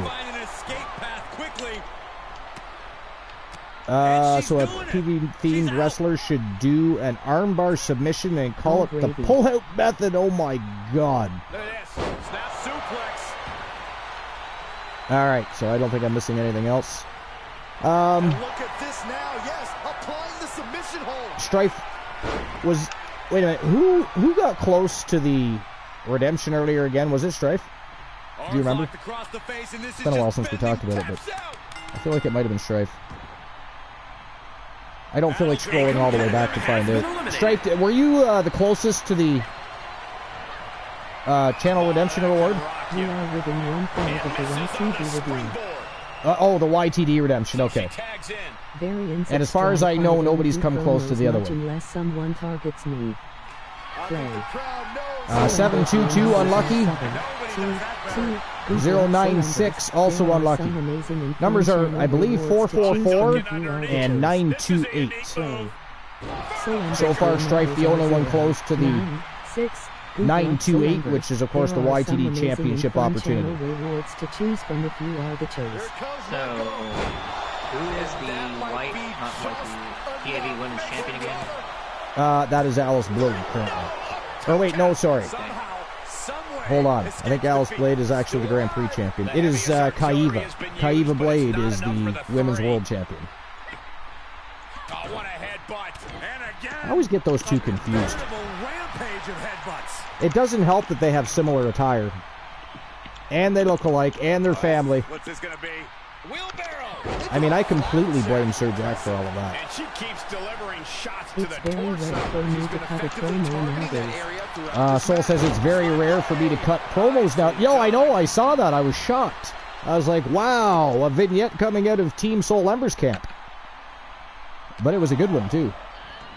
Throws her back in from ringside. It was a good one.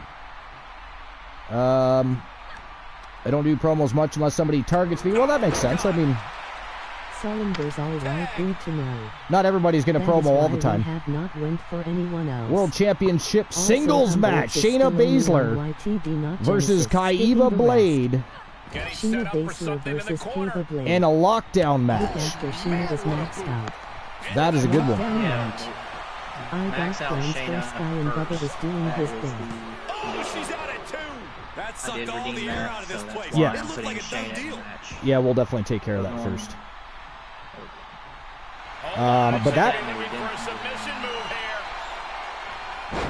that of course means that we would end up having Shayna Baszler versus Akira Blade versus Kaiva Blade, triple threat at TWA Revolution. And ladies and gentlemen, that is it. That is all the winners of the match. And moving on to the championship final to face the Bullies for the vacant Junior Women's Tag Team Championship, the Outlaws.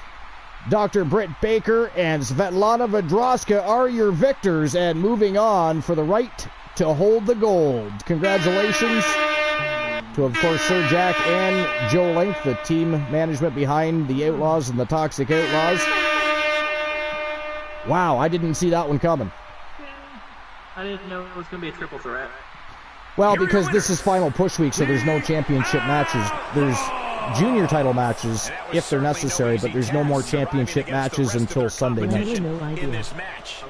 Or, I mean, it's technically, I was going to say, technically speaking, it's your redeem. You can hold off. You could literally cash that in at the end of TWA Revolution. That's up to you. It doesn't have to be a triple threat match. So you just let me know what you want to do with that. I just refunded it. I'm just going to hold off. You're just going to hold off on it? Okay. All right. Okay, so here we go. The championship final has been finalized.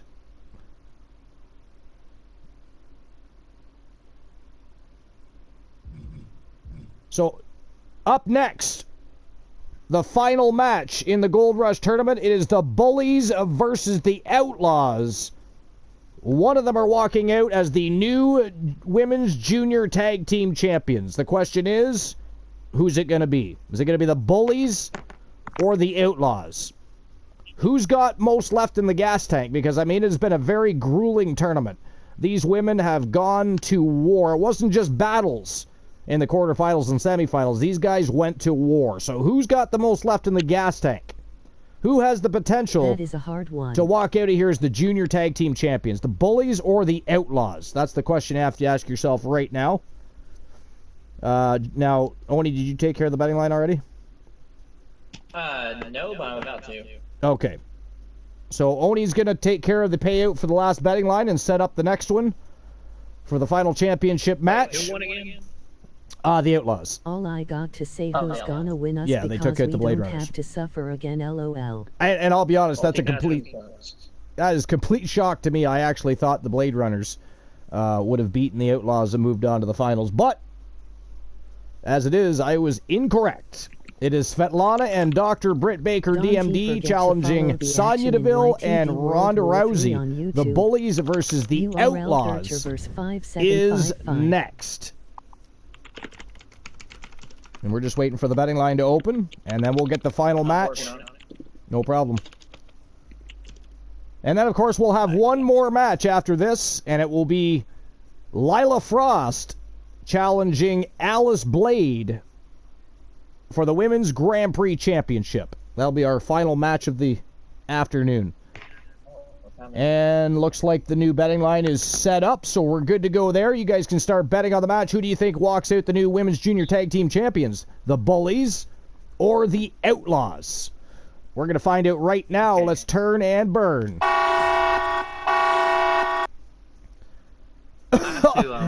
Night. Phone call real quick. I'll be back. No problem. I got to love Odie's betting line. All right, who wins this? Keeping it simple. I love it. DC said that's a hard one.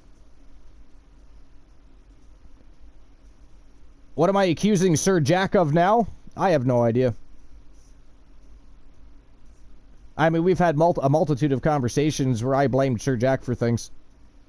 To be fair, we were blaming Boss Apollo, but he disappeared, so now it's back on Jack. To see a complete list of champions from each it is back on brand, Jack. Simply type TWA WCW. All right, here we go. Championship final time. Let's go. The Bullies and the Outlaws for the Junior Tag Team Gold. Okay, I believe I was in the middle of an article. Or did we finish the article about Australia? I think we might have actually completed that. Yeah, we did. Team Championship Tournament. And is for the Junior Tag Team Championship. Oh, actually, we didn't finish the article. So the 2018 Super Showdown was the first Super Showdown professional wrestling pay-per-view, and its live streaming event held by WWE.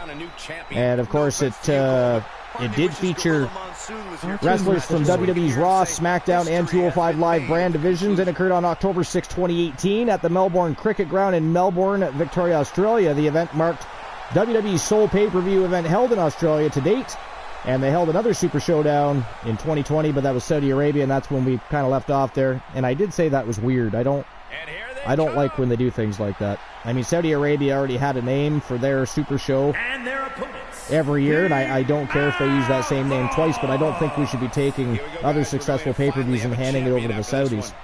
Come up with your own names. I'm not a fan of the Saudi shows, I'll be honest. I haven't watched one single one. I haven't watched any of them. Not one event in Saudi Arabia. And I don't really give a shit what happens at them.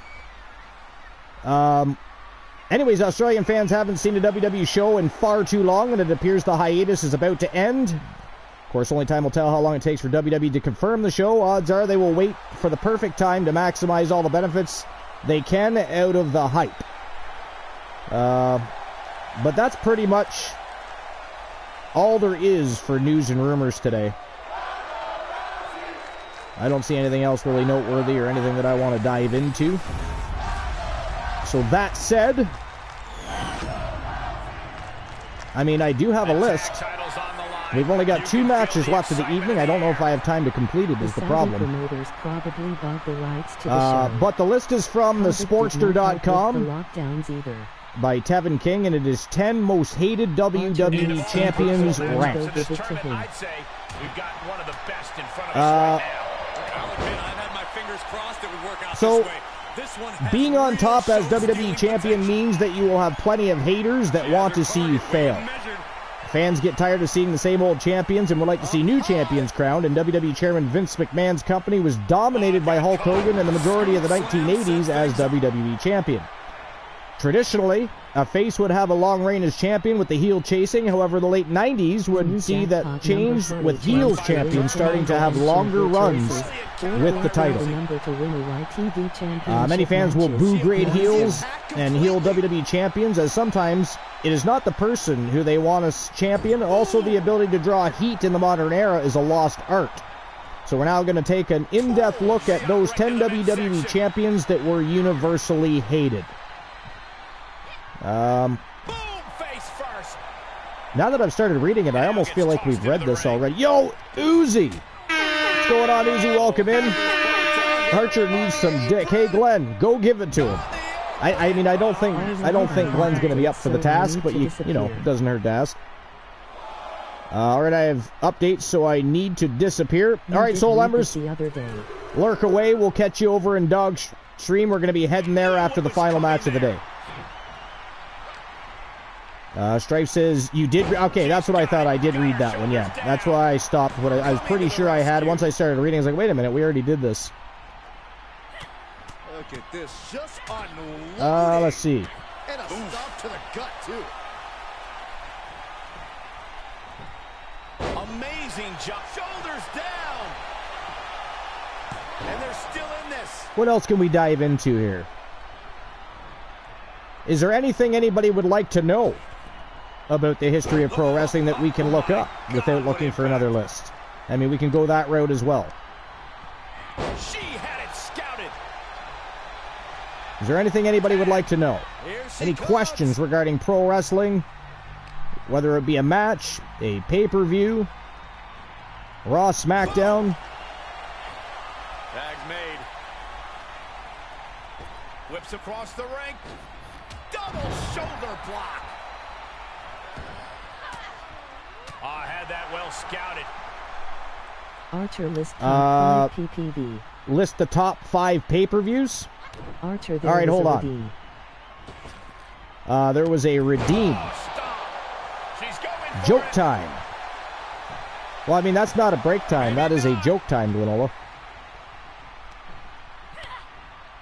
But I can tell a joke. Give me a second. All right. Let's see what I can. Let's see what I can come up with here. That's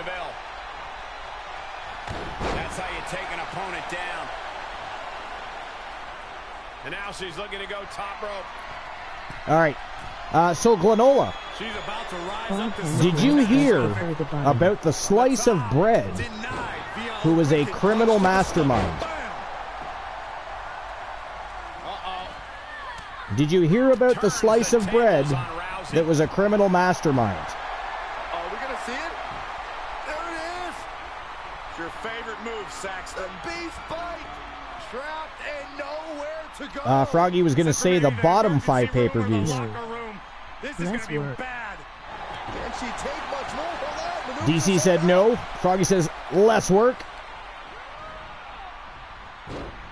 Elbow drop. Great height. So DC has not heard about the slice of bread that was a criminal mastermind, and Glenola has not heard about the slice of bread that was a criminal mastermind. Yeah, so apparently the slice of bread, they were on the police's toast wanted list.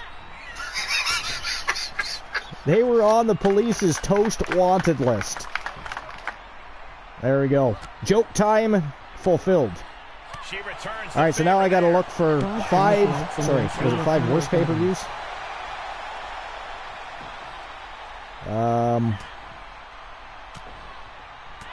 All right, hold on. 5 worst pay-per-views of all time. Into a DDT.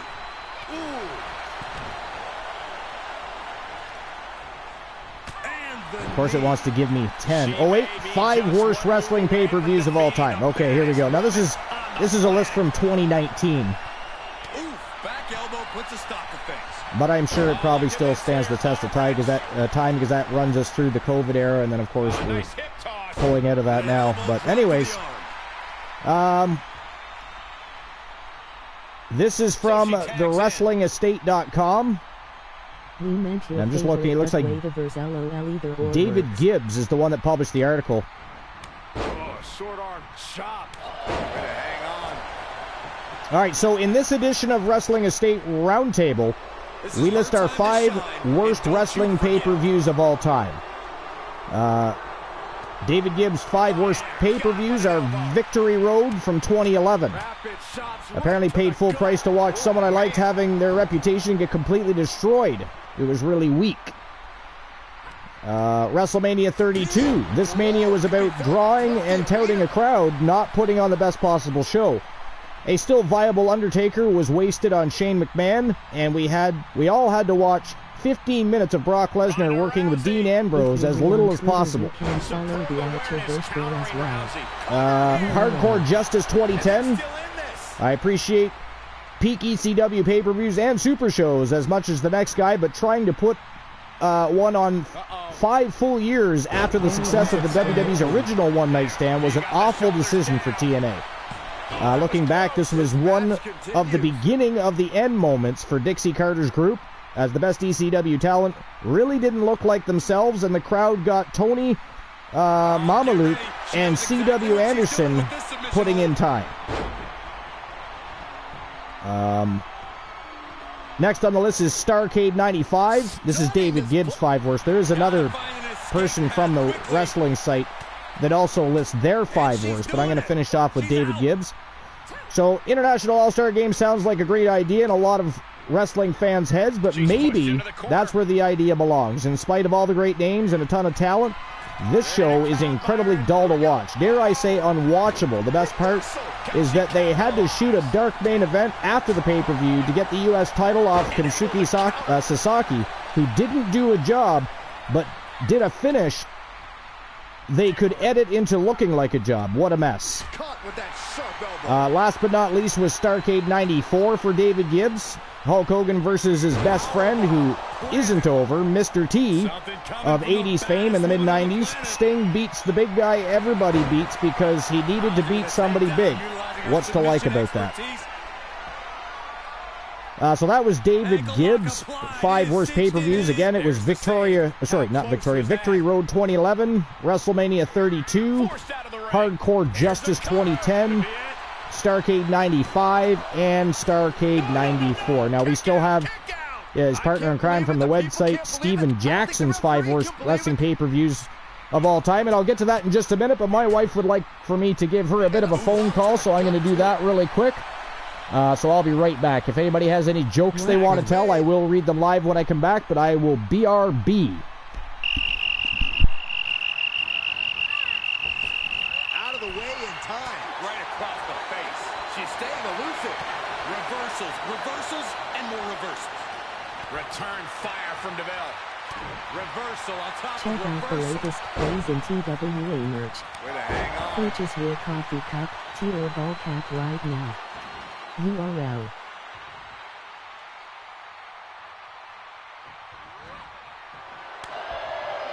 Strong overhand chops. Then another. She's going for it.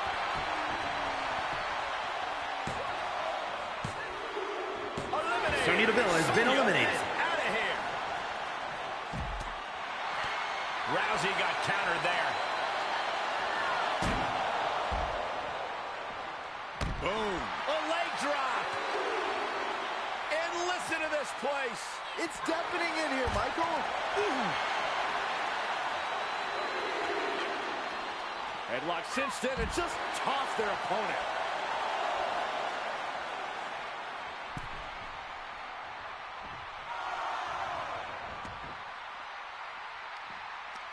Ripcord. Oh my goodness, nasty line.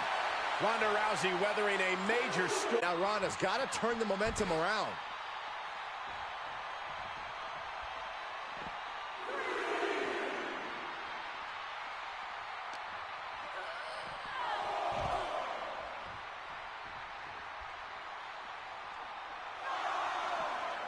Oof.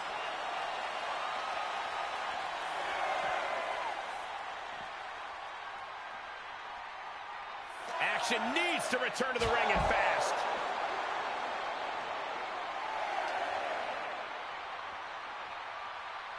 That's going to dictating the pace of the match now. Gets the win. Outlasted every other team in this elimination match. And here's another look at what made that match so special.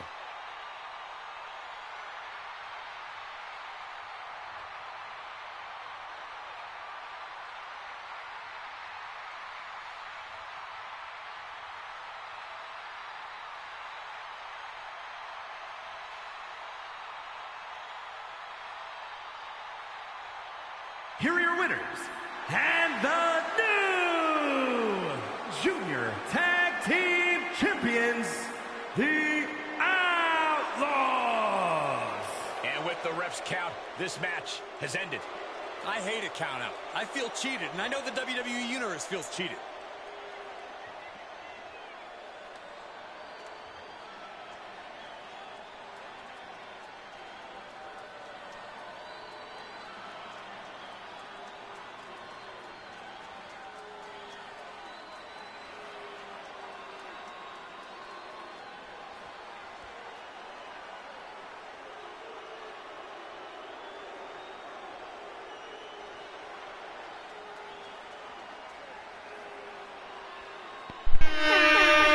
I have returned. Sorry about that. Ladies and gentlemen, we have our victors.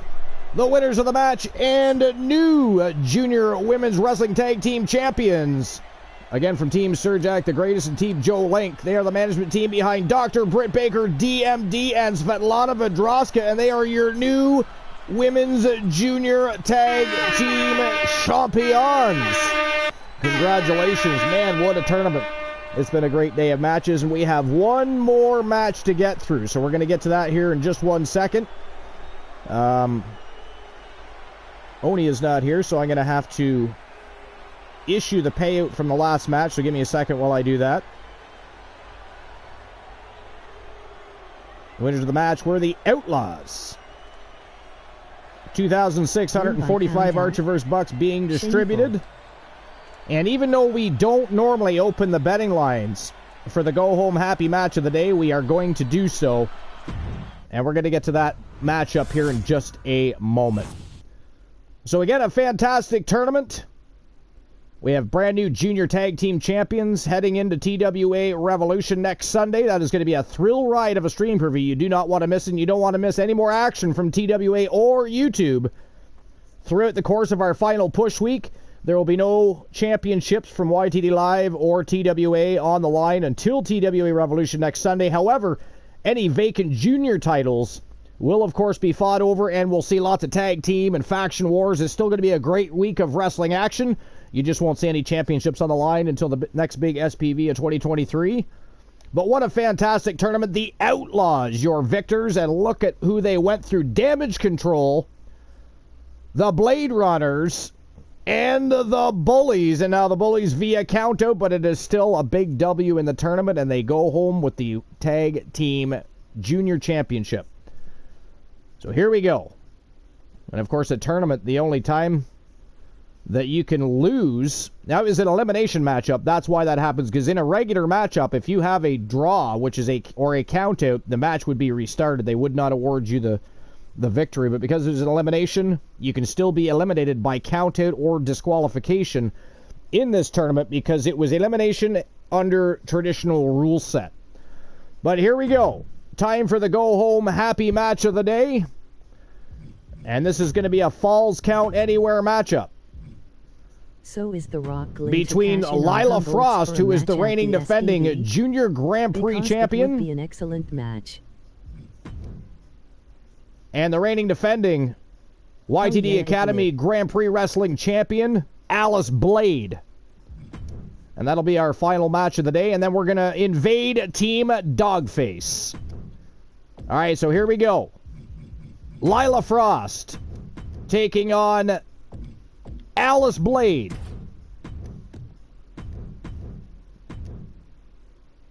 Women's Grand Prix Championship is on the line. And it is time for our go-home happy match. Let's go! All right, so I'll open the betting line so you guys have one more chance to bet on the match. So who walks out not a Grand Prix champion? Is it going to be Lila Frost? Or is it going to be the reigning defending Grand Prix champion, Alice Blade? The new jackpot. I'll give you guys 5 minutes to make your bets. Channel redemption of your choices. 444 the number to win a YTD. And there we go. Betting lines are open, so put your Archiverse bucks where your mouth is for the final match of the day. YTD Academy Women's Grand Prix Championship on the line. Lila Frost versus Alice Blade. Let's go. Make sure you stick around for the invasion. We're going to slide over to Team Dogface channel. That's where our destination is. That's where we're going, and I expect you guys to join me. Why does Frost look like Dre DiMatteo? I have no idea. I mean, I'm still new to Lila Frost, other than seeing her over in Dogface channel. That is a question for their management team. Strike says, so is The Rock going to cash in on Humboldt's for a match at the SPV, because that would be an excellent match. Well, that is what's going to happen. Strife. There are no, after today, there's no championship matches from YTD Live or TWA until the stream preview on Sunday. The only matches that involve a championship belt will be any junior titles that might be up for grabs. Of course, we've already taken care of one of those today.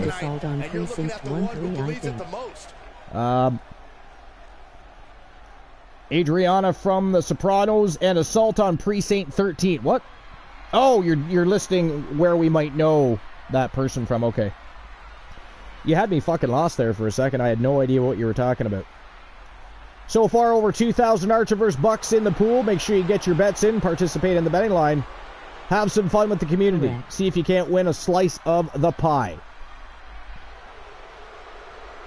And here she comes, the reigning, defending, undisputed Women's Grand Prix champion from Team Sir Jack the Greatest, Alice Blade, in the house.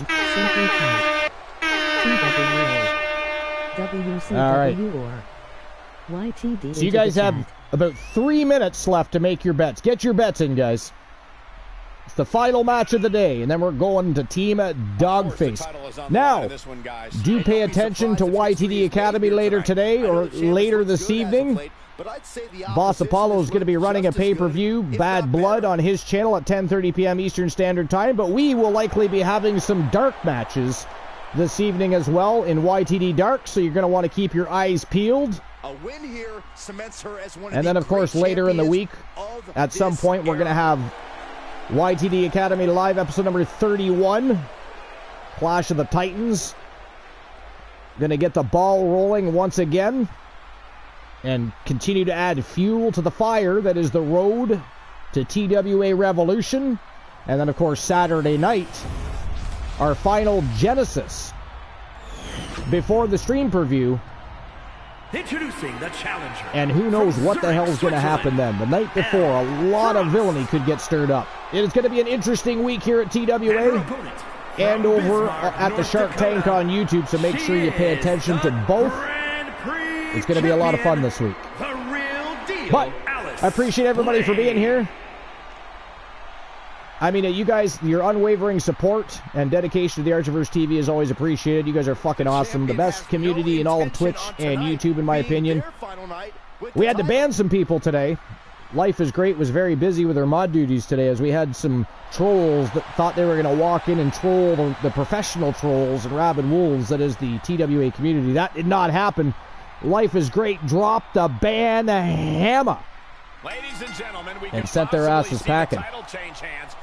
But we are going to head over to Team Dogface and see what's going on over there. So make sure you stick around for the invasion. If you do not, we will find you and ban you for life. So make sure you stick around. If you're a supporter of Team Dogface, which you should be, as a matter of fact,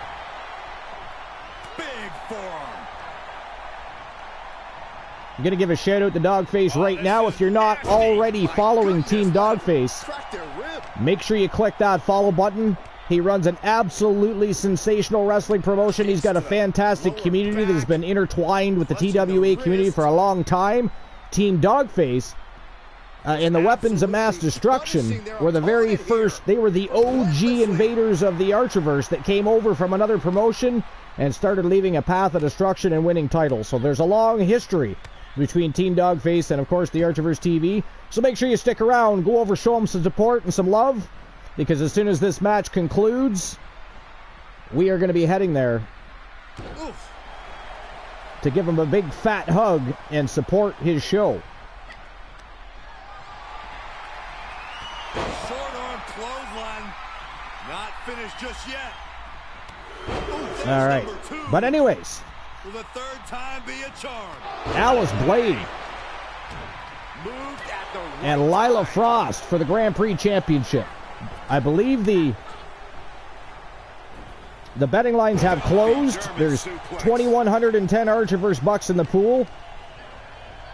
Sent into the corner. We'll see what happens. Falls count anywhere for the Grand Prix Wrestling Championship. Anything can happen. Expect the unexpected. Some superstars are understandably hesitant to exploit the no disqualification stipulation. Big kick to the midsection by Lila Frost. She's going for a pump handle slam, but no, pump handle into a power slam. That was an interesting power slam there by Lila Frost.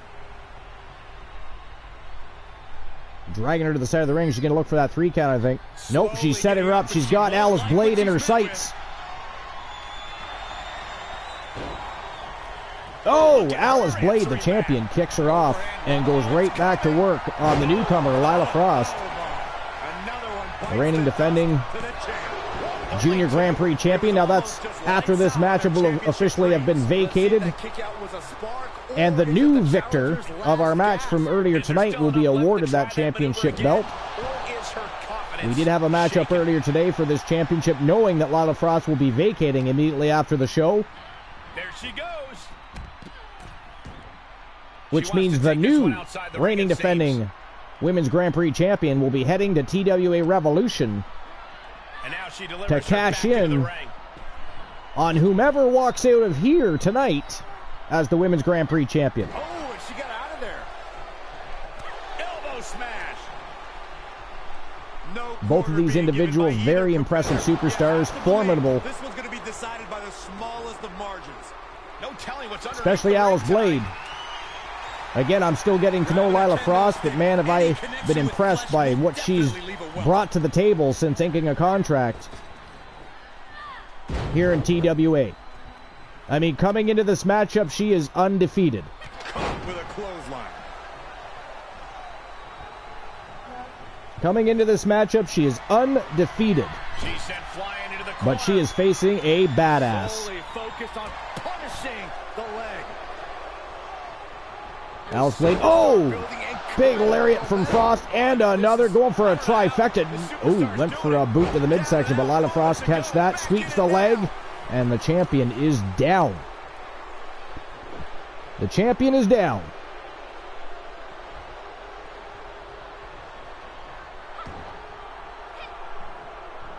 Lila Frost continues to go to work on the champion. Whips her hard to the turnbuckle. And here she comes. Oh, went for a running lariat, but a big elbow to the face of Lila Frost. Nice retaliation by Alice Blade. I mean, she's been a multiple-time champion for a reason.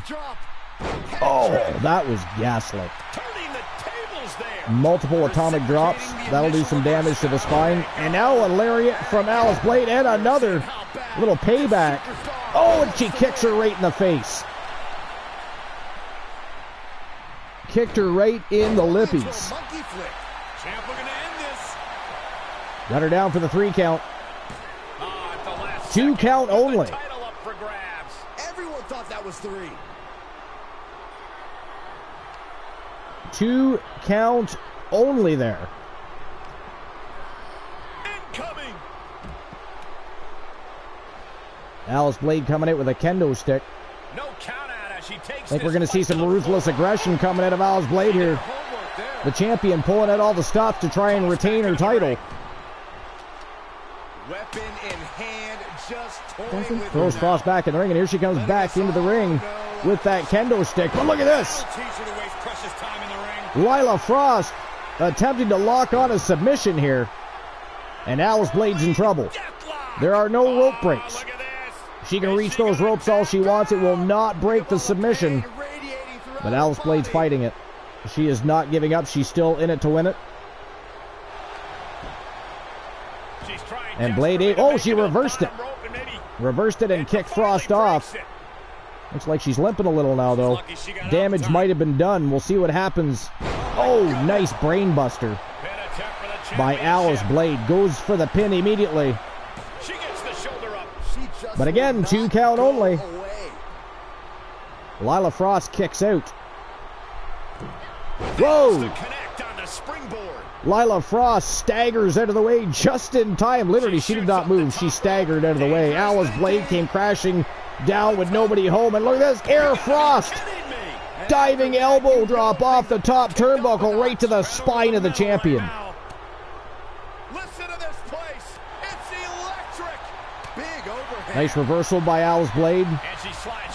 Tosses Frost back into the ring. Alice Blade trying to walk that limp off, but gave Frost the high ground there. Look at Frost move. Nice footwork by Lila Frost right there. Did you see that? Oh, kick to the midsection. Clearly she didn't evade that one. But nice reversal. Hurricanrana by Lila Frost, and now it is Frost with the kendo stick. Oh, once to the back of the head, twice to the torso. Frost covers her up. But a 2 count only as the champion kicks out. Claimed a winner yet. You gotta believe that not wanting to feel the 2 count only this never surrender attitude. Goes under the ropes as Frost kicks out. Oh, went for a lariat. Frost ducks under, but Alice Blade with a savage lariat to the back of the neck, but is not good enough. Lila Frost kicks out again, 2 count only. This is unreal. She is queuing it up again. Laid down with a powerbomb. Nice powerbomb. But again, Frost kicks out. Wow, what a match. What a fucking match between Lila Frost and Alice Blade. But man, Frost is looking like she's fatiguing. Oh my God. That was like a suplex stunner. No, Alice Blade's feet are on the ropes, ref. Alice Blade got caught trying to cheat. Double underhook applied. She got caught trying to cheat. And Lila Frost trying to make her pay for that cheating. Stomping a mud hole in her. Pinpointing the leg. Ooh, a kick to the inside of the leg from Lila Frost. Continues to work on the lower body of Alice Blade. Not cheating if there are no between attacking her limbs and locking on submission holds. Stripe says not cheating if there's no rope breaks. I mean, I think the referee disagrees. I think the referee disagrees.